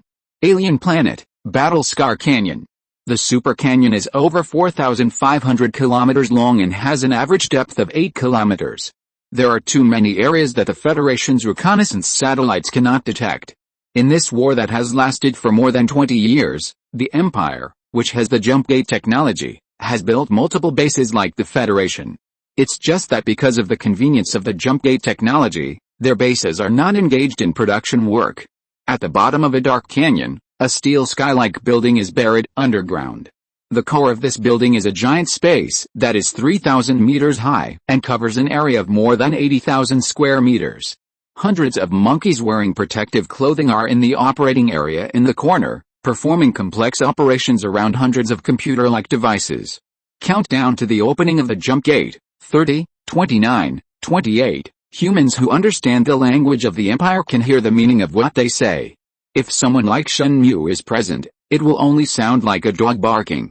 As the countdown began, the device that looked like a giant ring began to light up with a faint blue light. The giant ring, with a diameter of more than 2 kilometers, was the most conspicuous device in the building. The faint blue light gradually filled up, making the giant ring look like a faint blue mirror. The light changed from gentle to dazzling, and then changed back to gentle, and finally formed a light blue like a mirror. 3, 2, 1, the countdown ended, and the giant ring, which was the fixed coordinate jump gate device of the Empire, finally completed the startup. Through the light blue mirror like the sky, you can clearly see another world. That is the Empire Star. The blue sky looks no different from the Azure Star, with white clouds and snow-capped mountains in the distance. In the area near the jump gate, there are hundreds of steel buildings like bunkers, with heavy machine guns, missile launchers and other weapons installed on them. Around the bunkers, there are thousands of armored vehicles, tanks, missile launchers and other military vehicles. Behind these bunkers, there are densely packed military camps, where countless guerrillas are walking around, training in groups, or looking at the direction of the jump gate, wondering what they are thinking. There are always watching reconnaissance satellites in the sky, and there are also many reconnaissance drones. In the absence of any enemy situation, they are constantly cruising. If Ji Xinghe could see this scene, he would be very happy, because these arrangements mean, the Empire is afraid. They are afraid that the Federation will attack. When the jump gate was successfully built, the convoy that had been prepared long ago began to move in an orderly manner, and those vehicles were completely sealed. Combined with the monkeys responsible for the operation on the other side of the jump gate, they are still wearing intact protective clothing in an airy environment. The jump gate has radiation that is lethal to carbon-based life. These transport vehicles transport new soldiers and a large amount of supplies. Food, drinking water, oxygen, weapons and ammunition, medicines, etc., all the materials needed for survival and fighting on alien planets. The Empire that is not engaged in production on alien planets has always relied on this method to complete logistics supplies. Therefore, the Federation believes that as long as the Empire's warp gate device can be seized or destroyed, the Empire will no longer be able to wage war on the alien planet. The Empire's troops that have already arrived on the alien planet will die slowly after losing the warp gate. However, there is also a theory that if the Empire's 2, possibly 3, fixed warp gate devices on the alien planet are destroyed, the Empire will use the random warp gate device that they first came to the alien planet. Compared with the warp gate device with fixed coordinates, the latter is more difficult to defend. The transport convoy drove into the alien planet after passing through the warp gate, parked in an orderly manner and began to unload the transported materials and troops. The originally empty steel building was crowded in an instant, but these vehicles, materials, and troops only occupied the ground. The passage space of the 6 space battleships was not blocked. They passed through the warp gate from the Empire planet and arrived at the alien planet one by one. The change in gravity made their flying posture unstable for a moment, which made the gorillas and monkeys on the ground terrified. Unfortunately, the 6 spaceships did not crash. The Empire was already very experienced in using the warp gate device to reach alien planets. Buzz. Countdown to warp gate closing, 10, 9, 8. The transport vehicles that had unloaded all the supplies passed through the warp gate and returned to the Empire. The faint blue light gradually disappeared, and the warp gate eventually turned into a giant metal ring that seemed to have no shape. Only then did the door of the building begin to open. The metal giant door was thick enough to pass through the spaceship. It seemed that they were also worried that there would be an accident, because the crash of the spaceship would cause the entire base to be destroyed. The first to leave this area were 6 spaceships. After leaving the Imperial base that looked like a steel sky, they flew a long distance in the Battle Scar Canyon before starting to climb their flight altitude. When they just left the dark area of the Battle Scar Canyon, the Federation's reconnaissance satellite had already discovered them. A new round of air combat began. The 16 Federation spaceships, which were always on standby, determined their respective targets and began to chase and intercept them directly from space. The Federation's space battleships did not drop their flight altitude. They were very sure that these space battleships would definitely enter space. This was indeed the case. The 6 Imperial space battleships used the onboard detection devices to continuously determine the location of the Federation space battleships and change their flight trajectory to avoid them. Their first combat goal was to enter space and launch reconnaissance satellites, space reconnaissance drones and other reconnaissance devices. Air supremacy does not entirely depend on who has more space battleships. To a large extent, the vision from the sky is the key to determining who has air supremacy. The 16 Federation space battleships chased and intercepted the 6 Imperial space battleships, not because they could not beat them. In terms of the technical level of space battleships, the Federation and the Empire are at the same level. In terms of the high-tech weapons carried by space battleships, the Federation has a certain advantage. Using more to defeat fewer is not a waste of resources, but to destroy the reconnaissance satellites, communication satellites, space drones, etc. launched by the Imperial space battleships. As the 6 Imperial battleships continued to be launched, the 16 Federation battleships that were chasing and intercepting were forced to disperse. In the end, only 7 Federation warships pursued the 6 Imperial space battleships, and the Heart Moon Fox was among them. The captain of the Heart Moon Fox gave the order. Drag the knife. These 3 simple words are actually very complicated to implement. Originally, it refers to the ancient military generals pretending to be defeated, hanging the knife, and suddenly turning back to attack when the enemy is unprepared. When used on a space battleship, the difficulty and danger are much greater. From the party that is chasing and blocking to the party that is being chased, a substantial sacrifice must be made. That is, being locked by the attack weapons of the Imperial battleship. The battle between space battleships is essentially no different from the battle between fighters. Both sides rely on high-tech weapons to launch attacks. Whoever can lock on to the other side has the initiative to attack. The Heart Moon Fox space battleship, which poured out a round of firepower, seemed to have made a mistake and lost the initiative in the air battle. The Imperial battleship that successfully locked on the Heart Moon Fox space battleship suddenly chased after it as if it had been injected with chicken blood. After completing the task of dropping reconnaissance satellites and other devices, their second task is to cruise over the alien planet and use their own reconnaissance devices to conduct reconnaissance on the Federation's troops, bases, etc. on the alien planet. The third task is the bombing mission, which is to bomb the discovered Federal ground forces and military camps. Compared with medium and long-range missiles, this kind of airstrike will be more difficult to defend because of the shortened attack distance. If they are lucky, they can return to the Battle Scar Canyon. Under normal circumstances, they will be destroyed by the swarming Federal space fleets in the process of performing these 3 tasks. The alien sky is ruled by the Federal space fleet. Therefore, if they can shoot down a Federal space battleship in this process, even if they are destroyed by subsequent attacks, the merits they can get are enough for their families to enjoy the benefits for 3 generations. The 2 space battleships chased each other in space, and then entered the extremely thin atmosphere of the alien planet because of the active lure of the Heart Moon Fox space battleship. Because of the different engine structures, the alien atmospheric environment that cannot allow fighters and helicopters to fly will not affect the flight of space battleships and spacecraft. In a certain area of the command center of the Nanchaman space station, many people are watching this chase. Seeing that the Heart Moon Fox's dragging knife strategy put them in danger, some people couldn't help but raise doubts. Colonel Ji Xinghe, are you really sure that you can guarantee your own safety in the pursuit and bombing of a space battleship? If it's just because Colonel Ji Xinghe doesn't want him to be too bored on the way, we have to face the risk of the Heart Moon Fox being shot down. Isn't it a bit inappropriate? After the Empire discovered Colonel Ji Xinghe, it once again sent out Duke-level mechas, or a large number of Imperial noble mechas to chase and intercept. How can Colonel Ji Xinghe's safety be guaranteed? In the face of these doubts, a Major General Long Zhao, who was in charge of the command of this operation, responded in a decisive tone. The Heart Moon Fox space battleship belongs to our Long Zhao space fleet, and Colonel Ji Xinghe belongs to our Long Zhao orbital airborne mecha corps. We Long Zhao have the right to approve and implement such a combat plan. The issue was raised, and someone said angrily, we are also for the safety of Colonel Ji Xinghe. You also know that he is Colonel Ji Xinghe. The Major General looked at the holographic screen in front of him expressionlessly, noticing that the Heart Moon Fox had lured the Imperial space battleship to the sky above Ji Xinghe's coordinates, and his tone was calm but full of confidence. Your worries are meaningless. Now, we should worry about that Imperial space battleship. Because they have to face Colonel Ji Xinghe. Chapter 243, Ji. On the barren land of the alien planet, orange red dust kept flying.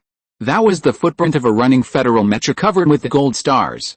Because it was wearing a foot mecha kit that was easy to run, the height of the general armor reached 5.7 meters. The foot kit was helpful in reducing pressure, so that the general armor weighing 5.6 tons would not sink into the ground during the running process. There is no concrete road on the alien planet. After the general armor was built, it weighed only 5 tons, and the additional 600 kilograms were equipped with weapons and related mecha kits. This 600 kilograms of weight did not affect the running speed of the general armor. The 16th generation standard mecha of the Federation that Ji Xinghe once drove had a cruising speed of only 60 kilometers per hour, which was not as good as ordinary cars on the Azure Star. But the general armor he was driving at this time could be called the top mecha of the Federation. After being equipped with a 12th generation core engine, The cruising speed of this mecha could reach 140 kilometers per hour. In the state of full power charge, the theoretical limit speed of the hardware is 230 kilometers per hour. In the previous running and training, Ji Xinghe increased this theoretical limit speed to 240 kilometers per hour. The performance parameters of the mechas driven by Jackson, Han Li, Harris and others cannot be compared with the general armor. Only when the exclusive mechas of the ace mecha warriors of Jackson and Han Li are completed can they have mechas that are not inferior to the general armor, or even have comprehensive performance exceeding the general armor. Ji Xinghe actually had the opportunity to get such a mecha, but because of time reasons and the ownership of the mecha, he chose to give up.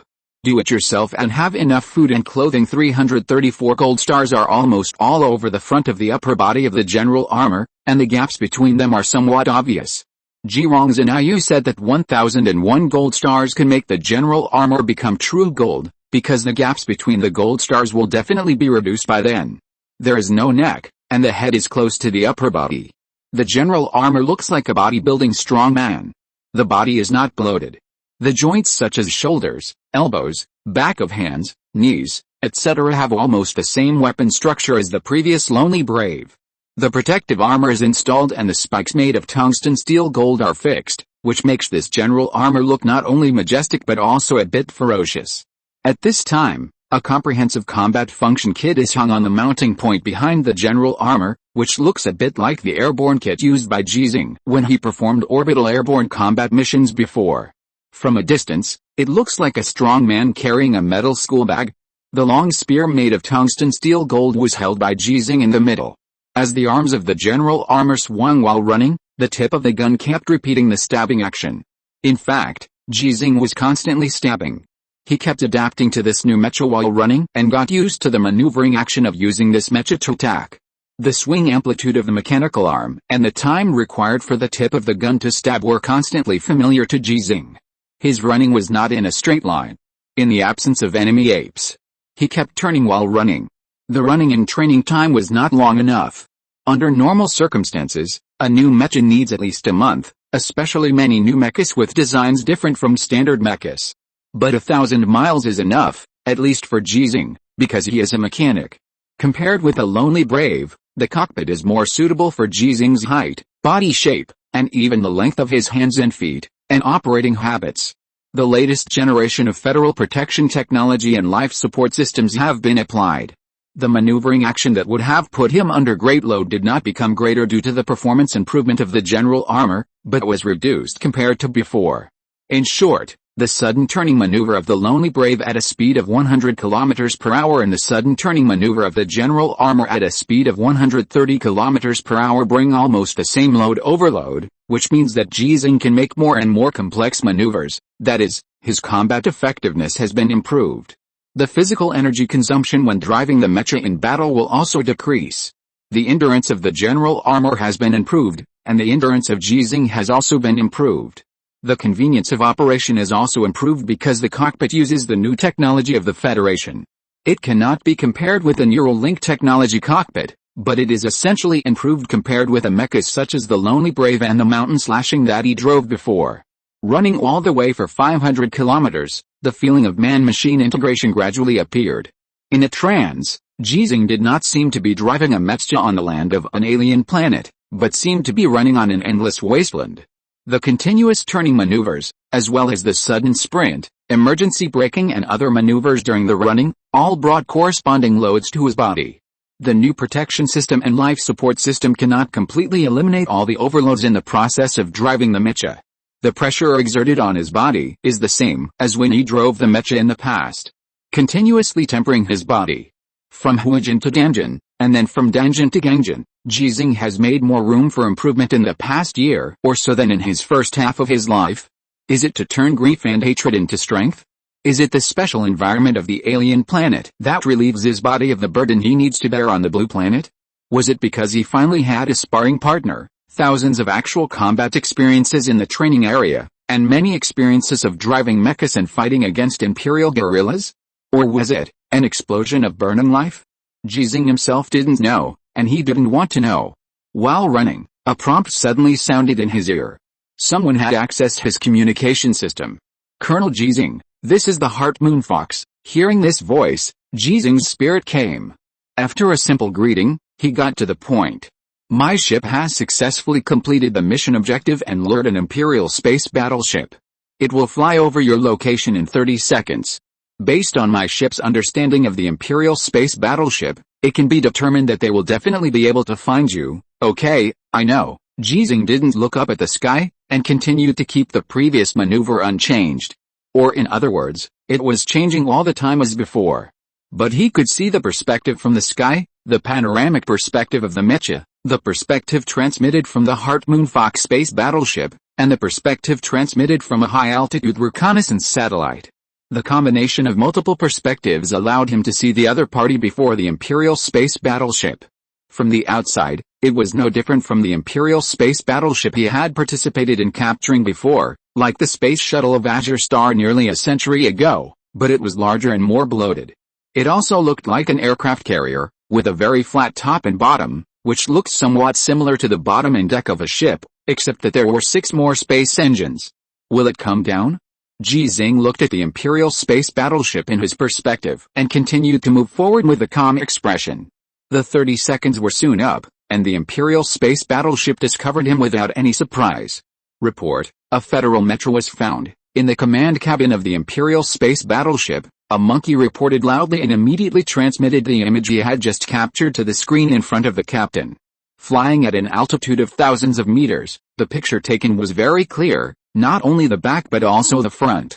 So the captain of this Imperial space battleship saw the dense Venus. More than 300. This is a Federation mecha with more than 300 Venus. The model has never been seen before, but there is only one person in the Federation who has more than 300 Venus and may appear at this coordinate at this time. Ji Xinghe. Ji Xinghe, who captured Duke Bilrosi IV, Marcus Kaisman, Marcus Shanarwita, Count Ling Shiluo. Unknowingly, Ji Xinghe has captured an Imperial Duke, 2 Imperial Marquises, and 3 Imperial Earls. There are also some Imperial Nobles, but there is no need to describe them in detail since they are not at the level of Earls. Abandon that Federation space battleship, attack Ji Xinghe with all your strength, and kill him. The order was issued by the captain at the first time. The Imperial space battleship that was tracking the Heart Moon Fox suddenly began to turn after flying over Ji Xinghe for dozens of kilometers. The Heart Moon Fox was the first to discover this and also began to turn and chase, and pass the information out. What the Nanchunman space station would do after receiving the message had nothing to do with Ji Xinghe for the time being.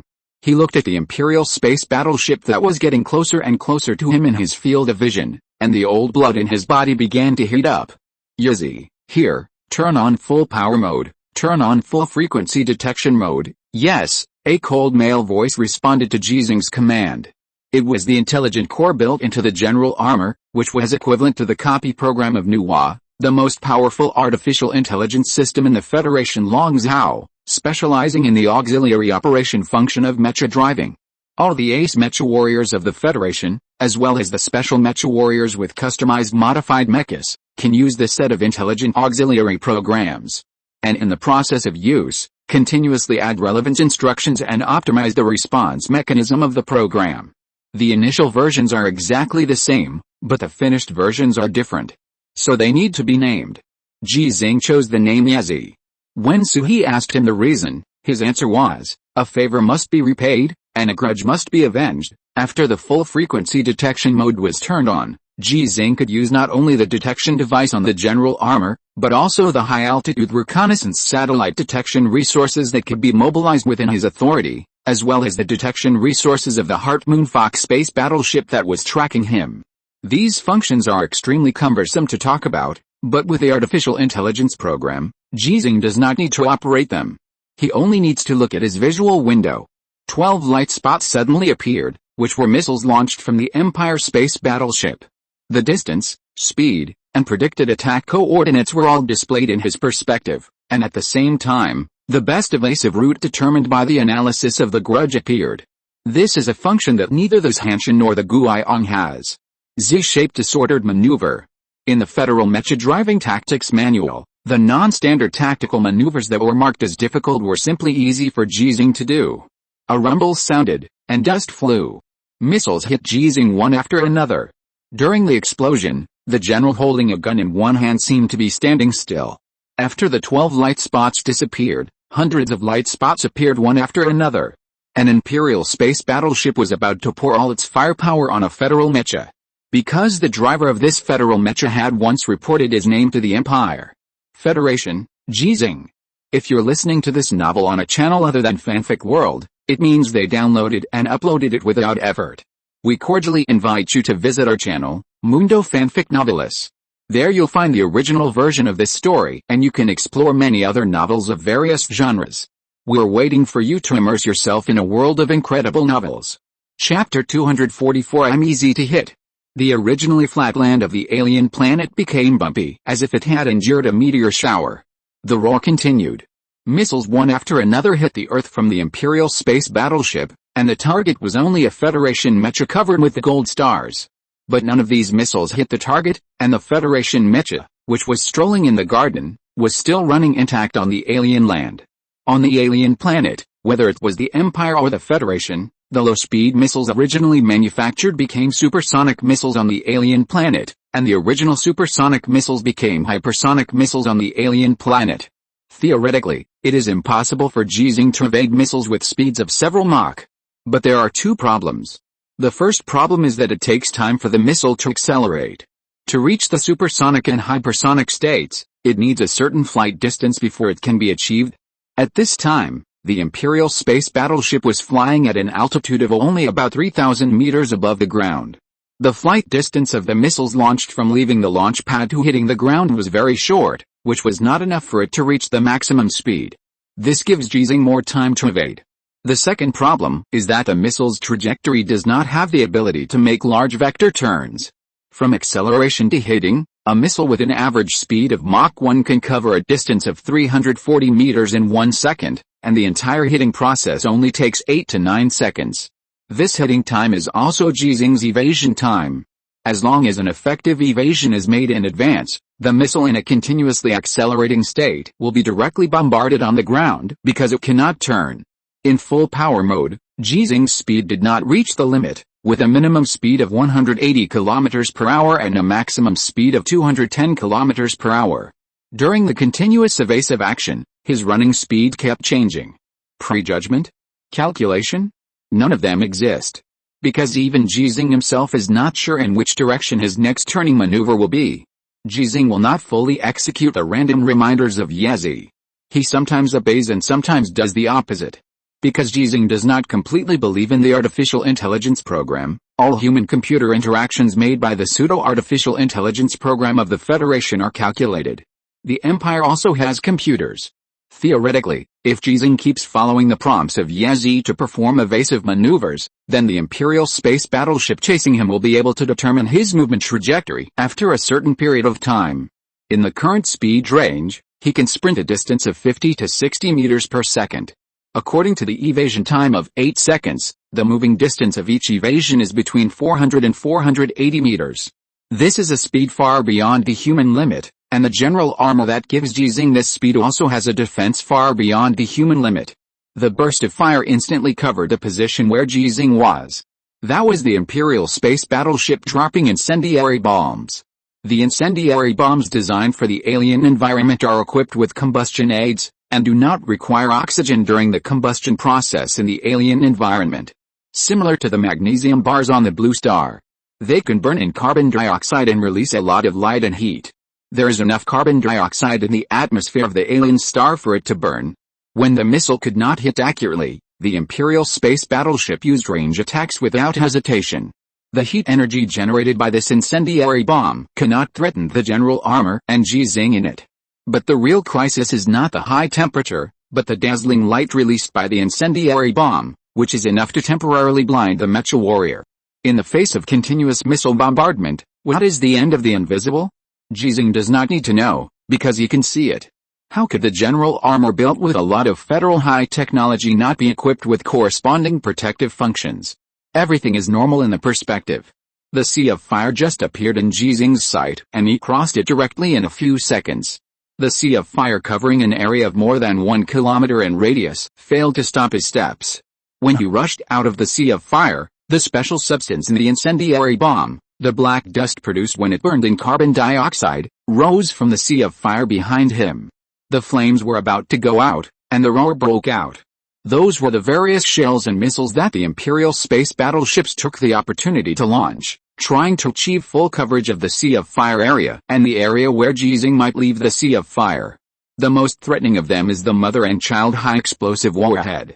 The special missile with secondary precision guidance capability exploded in the air before hitting the ground.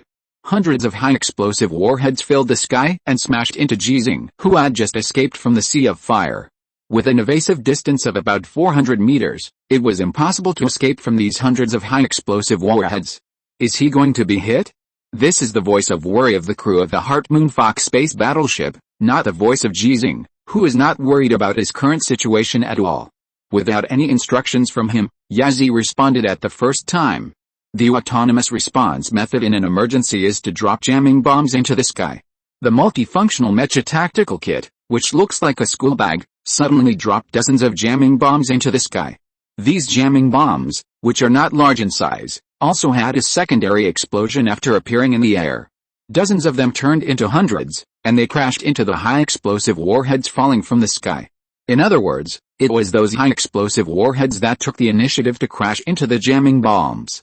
The roar was not strong enough. If it were the atmosphere of the Azure Star, Ji Xinghe would have definitely felt what a deafening sound was. In the safe area cleared by jammers, Ji Xinghe made a turning maneuver for the countless times when the surrounding high-explosive warheads hit the ground and exploded, continuing to evade the fire attack from the sky. His jammers were gone. But, Colonel Ji Xinghe, it's going to run away, we're going to chase it. The Heart Moon Fox sent a message that made Ji Xinghe very unhappy. The Imperial space battleship, which had poured out almost all its ammunition, did not choose to force a landing battle. How could he rob it? Isn't the Imperial space battleship equipped with a lot of mechas? Come down and fight me. Isn't there also armored vehicles, tanks and so on? Come down and fight me. After evading for half an hour, Ji Xinghe finally stopped and looked up at the sky.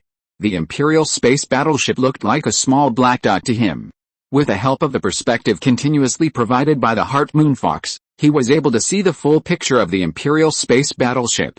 Is there anyone on your warship who can speak the Imperial language? Ji Xinghe didn't want to waste time. Without waiting for the communicator of the Heart Moon Fox to answer, he said directly, shout to it, chat with it, and let it come over to hit me. In the battle center of the Heart Moon Fox, everyone who could hear Ji Xinghe's voice was stunned. Ah! Chat with an Imperial space battleship? Let it hit a Federal ace mecha warrior? Ji Xinghe, who didn't get a response, added, just tell it that I'm easy to hit, and I'll be killed if I hit it. All the members of the Heart Moon Fox were silent, and it had spread to the command center of the Nanshanmen space station. Let an Imperial space battleship hit you directly, what do you think? The first person to react was naturally the captain of the Heart Moon Fox. How could you be a captain without a big heart? Old G, I know that you asked us to lure an Imperial space battleship over, and you didn't have any good intentions. Do you want to help us rob another one? Hearing this, everyone's eyes brightened. In the space war between the Federation and the Empire, it is actually very difficult to obtain real spoils. The space battleships and spacecrafts of both sides either continue to fight or crash directly. There is basically no possibility of repair. Not to mention falling from tens of thousands of meters, even if it falls from a height of several thousand meters, there is not much space battleship. Even if it can be repaired, the resources paid are huge. But the last time Ji Xinghe participated in the war, the captured Imperial space battleship remained intact to a large extent, and now it has become a space battleship of the Federation Longzhou Space Fleet. Another one? That's what I think, Ji Xinghe admitted generously, but is this a bad idea? As long as he didn't say that he wanted a space battleship, no one could say that this was a bad idea. Of course not, you wait, we will think of a way. The Heart Moon Fox has disappeared from Ji Xinghe's sight. When they were confused by Ji Xinghe's words, they did not give up chasing the Imperial space battleship. Communication can still be maintained. The captain of the Heart Moon Fox, who disappeared without a trace, reminded, Old G, don't stay still, keep going. It must have transmitted your coordinates, okay? Ji Xinghe was not arrogant. He didn't want to face the 3-digit Imperial medium-range missiles again. If the Imperial missiles had reached the limit of cruising speed, it would not be easy to evade them with his maneuvering speed. Among the Imperial missiles known to the Federation, the highest speed can reach Mach 20. and a moving distance of nearly 7,000 meters per second, which does not give people time to react. If it is not intercepted successfully during its flight, Ji Xinghe will have to gamble on the defense of the general armor. Ji Xinghe, who started running again, was unable to wait for the Imperial space battleship after all. It was shot down by the Heart Moon Fox, which failed to load the enemy for the second time. It was a bit regrettable. But this is indeed good news. Of the 6 space battleships that the Empire came to the alien planet this time, 4 were shot down by the Federal space battleships, only 2 escaped back, and none of the Federal space battleships fell. The reconnaissance satellites, communication satellites, space drones, etc. that they launched were all shot down. The victory in the air battle caused the Empire to suffer serious losses again. It seemed that they wanted to make up for this loss, but also seemed that they didn't want Ji Xinghe to feel too sorry. A new message came. Colonel Ji Xinghe, there is an Imperial mecha core in the direction of base number 6, and it is moving towards your location. Well timed. Chapter 245. The value of killing me is beyond your imagination. The same 1,000 miles took Ji Xinghe 8.5 days last time, but only 1.5 this time. 10 hours of that time was used for rest. Ji Xinghe actually didn't need such a long time to rest, but General Jia needed to. When avoiding the fire attack of the Empire's space battleships, the energy consumption was a bit too much. With a war about to start, he had to ensure that the energy reserves were sufficient. General Jia could not restore energy on his own, so the 10 hours of rest time was actually a waiting time. A white flower suddenly bloomed in the yellow-brown alien sky and floated down to the ground. Ji Xinghe, who was standing with a gun, just took a look, and determined the approximate landing point of the flower through the Yezi, and started running again. The prompt sound kept ringing in his ears. The Imperial mech core is 120 kilometers away, and is expected to be encountered in about 75 minutes, 10 complete Imperial mech formations, with a total of 300 mechas, including 12 Earl-class Imperial mechas and 3 Marcus-class Imperial mechas, 40 armored vehicles, 25 tanks, and 6 communication support vehicles. The 6 main forces of the Empire are 175 kilometers, 239 kilometers, 254 kilometers, and 326 kilometers away, with a force of 50,000. There is no sign of movement at present. The main force in the rear of the Empire, one piece of intelligence after another, was told in great detail by the communications personnel because of Ji Xinghe's current authority. The main force and the main force in the rear have nothing to do with Ji Xinghe at present. What he needs to face in a short time is a mech corps that has assembled the main force of the Imperial mech. From the number of mechas, there is no difference from the Imperial mech corps that chased him last time, but the combat effectiveness is completely different. Not to mention the 3 Marcus-class Imperial mechas. If there were only 12 Earl-class Imperial mechas, if they had the chance to besiege Ji Xinghe, he would be doomed. The battle between mechas is different from the battle between humans and humans, and the battle between humans and gorillas. A fatal blow does happen, but it takes longer in comparison. In terms of mecha battles, it is impossible for a second kill to really only take 1 second. The general armor made of tungsten steel alloy will seriously reduce its advantage of strong defense when facing the weapons used by the Earl-class Imperial mechas. Once the mecha is damaged, or the camera is broken by the enemy, Ji Xinghe will be directly submerged by the Imperial mecha. Colonel Ji Xinghe, we have developed 3 combat plans. Please determine the combat plan you want to choose within 10 minutes. At the end of the intelligence notice, the 3 plans developed by the professionals in the command center were all sent to Ji Xinghe. He glanced at the white flower that was falling in the sky.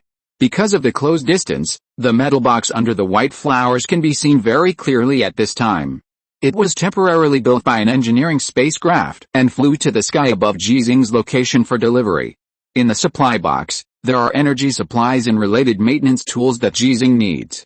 When he left base number 5 this time, he did not carry a toolbox, nor did he prepare energy quotas in advance, because the appearance of the Imperial space battleship was just an accident. This is an uncontrollable factor on the Federation side. The controllable factor is that when Ji Xinghe consumes the energy of the mecha due to combat, the relevant departments will formulate a response plan at the first time, and the relevant personnel will execute it at the first time, regardless of the cost. The authority of the ace mecha warrior is partially reflected in this way.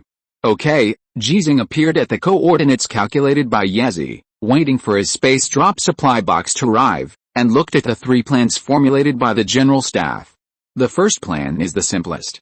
Ji Xinghe uses the vision provided by the reconnaissance satellite to avoid the Imperial Mecha Corps that came to stop him, and takes a detour back to the federal control area of the No. 6 base war zone, and then participates in subsequent operations under safer conditions. The second plan is a direct combat plan. The federal Mecha Corps closest to the Imperial Mecha Corps will take the lead in launching an attack, and then Ji Xinghe will rush into the battlefield and decapitate the Marcus-level Mecha of the Imperial Mecha Corps. The third plan is that Ji Xinghe will try to launch a challenge in front of the battle. This plan is uncontrollable. No one can be sure whether the Imperial Mecha Corps will choose to accept it without the Duke-level Imperial Mecha. Among these three plans, the last one is the one that really makes Ji Xinghe take risks. When the relevant personnel were formulating the plan, no one suggested that Ji Xinghe should start the group from the front first, attract the enemy's firepower, and then other federal forces should launch an attack. Colonel Ji Xinghe, if you are not satisfied with these three combat plans, we can send you the backup combat plans. There are currently 4 backup combat plans. When the voice sounded in his ear, a thud sounded in front of Ji Xinghe, and his airdrop supply box arrived. Challenge them in front of the battle. If they don't accept it, execute the second combat plan. Ji Xinghe had a good rest and was already in a very abundant state of physical strength. His supply box had arrived, and he would be able to complete the charging of the general armor in 10 minutes. Time waits for no one. He wants to kill the enemy. Yes, when Ji Xinghe took off his armor and began to charge the general armor, and by the way, he once again sprayed the Venus that had been damaged by the bombing with golden light. A federal drone flew towards the Imperial Mecha Corps and finished shouting before being shot down. In the name of Ji Xinghe of the Federation, he challenged the Imperial Mecha Corps in front of the battle. The Imperial Mecha Corps, which was in a state of rapid march, stopped soon. They did not shoot down the drone that did not seem to have any weapon structure. As for whether they can provide reconnaissance for the Federation, it does not make any sense to them. They are all very clear that there are countless Federation reconnaissance satellites and reconnaissance drones flying in the sky above their heads. It is not known whether this decision was made by the Imperial Mech Corps on its own or after they applied to the relevant parties. They soon responded. I accept the challenge. A Marcus-class Imperial Mech stood up and expressed its acceptance before making a request. Whether we win or lose, this time, we will not cease fire. The Federation's drones sent this information back. The relevant personnel did not expect to rely on constant challenges in front of the battle to make the Empire choose to cease fire. At this time, the Imperial troops were attacking Base No. 6 in an all-out manner. The battle line and supply lines were very long. In the absence of dust storms, the Federation's air supremacy was maximized. The Federation, which was in an advantageous position, had no reason to expect the Empire to suspend its attack as it did when Ji Xinghe challenged Bill Rossi IV before. Okay, the drone responded and agreed on the location of the challenge in front of the battle. The process sounds simple, but this is the second real dialogue and agreement between the Federation and the Empire before the battle begins. The first time was because of Ji Xinghe, and the second time was also because of Ji Xinghe. Will this war between two different civilizations, which has lasted for more than 20 years, usher in a turning point? No one knows the answer, and no guerrilla knows the answer. The Federation's drone was not shot down and flew straight away from the Imperial Mecha Corps. Before it flew away, it could clearly see that the Imperial Mecha Corps began to march quickly again. They knew that Ji Xinghe was alone now, but the Imperial Marcus who responded to the challenge was unwilling to go to fight alone. At the same time, 20 Mecha teams, a total of 360 Federation mechas, and Mecha Corps composed of cooperating arms, also began to march quickly. They had to complete the reunion with Ji Xinghe in advance, and after the outcome of the challenge in front of the battle was determined, they would engage in a frontal cluster battle with this Imperial Mecha Corps. In the command center of Base No. 6, 3 moving arrows were clearly marked on the big screen. One is the Imperial Mech Corps, one is the Federal Mech Corps, and one is Ji Xinghe. The three parties quickly completed the convergence, and neither side used long-range firepower to launch an attack during the process. The Federation and the Empire did not make an agreement on whether to launch an attack first, but some things do not need to be agreed upon. When the 3 arrows looked like they overlapped on the map, the perspective on the big screen was switched. The scene appeared in front of everyone in the command center, which was taken by an unmanned reconnaissance aircraft. Ji Xinghe was in the lead. From the perspective provided by the drone, it was like he was facing an Imperial Mech Corps alone. But in fact, behind him was a federal mech corps with more troops than the imperial mech corps on the opposite side. A Marcus-class imperial mech stood up and stood 500 meters away from Ji Xinghe. This was a distance that allowed it to complete a sprint acceleration. It did not dare to get too close because its intelligence showed that the performance of the mech it was driving was not as good as Ji Xinghe. For the first time in history, the mech driven by Ji Xinghe completely surpassed the imperial mech he needed to fight in terms of performance. I have a question. Ji Xinghe, who is in the lead, did not start fighting immediately. He stood there with a gun in his hand and turned on the loudspeaker, and at the same time contacted Liu Yingzi, the translator of base number 6. I have a question too. The Imperial Marcus also did not choose to start fighting immediately. In fact, it had far more than one question. Ji Xinghe did not show any magnanimity at this time. Because he was facing the Imperial guerrillas, and he wanted to kill all the Imperial guerrillas. Why didn't your space battleship come to hit me? He asked a question that surprised everyone in all the guerrillas. The Imperial Marcus who accepted the challenge was stunned. He understood what Ji Xinghe meant, and he knew everything that happened at that time. But he didn't understand why Ji Xinghe asked this. Remind the Empire of the way to kill Ji Xinghe? Is it because you think that killing it is not as meaningful as saving a space battleship? Ji Xinghe did not wait for an answer, so he continued to ask. In fact, he was drawing his knife. For the first space battleship of the Xinghe team, he didn't mind saying a few more words. In fact, your space battleship was destroyed after all, so, Ji Xinghe raised his gun and pointed it at the Imperial Marcus, his tone calm. You will know that the value of killing it is far greater than a space battleship. After that, he began to charge. The Imperial Marcus was confused again. You asked your question, but I haven't asked mine yet. In fact, it doesn't matter. To be honest, it didn't answer Ji Xinghe's question, so Ji Xinghe had no reason to listen to its question. When Ji Xinghe had already started to charge, the Imperial Marcus had to choose to charge to deal with it. The two mechas instantly burst out with all their power, and the speed of both sides was constantly increasing, and climbed to the extreme in a very short time. The distance of 500 meters was quickly crossed. The Imperial Marcus charged 235 meters, and Ji Xinghe charged 265 meters. The performance gap between the two mechas has already been revealed. Clang.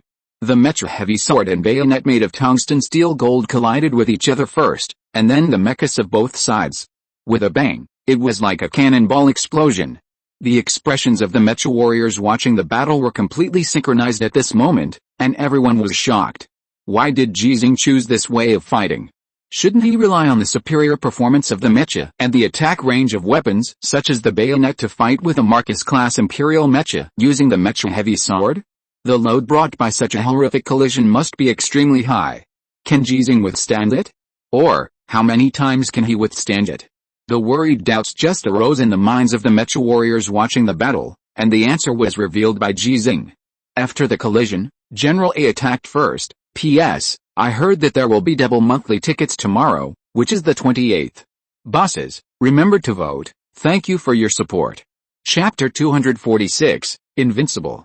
Ji Xinghe's battle started again, and Ji Xinghe's teaching started again. I don't know since when. Ji Xinghe always explains his fighting philosophy and methods as much as possible when someone is watching him fight, and the reasons for choosing some maneuvers. Even when fighting alone, he will let the combat recorder of the mecha record the tactical actions that he thinks are of teaching significance. Some people think that Ji Xinghe is too long-winded and always talks about some repetitive things. Some people think that Ji Xinghe's good teacher is because he has a simple wish in his heart. Let all the mecha warriors of the Federation continue to learn and grow, so that the overall strength of the Federation can be improved in a seemingly insignificant but meaningful way, and finally defeat the Empire. Let all mankind win this war. There are also some people who feel sad because of this. I don't know why, I feel like crying. Su Chuan'an's voice suddenly sounded in the independent communication channel of the Galaxy team, making the people of the Galaxy team who were watching the battle in the front row feel inexplicable. Why? The blind deputy captain asked it the first time. Because I always feel that Lao Ji spares no effort to seize every opportunity to teach because he is worried that one day he will suddenly. The rest of the words could not be said, but everyone else understood what Su Chuan'an meant, and also understood why he was unwilling to say it. Not very auspicious. You mean? Chen Sun's voice sounded in the communication channel, saying bluntly, Lao Ji doesn't want to take all the things he knows into the coffin. The blind man, the lame man and others frowned. If it weren't for the fact that everyone had fought side by side in recent times, Chen Sun had already established his prestige in the Galaxy Squad with his strength. Even if he was a lieutenant colonel, someone would definitely say a few words to him at this time.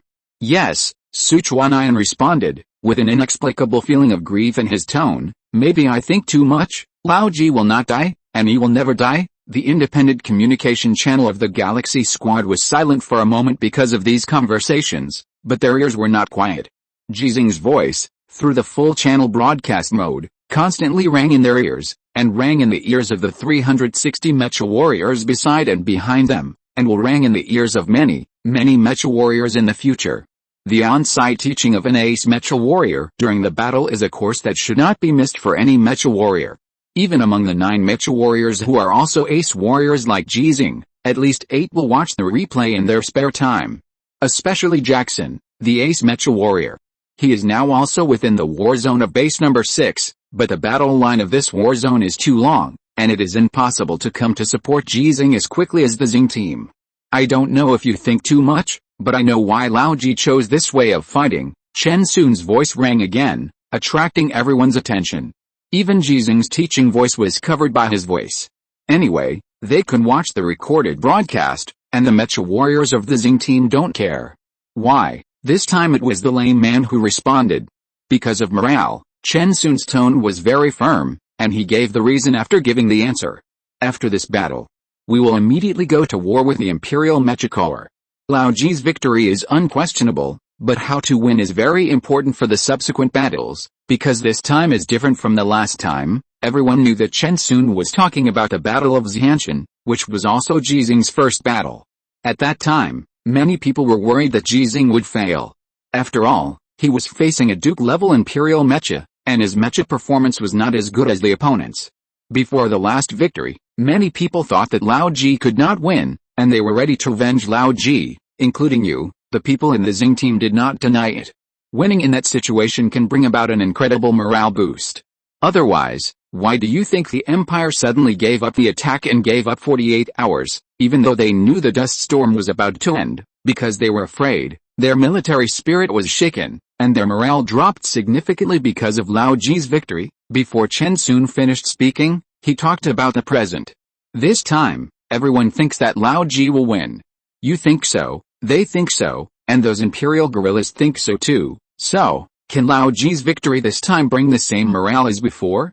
Can it allow us to win a crushing victory in the subsequent battles? The Galaxy team suddenly understood, but they still didn't understand what Chen Sun said had to do with the question Sichuanian raised just now. Lao Ji has always said that he is good at fighting, but not good at war, that is, commanding war in the conventional sense. Chen Sun continued. But I don't think so. I always believe that Lao Ji can be a very good commander. Whether it's command at the tactical level or the strategic level, he can actually do very well. It's just because he hasn't learned many tactics, and he doesn't have time to learn, so he says he's not good at commanding wars, but he doesn't need to learn command at the strategic level. Lao Ji's current battle can be described as tactically paying attention to the enemy apes, and strategically despising the enemy apes. He's fighting with all his might, and he's doing two things at the same time. Speaking of strategic command talent, think about it, is what Lao Ji is doing enhancing our strength at the strategic level. Everyone finally understood what Chen Sun meant. He was explaining Ji Xinghe's kindness as a teacher from another perspective and dispelling the sudden worries of the Xinghe team members. Old Chen, can't you just say it directly? You're going around in circles and wasting my time. That's right, Old Chen, you're actually pretty good in every way, but there are two things I think need improvement. One is that you don't like to laugh, and the other is that you're sometimes very long-winded. The people in the Galaxy team already knew the reason for not liking to laugh, but they could still say it directly. Because everyone is disabled. Including Sichuanian, who is mentally retarded, and Andre, who claims to be mentally retarded. Let me make it clear, you say I'm long-winded, and I tell you the result directly, and you will question why it is like this, and don't understand why it is like this. Why don't you say he's long-winded in front of Lao Ji? Because we can't beat Lao Ji, but we can beat you. Ha ha ha, this is the fact. As a sniper, Chen Sun has been transferred to staff officer for a long time. and his combat effectiveness is definitely not comparable to that of the Mecha warriors of the Galaxy team. Moreover, people like the cripple, the left-handed brother, and the cripple have mechanical prostheses on their bodies, and their combat effectiveness after removing their armor is very impressive. In this regard, the blind man suffered a great loss. His mechanical eyes could not enhance his combat effectiveness. "It's over," the blind man suddenly reminded him. The benefit of the mechanical eyes was that his analytical ability was stronger than before. From this point of view, his combat effectiveness was actually improved. All the Mecha warriors of the Xinghe team quieted down, focusing on the battle while calming their breath, and were ready to fight immediately. The other Federal Mecha warriors also obtained their captain's judgment through their team's independent communication channel, and were also ready to fight immediately. There was a straight line distance of 800 meters between the Federal Mecha Corps and the Imperial Mecha Corps. The two sides looked like a line-up formation. 500 meters away from the Federal Mecha Corps and 300 meters away from the Imperial Mecha Corps, Ji Xinghe was still fighting. The spear in his hand was like pear blossoms flying under the rain, stabbing frequently at a speed that was almost invisible to the naked eye. The Imperial Marcus, who was constantly blocking with a Mecha heavy sword, kept retreating to avoid the sharp edge of the spear. If it retreats further, it will soon return to the Imperial Mecha Corps. Judging from the trend, this possibility does exist, so Ji Xinghe stopped teaching. "Prepare for battle," with an order. The spear in Ji Xinghe's hand had already smashed the Imperial Marquis's mech heavy sword, and he did not put away the spear, because in the process of putting away the spear and stabbing again, the Imperial Marquis could also put away the sword to block. He chose to collide directly again. The roar was not far away. The Imperial Marquis, who had endured the 11th collision today, relied on his strong physical fitness to maintain his combat effectiveness again. Returning in vain again? Not really. When the two mechas collided and immediately separated, Ji Xinghe fired again. This was the first time he went all out since he started this battle. 11 collisions, as well as the 12 hits of hundreds of guns before, allowed him to complete the preparation in the teaching process. So, the spear pierced the chest of the Marcus-level Imperial mech and penetrated into it. A fatal blow. The whole battle process took only 3 minutes. Combined with the voice of Ji Xinghe's teaching, everyone could feel Ji Xinghe's strength and confidence. Those Imperial apes could also feel it, and what they could also feel was the fear from the bottom of their hearts. Because they could clearly see that Ji Xinghe did not pull out the spear that had pierced their Marcus chest at the first time. The general standing on his feet suddenly exerted force, and in the process of raising the spear, he lifted the Marcus-class Imperial Mecha that was already powerless to resist to the top of his head. Like a flag, it seemed that blood was dripping from the flag. This is actually an illusion.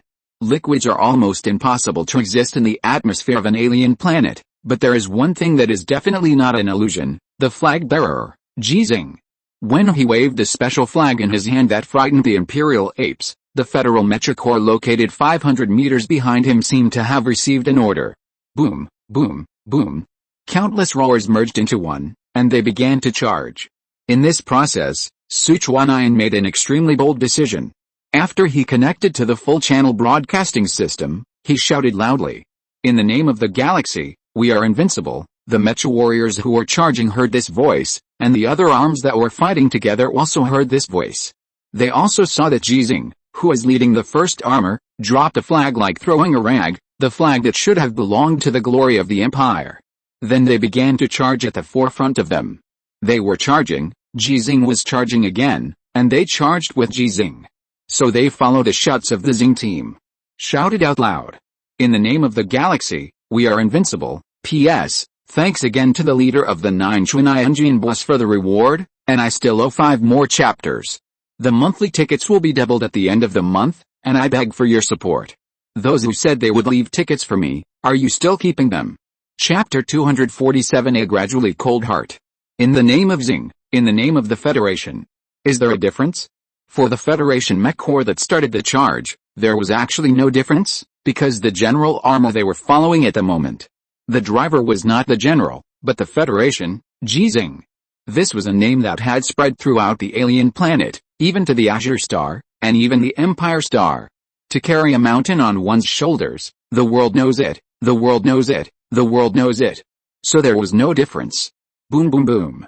When 360 mechas suddenly started charging, the earth also trembled. Boom boom boom. The Federation Mech Corps opened fire first, and the shells passed Ji Xinghe, who was in the front, and hit the top of the Empire Mech Corps. The counterattack of the Empire Mech Corps hit the Federation Mech Corps before their mechs. It was only 800 meters away, and it was a cluster battle of mechs. The only ones who could really cause casualties with these firepower were those conventional troops without armor.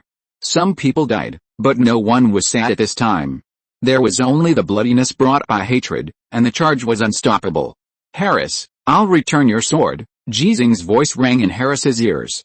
He was charging in Ji Xinghe's Zanshin. In fact, he had been itching to do it for a long time, but it was difficult to make other maneuvers except charging because of his face and the situation. Hearing Ji Xinghe's voice at this time, and noticing that the Xinghe team had no intention of going to the side of the Marcus-class Imperial Mecha, Harris turned without hesitation.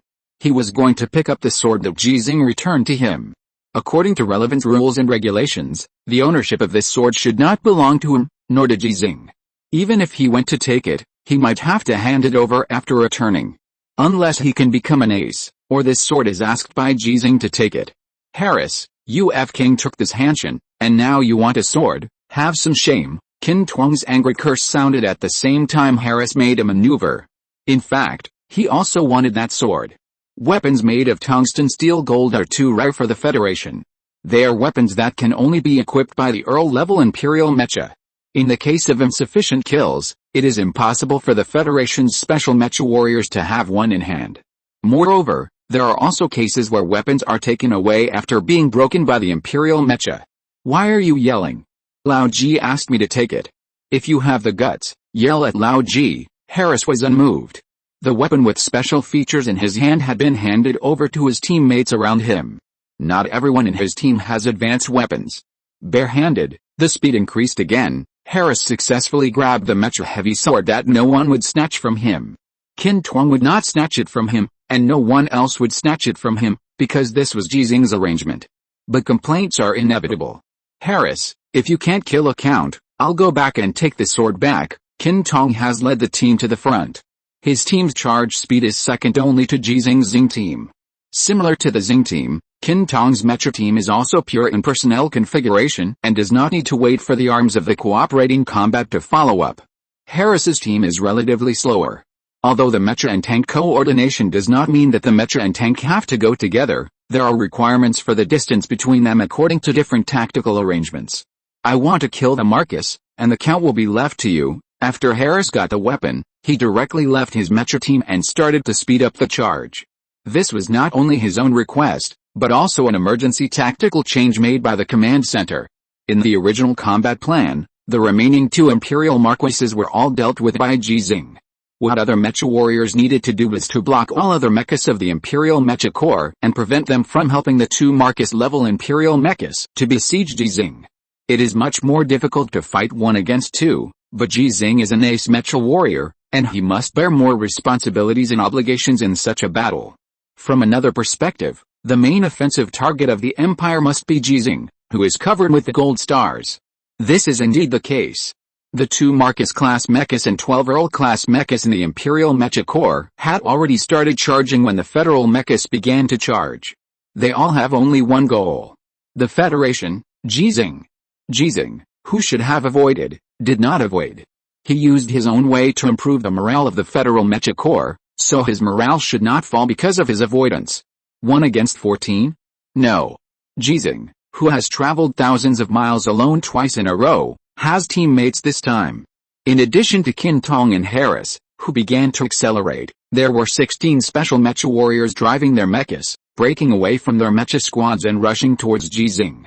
To be more precise, they rushed towards the Imperial mechas that rushed towards Ji Xinghe.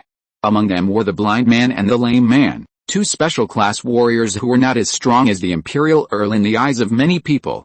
There were a total of 18 special class warriors, accounting for 1/20th of the existing special class Mecha warriors in the Federation. Their previous combat mission was only one, which was to block the 12 Earl-class Imperial mechas.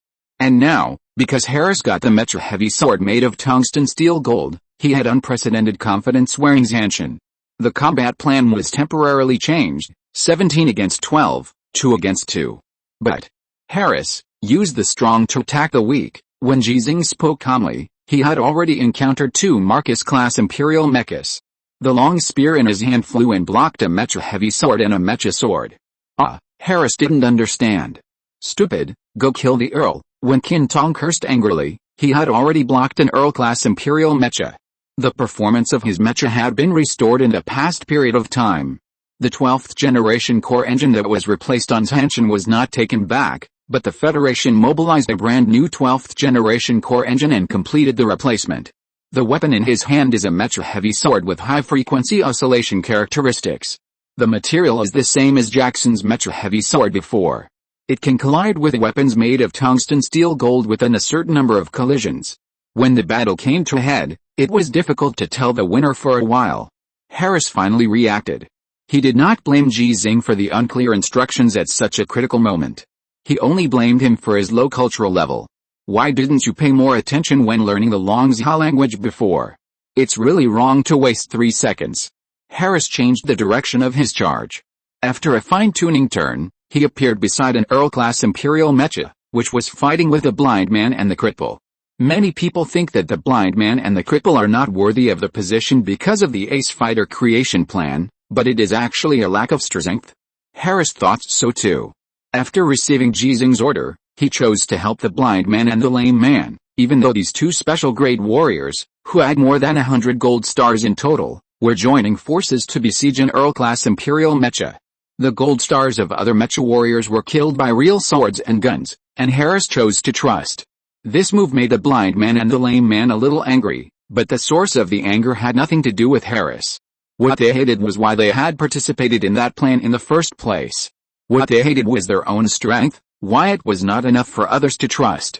Do you believe me? Their distrust when Ji Xinghe first asked this question echoed in their minds. But now, they feel honored because they are the first pair of people in the world to hear this question. Anger is meaningless, strength is the foundation. In the name of the galaxy, invincible. This is a slogan that everyone can shout out. Everyone who participated in the battle today just shouted this slogan, but who in the world is more qualified to shout this slogan than them? At this time, they are fighting side by side with Ji Xinghe. So they can't lose. From a certain perspective, the change in mentality is somewhat like the epiphany that Ji Xinghe had experienced 4 times before. Obviously, the performance of the mecha has not been improved at all, and the weapons have not been replaced, but their combat effectiveness has suddenly improved. 3 against 1. An Earl-class Imperial mecha was destroyed, and this was the first mecha to be destroyed in the entire venue. A muffled rumble came from the inside of the Earl-class Imperial mecha. Its nuclear fuel cell exploded due to the attack of 3 special-class mecha warriors. The fire did not spread to the outer layer of the mecha, but the Earl-class Imperial mecha had become an empty shell. What a pity. The 3 people who felt a little regretful did not linger, and turned to rush directly to other Earl-class Imperial mechas. Harris did not follow the Blind Man and the Cripple to protect them this time, because in the short joint operation just now, he had determined the strength of the Blind Man and the Cripple. They are truly federal special-class mecha warriors. Whether they can become trump cards is unknown, but at least at the special level, the 2 of them are actually not weaker than other special-class ones. The Federation's special-class soldiers were outnumbered, and the attack on the Imperial Count mecha did not gain a crushing advantage, because more Imperial noble mechas rushed over. Ji Xinghe understood the principle of using the strong to attack the weak, the Federation understood it, and the Empire understood it too. Concentrating superior forces to destroy the main force of the enemy is a very simple tactical idea. More than 600 Imperial mechas fought in one place, and the battle situation was very complicated and very simple, because the key to determining the outcome of this cluster battle was not on the more than 600 mechas. It was on 2 Marcus-class Imperial mechas, and a Federation Ace mecha covered with the gold stars. The outcome between these 3 mechas can determine which side will win this battle. Ji Xinghe, who was fighting 1 against 2, refused Harris's support and refused the combat plan of using the lives of those ordinary mecha warriors to create opportunities for him. He didn't want others to sacrifice for him, because he didn't want to sacrifice for others, in addition to, and because he didn't need to sacrifice. The tip of the gun swept, stabbed, lifted, and chopped down, and the 2 Marcus-level Imperial mechas could never get close. The area around them was a battlefield that could be described as chaotic. It was a bit like the ancient cold weapon war. The artillery fire of both sides had already stopped. It was difficult to ensure that there would be no accidental injuries when it was too dense. But the chaotic battlefield had nothing to do with them. All the mechas that wanted to rush to their side were intercepted. The Federal Mecha intercepted the Imperial Mecha, and the Imperial Mecha intercepted the Federal Mecha. They all wanted to help, but they couldn't. In the ongoing battle, there were constant sacrifices of Federal soldiers. If they waited one more second, a heroic life might leave this world. Ji Xinghe knew this, but he was not affected. He kept slashing his sword while he fired his gun, and the sword slashed at his own heart, and his old heart gradually became cold. Exchange injury for life? No, he wanted to win. Because he knew very well that his complete victory was the complete victory of this battle, the complete victory of this war. He told the Imperial apes that the value of killing him was far greater than the value of a space battleship, and this was not just a provocation. So he had to look for an opportunity to defeat the enemy while ensuring his own safety. Old Ji, the one with the right hand, Chen Sun's voice suddenly rang in Ji Xinghe's ears. The opportunity had come. Chapter 248 Ji Xinghe's strongest weapon? Chen Sun was talking about the Marcus-class Imperial mech on Ji Xinghe's right, but he was shooting at the one on Ji Xinghe's left. The bullet passed through the chaotic battlefield from an incredible angle and hit the target with incredible accuracy. Chen Sun, who had been aiming for 10 minutes, seized what might be the only chance in this battle, and Ji Xinghe also seized this only chance. It was the camera of the Marcus-class Imperial mech. The moment the sight was affected, the Marcus-class Imperial mech did not stop attacking, but based on the pictures it had seen before and its combat experience, it completed a more fierce attack than any previous one. For this reason, he did not hesitate to leave the door wide open and completely gave up the defense after the attack action was completed. If Ji Xinghe avoided its attack this time, there would be a chance to damage its mech, but this would create an opportunity for another Marcus-class Imperial mech. Ji Xinghe's choice was to block. The spear hit the mech's sword with all its might. Between the collision of weapons, Ji Xinghe's subsequent maneuvers were affected, and another Imperial Marquis's mech heavy sword had already chopped down. His weapon was also stuck, and the connection between the tip of the gun and the gun barrel was held down by the mecha's sword, so he couldn't swing the tip of the gun at all. Block with a horizontal gun? The Marcus Mecha, which had just lost a camera, would definitely take advantage of the situation to make corresponding maneuvers, regain the perspective and launch a new attack. After that, Ji Xinghe could only choose to pull away and continue to fight by relying on the length of the weapon and the performance of the mecha, so that the battle situation would return to its previous state. The opportunity created by Chen Sun was missed just like that? Even if Chen Sun was willing to agree, Ji Xinghe was unwilling to agree. The lance that blocked the mecha sword was actually discarded by him directly. While letting go, he moved sideways to avoid a heavy sword chop. Under the control of Ji Xinghe, the general armor stepped on the ground with his right foot as the axis. The orange-red dust had just been shaken away and was knocked away by the rotating mecha. The mecha heavy sword had just chopped the ground at this time. Both Marcus mechas saw Ji Xinghe's action of abandoning the gun, but they did not feel happy at all. Because they were facing Ji Xinghe, they knew very well that Ji Xinghe would not abandon his gun because of being scared by them. A Marcus-class mecha frantically collected its sword. The Marcus-class mecha, which had just lost a camera, used the sword in its hand to pick up Ji Xinghe's spear. No matter what Ji Xinghe wanted to do, it would not let Ji Xinghe get the gun back. The tungsten gold lance was priceless. It was a trophy from the Duke of the Empire, Bilrosi IV. I don't know how many people and gorillas envied it. So when this lance flew into the air, many mecha drivers on both sides who were fighting fiercely were attracted. The Imperial guerrillas were ecstatic. The Federal mecha warriors were shocked. But this joy and shock were displaced in an instant. After maneuvering sideways, Ji Xinghe circled behind a Marcus-class mecha. Now he actually wanted to tell everyone something. That was a question that many people were curious about. What weapon was he best at? Sword? Gun? Knife? None of them.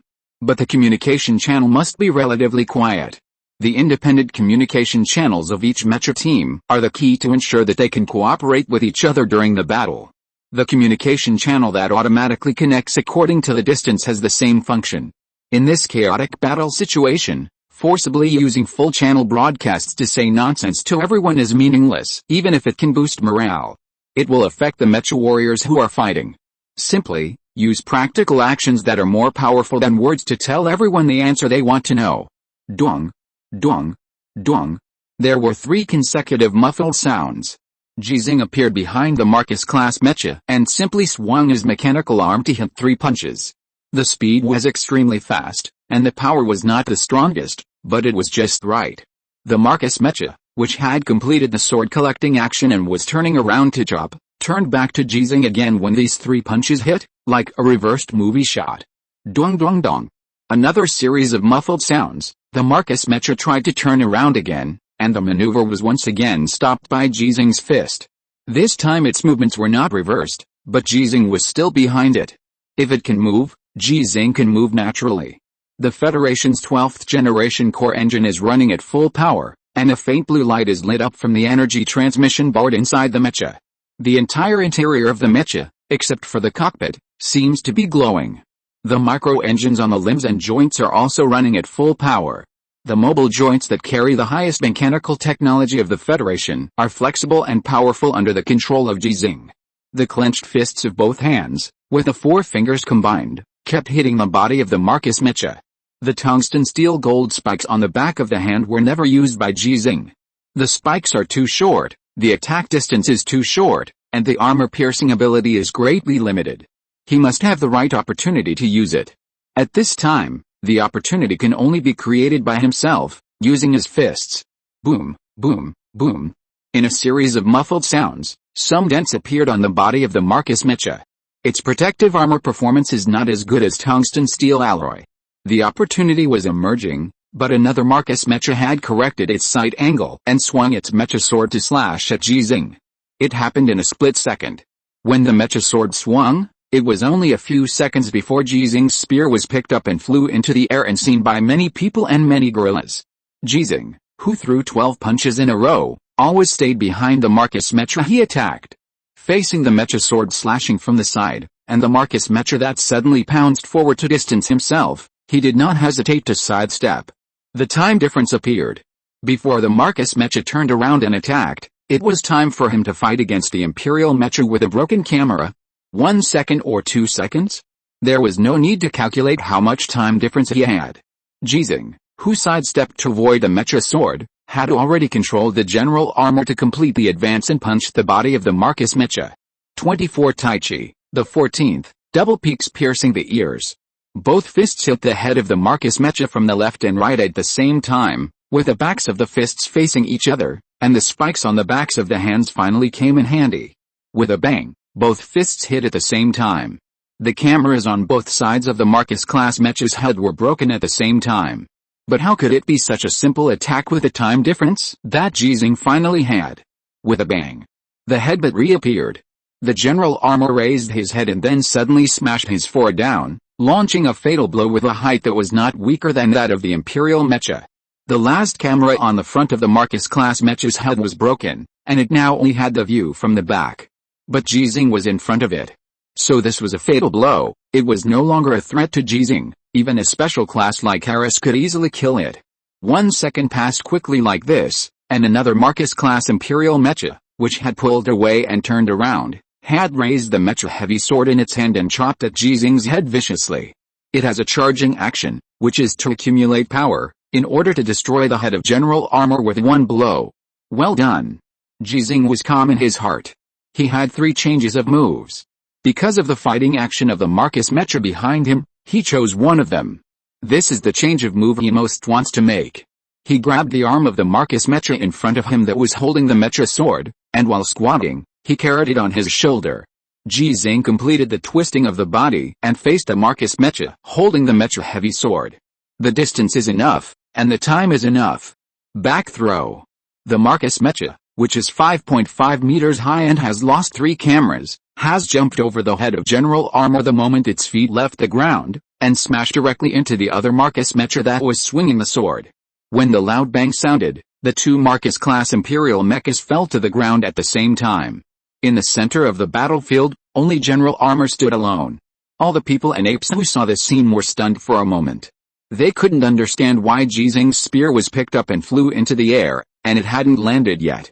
Why was Ji Xinghe, who had lost his weapon, able to knock down 2 armed Marcus-class Imperial mechas? What happened?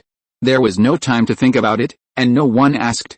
They continued to fight with them, But the morale of both sides was much worse than before.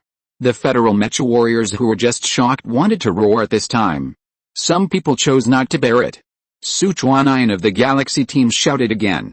In the name of Galaxy, we are invincible. This time it was only shouted in the independent communication channel of the Galaxy team, and all the responders were the mecha warriors of the Galaxy team.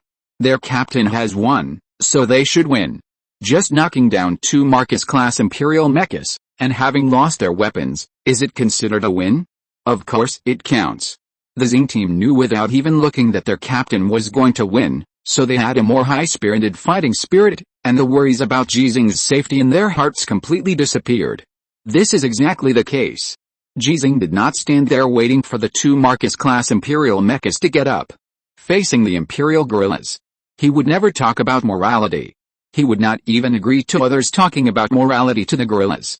Anyone who dared to speak in front of him would understand why the guerrillas of the Empire were afraid of him. Step forward. Ji Xinghe did not choose to seize the weapons of the 2 Marcus-class mechas, because he could not take them away before breaking them. Forcible pulling would only make him lose his advantage and waste time. He chose to continue to break them, using his fists and the tungsten steel gold spikes on his joints as weapons, and his fists and feet as weapons. Facing the 2 Marcus-class Imperial mechas that fell to the ground, he had many targets of attack, but it can also be said that there was only one. Camera. This is the biggest weakness of the mecha, no one else. It is said that the Federation is researching a new mecha perspective imaging technology, but regardless of whether that technology can be applied, at this moment, these 2 Marcus-class Imperial mechas have no spare power to turn the tables. The cameras on their heads were all broken by Ji Xinghe. You can take the knife, or the sword. You can also directly break the 2 Marcus-class Imperial mechas and add 2 gold stars to the general armor. But Ji Xinghe didn't want anything.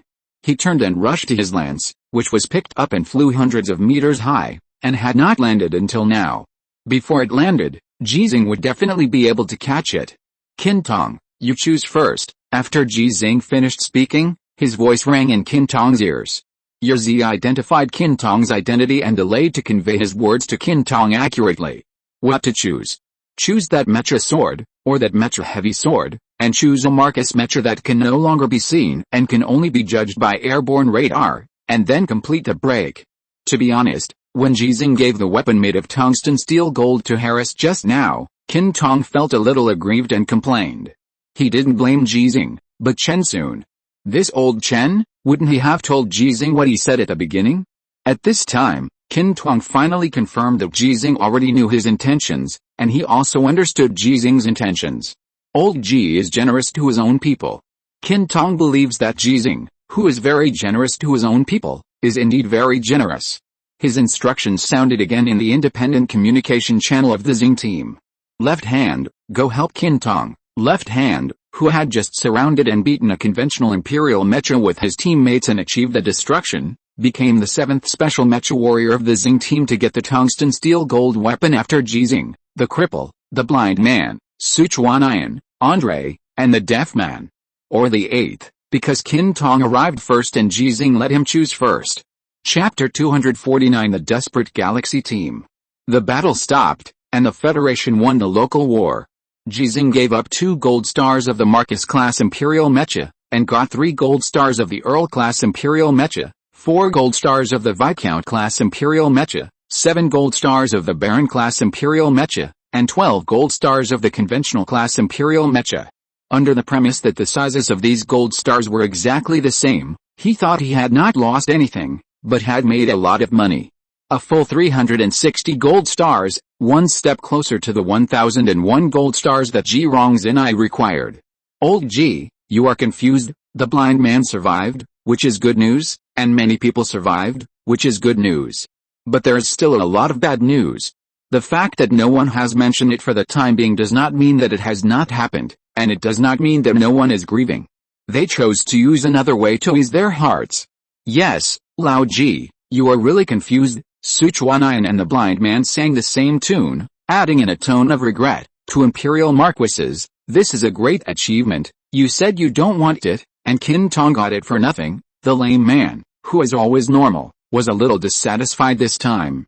Qin Tong is really something. Not only did he pick up a tungsten steel gold weapon for free, But he also picked up a gold star of a Marcus Mecha for free, but he was so greedy that he took both. The few words that sounded in the independent communication channel of the Xinghe team made Zuo Shou, who had just won a tungsten steel gold weapon, a little embarrassed. It's all my fault. I don't have enough strength. Major Qin Tong wanted to give it to me at that time, but the Marcus Mecha went crazy and I couldn't get close to it at all. Zuo Shou's previous weapon only had conventional characteristics, similar to the Mecha sword that Ji Xinghe used at the beginning. Facing the tungsten steel gold weapon of the Marcus level Mecha, it would be directly chopped off in a few hard hits. The Marcus Mecha with radar vision did not become a real blind man, but it just couldn't see clearly enough. The deaf man sneered, left hand, you are not good at bragging at ordinary times, but you are really bad when it comes to the real thing. I think you still need to practice more." The embarrassed left hand was instantly angry. "Good deaf man, let's practice when we return to the camp. Today I will let you know that the Horse King has 3 eyes. Practice. Who is afraid of who? Dissatisfaction is dissatisfaction, explanation is explanation, and quarrel is quarrel. In fact, it is just the release of emotions. The human spirit cannot be tense all the time, nor can it bear negative emotions such as sadness all the time. They have just won the victory, and they cannot completely use joy to calm their minds. No one in the Galaxy team died in this battle, but some people in other Mecha teams died. In addition to Ji Xinghe, there were a total of 360 Mecha warriors participating in the battle, which was exactly the same as the number of Venus that Ji Xinghe had at this time. But Ji Xinghe's Venus is there, but many of them are no longer there. The information that has been reported has told everyone who is still alive that 71 Mecha warriors died in the battle just now. Another 223 soldiers died, and more than 50 were injured. The casualties were only more than 300. And 300 imperial mechas and more than 1,200 imperial gorillas and monkeys were destroyed. This is undoubtedly a great victory. But if the victory is not visible to everyone, then for the living, this victory may be more sad than death. Hey, Sichuan suddenly had an idea. How about we apply for a soundwave jammer? Or some sonar jammer? I don't quite understand. Anyway, it is to interfere with the radar detection device of the Imperial Mecha, so that after their cameras are broken, they will really become blind. The blind man asked back immediately, "Are you insulting me?" No, I really don't. Who asked you to choose this nickname? Fuck, do you think I want to be blind? You are not blind anymore, so why don't you change it? It's impossible that you become an ace Mecha warrior in the future, and the whole Federation will announce, "The blind colonel has become the nth active ace Mecha warrior in the Federation." What about you? Do you think your nickname is nice? Of course it's nice. When I become a general in the future, I will be called General Nehemiah. The slogan for me to lead the troops is, Imperial Gorilla. What cows and horses, psycho. Everyone who is cleaning the battlefield was finally amused by Sichuan. Ji Xinghe spoke at this time. The radar detection interference device is useless. The paint on our Mecha has this function, but the Imperial Mechas of the Earl and above can still see something when they are close. If we use a more effective interference device, our radar detection device will also be affected, so it is meaningless. As a mechanic, he is very professional in this area. It can even be said that he is the most professional mechanic among all the Mecha warriors in the world who own Venus. That's such a pity. I was planning to learn your move, Lao Ji. What's it called? Double peaks piercing the ears. Yes, double peaks piercing the ears. Damn it. This is the first time I know there is such a ferocious move in Tai Chi. When the mechas are fighting, they smash the cameras. When they are taking off their armor, wouldn't it be like smashing the temples? Speaking of which, Lao Ji, you are not very kind. The blind man dragged an Imperial Mecha towards the transport vehicle and complained, "You told everyone not to be superstitious about Kung Fu, but you turned around and used Kung Fu to knock down 2 Marcus Mechas. Yeah, Lao Ji, this is really not very kind of you." "Bullshit, didn't my master teach you Kung Fu?" Andre defended in a firm tone. "You can't learn it by yourselves, so you blame my master? Shameless." We agreed to call him Lao Ji together, and call him Captain in formal occasions. You are trying to please him again, right? Let's go back to the camp and beat Andre up. I agree. Second, Master, they bullied me. You have to make a decision for me. Amid the noise, the battlefield has been cleaned up, all the usable items have been confiscated, and the unusable items have been thrown away. Polluting the environment? Before humans or the Empire used nuclear weapons, The environment of the alien planet can ignore this level of pollution. Before the final victory, it is still unknown who owns the alien planet. The Galaxy team has gained a lot. After joining the Galaxy team, Chen Sun has been both a father and a mother. During the battle, he serves as a sniper to cover the Mecha warriors, or provides tactical ideas and conducts combat command. In non-combat periods, he must do ideological work, logistics, and so on. According to what you said, Lao Ji, except for you, all the captured spoils of our team have been handed over. Like other Mecha teams, they will be calculated by the relevant departments and then distributed. Yes, Ji Xinghe did not explain why he did this, and Chen Sun and others did not ask. I'm going to distribute the tungsten steel gold weapons of the 3 Earl-class mechas to Lame, Li Lehei, and Xu Feng. No problem for me, no problem for us either, everyone in the Galaxy team responded. Chen Sun's distribution was fair, and it was distributed according to their strength. Lame was a special class. Although Li Lehei and Xu Feng had only joined the Galaxy team not long ago, they had already demonstrated the strength of a first-class Mecha warrior in many battles, and both had the potential to become special class. At this time, the first batch of members of the Galaxy team, Blind Man, Lame Man, Deaf Man, Lame Man, Sichuanian, Andre, and Left Hand, all 7 of them had weapons made of tungsten steel gold. Ji Xinghe had fulfilled his previous promise. He paid back 2 more external accounts today, Harris and Qin Tuang's tungsten steel gold weapons. The second batch of official members of the Galaxy team currently only has 5 people. After Xiao Fulei, Li Lehei, and Wang Yun died, no new Mecha warriors were added. 2 of these 5 people have tungsten steel gold weapons. According to the current organization of the Galaxy team, Ji Xinghe needs to snatch back 2 more tungsten steel gold weapons to upgrade the force of all members. However, the total organization of the Galaxy team is 30 Mecha warriors, so Ji Xinghe still lacks 21 tungsten steel gold weapons. He is in debt. I have already told them about the 26 mechas you destroyed. They will calculate the contribution points separately according to your previous rules, and they also said that they will calculate more than before. Huh? Ji Xinghe was a little surprised. How much more? 40% of the recycling value. Chen Sun did not have a happy tone when he answered. Ji Xinghe did not show any happiness when he heard this answer.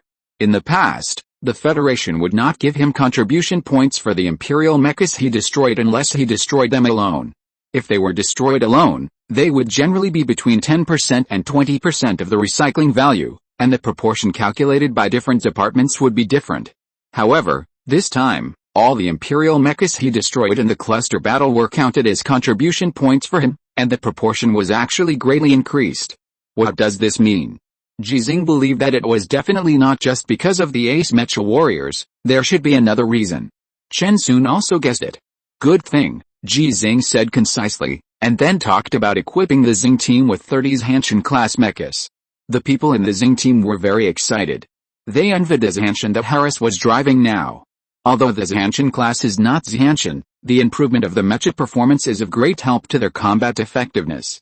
In terms of combat awareness and operating skills, the gap between them and Harris and Qin Tong is actually not big, but their strength is lower than these 2 people, which is largely due to the insufficient performance of the Mecha. If I had Zhanshan, I would dare to do the Imperial Earl. Sichuanian was the first to express his opinion. Your XP will make you a sinner of mankind, do you know? Get lost. No one questioned Ji Xinghe's goal, even though they knew very well that if they got the Zhanshan class Mecha provided by Ji Xinghe, it would mean that they would sell their lives to Ji Xinghe. Because in their opinion, their lives have long been Ji Xinghe's. Except for Chen Sun and the 5 Mecha warriors who just joined, the first batch of members of the Galaxy team were all saved by Ji Xinghe, and some more than once. This is actually a little different from fighting for the Federation and for humanity. The key point lies in Ji Xinghe's future choices. The reason why Chen Sun and others who were not saved by Ji Xinghe were willing to accept it was that they believed that Ji Xinghe would make the right choice, at least in their opinion. Everyone evacuate. The voice of the headquarters sounded in the full-channel broadcasting system, and they were going back to the camp. But before they went back, a new combat mission had already arrived. Colonel Ji Xinghe, may I ask if you are willing to accept the mission of supporting Colonel Han Li? I do. P.S. I still owe the leader of 9 Chunyanjian bosses 4 more chapters. Thanks to Brothers Yuan for the reward, I will add 1 more chapter, and I owe a total of 5 chapters. Let me pay it back slowly. because it is more difficult to write and I have been very busy recently. I am really sorry. Double monthly tickets at the end of the month, please support me, bosses. Chapter 250 Han Li records his last words. Captain, is Kung Fu useful? Why do you ask? Because Colonel Ji Xinghe said not to be superstitious about Kung Fu, but in the blink of an eye, he used Kung Fu to fight 2 Marcus-class Imperial mechas alone. Han Li thought about the information he had obtained and pondered. His Mecha team members started chatting about this topic. I think Kung Fu is useful, because Colonel Ji Xinghe is always teaching Kung Fu. Although I haven't taken his class, I have watched his teaching videos in the training areas of base number 6 and base number 5 many times. I have watched it too, and I haven't missed a single class. Colonel Ji Xinghe is really good at fighting.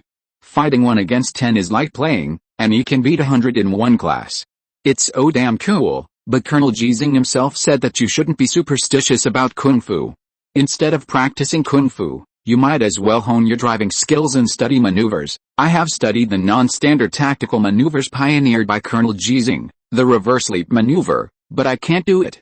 I think it has something to do with the fact that I don't know Kung Fu. If I knew Kung Fu, I should be able to complete this maneuver, but I can complete the reverse leap maneuver. What if I don't know Kung Fu? Then can you complete the non-standard tactical maneuver of carrying a mountain on your shoulders? How should I know? My weapon is not a spear, and I haven't tried to pierce the cockpit of an Imperial mecha with a bullet. How can I choose? There are only 2 widely known non-standard tactical maneuvers that Ji Xinghe pioneered. One is his back and forth leap maneuver, and the other is carrying a mountain on his shoulders. When Ji Xinghe pioneered the former, he got his 92nd gold star. When Ji Xinghe pioneered the latter, he completed the mountain chopping. There are too many maneuvers. Colonel Ji Xinghe's invention is nothing. What I really don't understand is what he called the heart-slashing knife. The first move of the Ji family swordsmanship is the heart-slashing knife. Isn't it the mecha swordsmanship? It doesn't matter whether it's the Ji family swordsmanship or the mecha swordsmanship. What's important is that Colonel Ji Xinghe said at the time, this knife is a cut without cutting, so it will hit the target when it is drawn, and it will hurt and break the heart's defense. Well, I don't understand it either. I understand the general meaning, but I still don't have a clue how to do it specifically. Colonel Ji Xinghe said at the time that if you are not a special grade, don't use this knife easily.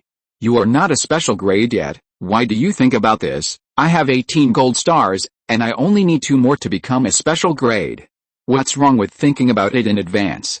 When the fight starts later, do you think I can get 2 gold stars to become a special grade? The theory of the heart-slashing knife was publicly stated by Ji Xinghe before he became an ace mecha warrior. At that time, he mainly taught Jackson, but he used the full channel communication mode, and all the mecha warriors present could hear it. It is natural that it spread out afterwards. Because Ji Xinghe became an ace mecha warrior, Jackson, who accepted Ji Xinghe's teachings, also became an ace mecha warrior. Ji's boxing and swordsmanship have produced 2 ace mecha warriors, with only 10 active ace mecha warriors in the Federation. These theories are enough to fascinate all mecha warriors. According to rumors, Han Li, the ace mecha warrior, also has a deep relationship with Ji Xinghe, so his team members couldn't help asking before the death battle that was about to begin. Listening to the discussion of the team members and thinking about the death battle that was about to begin, Han Li, who had been thinking for a long time, finally spoke. If you want to know whether Kung Fu is meaningful for driving mechas to fight, the first thing you need to understand is, what exactly is Kung Fu? The mecha warriors of the team answered one after another. Kung Fu is a fighting skill. Kung Fu is a killing skill. It is Tao, the Tao of fighting. Colonel Ji Xinghe said that the true meaning of skill is Tao, the Tao of reason. Kung Fu is the reason in fighting, that is, whoever is stronger is right. Use your strengths to attack the enemy's weaknesses, and when the weak defeats the strong, use the strong to defeat the weak. Unconsciously, some of the words Ji Xinghe said became the truth that people can say at any time. Hearing his team members talking about what Ji Xinghe had said very familiarly, Han Li smiled. There was some sadness in his heart. Chen Xing, did you see it in the sky? All the words you said were proved by your father. When you said that he was the mountain with the highest personal force in the Federation, even I didn't believe you, but after you left, the mountain you said came and smashed a mountain in the Empire and a mountain that was pressing on the hearts of everyone in the Federation. Listen. They are saying what your father said, they regard it as the truth, they think about it, and practice hard for it, and they are all the best mecha warriors in the Federation. They already believed what you said. You didn't bring shame to your father, and your father didn't bring shame to you. Your father is doing the things you didn't do for you. If you were still alive. If you and your son could fight side by side. If I can fight side by side with you and your son. No matter who we face, no matter how many we face. We should all charge forward, and we should all shout together, in the name of the galaxy, we are invincible. For each of us, Kung Fu is the ability to control our own body. No one knew the sadness in Han Li's heart. His tone was calm, and he didn't have the slightest tension because of the upcoming battle to the death. For mecha combat, Kung Fu is our ability to complete standard tactical actions and non-standard tactical actions. Kung Fu is useful and useless at the same time. If you can control your own body, you can withstand higher loads, have faster reactions, and complete the defeat in the process of combat, but these goals can also be achieved as long as we train hard. Yes, if you all know Kung Fu, then when you train hard, you can achieve twice the result with half the effort, just like Colonel Ji Xinghe, but you don't have so much time to practice Kung Fu. The same amount of time is used to train to drive mechas, and the final effect is the same, so Colonel Ji Xinghe said not to be superstitious about Kung Fu. After listening to what Han Li said, the team members were still a little puzzled. Someone asked, why don't you train children to practice Kung Fu from an early age? Because from a long-term perspective, what we need is not mecha warriors, but scientists. Han Li, an ace mecha warrior, said this to the best mecha warriors in the Federation. An electromagnetic pulse bomb will turn all mechas into scrap metal. A Goshen energy sniper rifle can break the cockpit of almost all mechas. A nuclear weapon can destroy a legion. The team members understood what Han Li said. Compared with scientists, the role that mecha warriors can provide is actually not that big. Various high-tech weapons that have already been developed and various high-tech weapons that are being developed are the key to determining the outcome of this war. Mecha warriors are not. Mecha warriors were born because of scientists and are becoming stronger and stronger. Then we, a team member asked in a lonely tone, what is the meaning of our existence? Han Li certainly couldn't discourage the enthusiasm of the team members before the war, so he said 3 sentences. The meaning of our existence is to buy time for scientists and the Federation. The future Federation may not need us, but we can give the Federation a future. If the era must abandon us, then I hope that this era will appear because of our existence. The morale of Han Li's team was boosted. When the team members were excited about fighting, someone asked a question that many people were curious about, but no one dared to ask Han Li directly except for a few people like Jackson. Captain, can you really not beat Colonel Ji Xinghe? I mean, when they take off their armor and fight, Han Li is very good at fighting. He once said in public that he only lost to one person when he took off his armor and fought. That is the highest mountain in the true sense of personal force in the Federation. But not long after he said this, he lost to Ji Xinghe, the third in the Federation. This is actually a very powerful title, but as members of Han Li's team, they don't like it very much. I can't beat him, Han Li told the truth. He once told Ji Xinghe that he didn't need these things and he never cared about them. But the morale that had just been raised can't be lowered because of this. So he added, if Colonel Ji Xinghe and I were both 30 years old, I could beat him. If Colonel Ji Xinghe and I were both 66 years old, I could also beat him. After saying this, the team members felt much more comfortable. Someone concluded, you were not yet born when I was, and you were already old when I was born. Someone added, it's hard to be frivolous when young, just because you are too strong. The members of Han Li's team instantly became interested and turned into poets. You are an old man, why are you a thief and steal the secrets of heaven? The Federation has Lao Ji, who is peerless and independent. He defeated Han Li in one battle and then defeated Emperor Wu Ling. A prompt sounded, and Han Li received a new message. He smiled and interrupted the team members who started to write doggerel. Wait until Colonel Ji Xinghe comes, then you can say these words. The mecha communication channel of Han Li's team suddenly became quiet for a few seconds, and then it became noisy in an instant. Ah, Colonel Ji Xinghe is coming. Fuck, did any one of you record it just now? If someone did, delete it immediately. I don't want to be called by Colonel Ji Xinghe for actual combat training. Haha, I didn't say anything. I'm not afraid. You mean, you recorded it? The mecha recorded it automatically. It has nothing to do with me. It has been automatically uploaded and cannot be deleted. With Colonel Ji Xinghe's authority, he can see it at any time. Oh, Colonel Ji Xinghe shouldn't be so boring, right, Captain? Please delete it. You have the authority to. Han Li put away his smile and said calmly, I will delete it, but I hope to delete it together with your last words. The communication channel fell silent again. Han Li broke the silence again. 10 minutes, record your last words. Yes. End of this chapter. Thank you very much for reaching the end. Don't forget to like. Looking for more exclusive content and immediate access? Subscribe to our Patreon. Remember, every like, subscription, or donation encourages us to continue. Thanks to everyone. See you in the next video.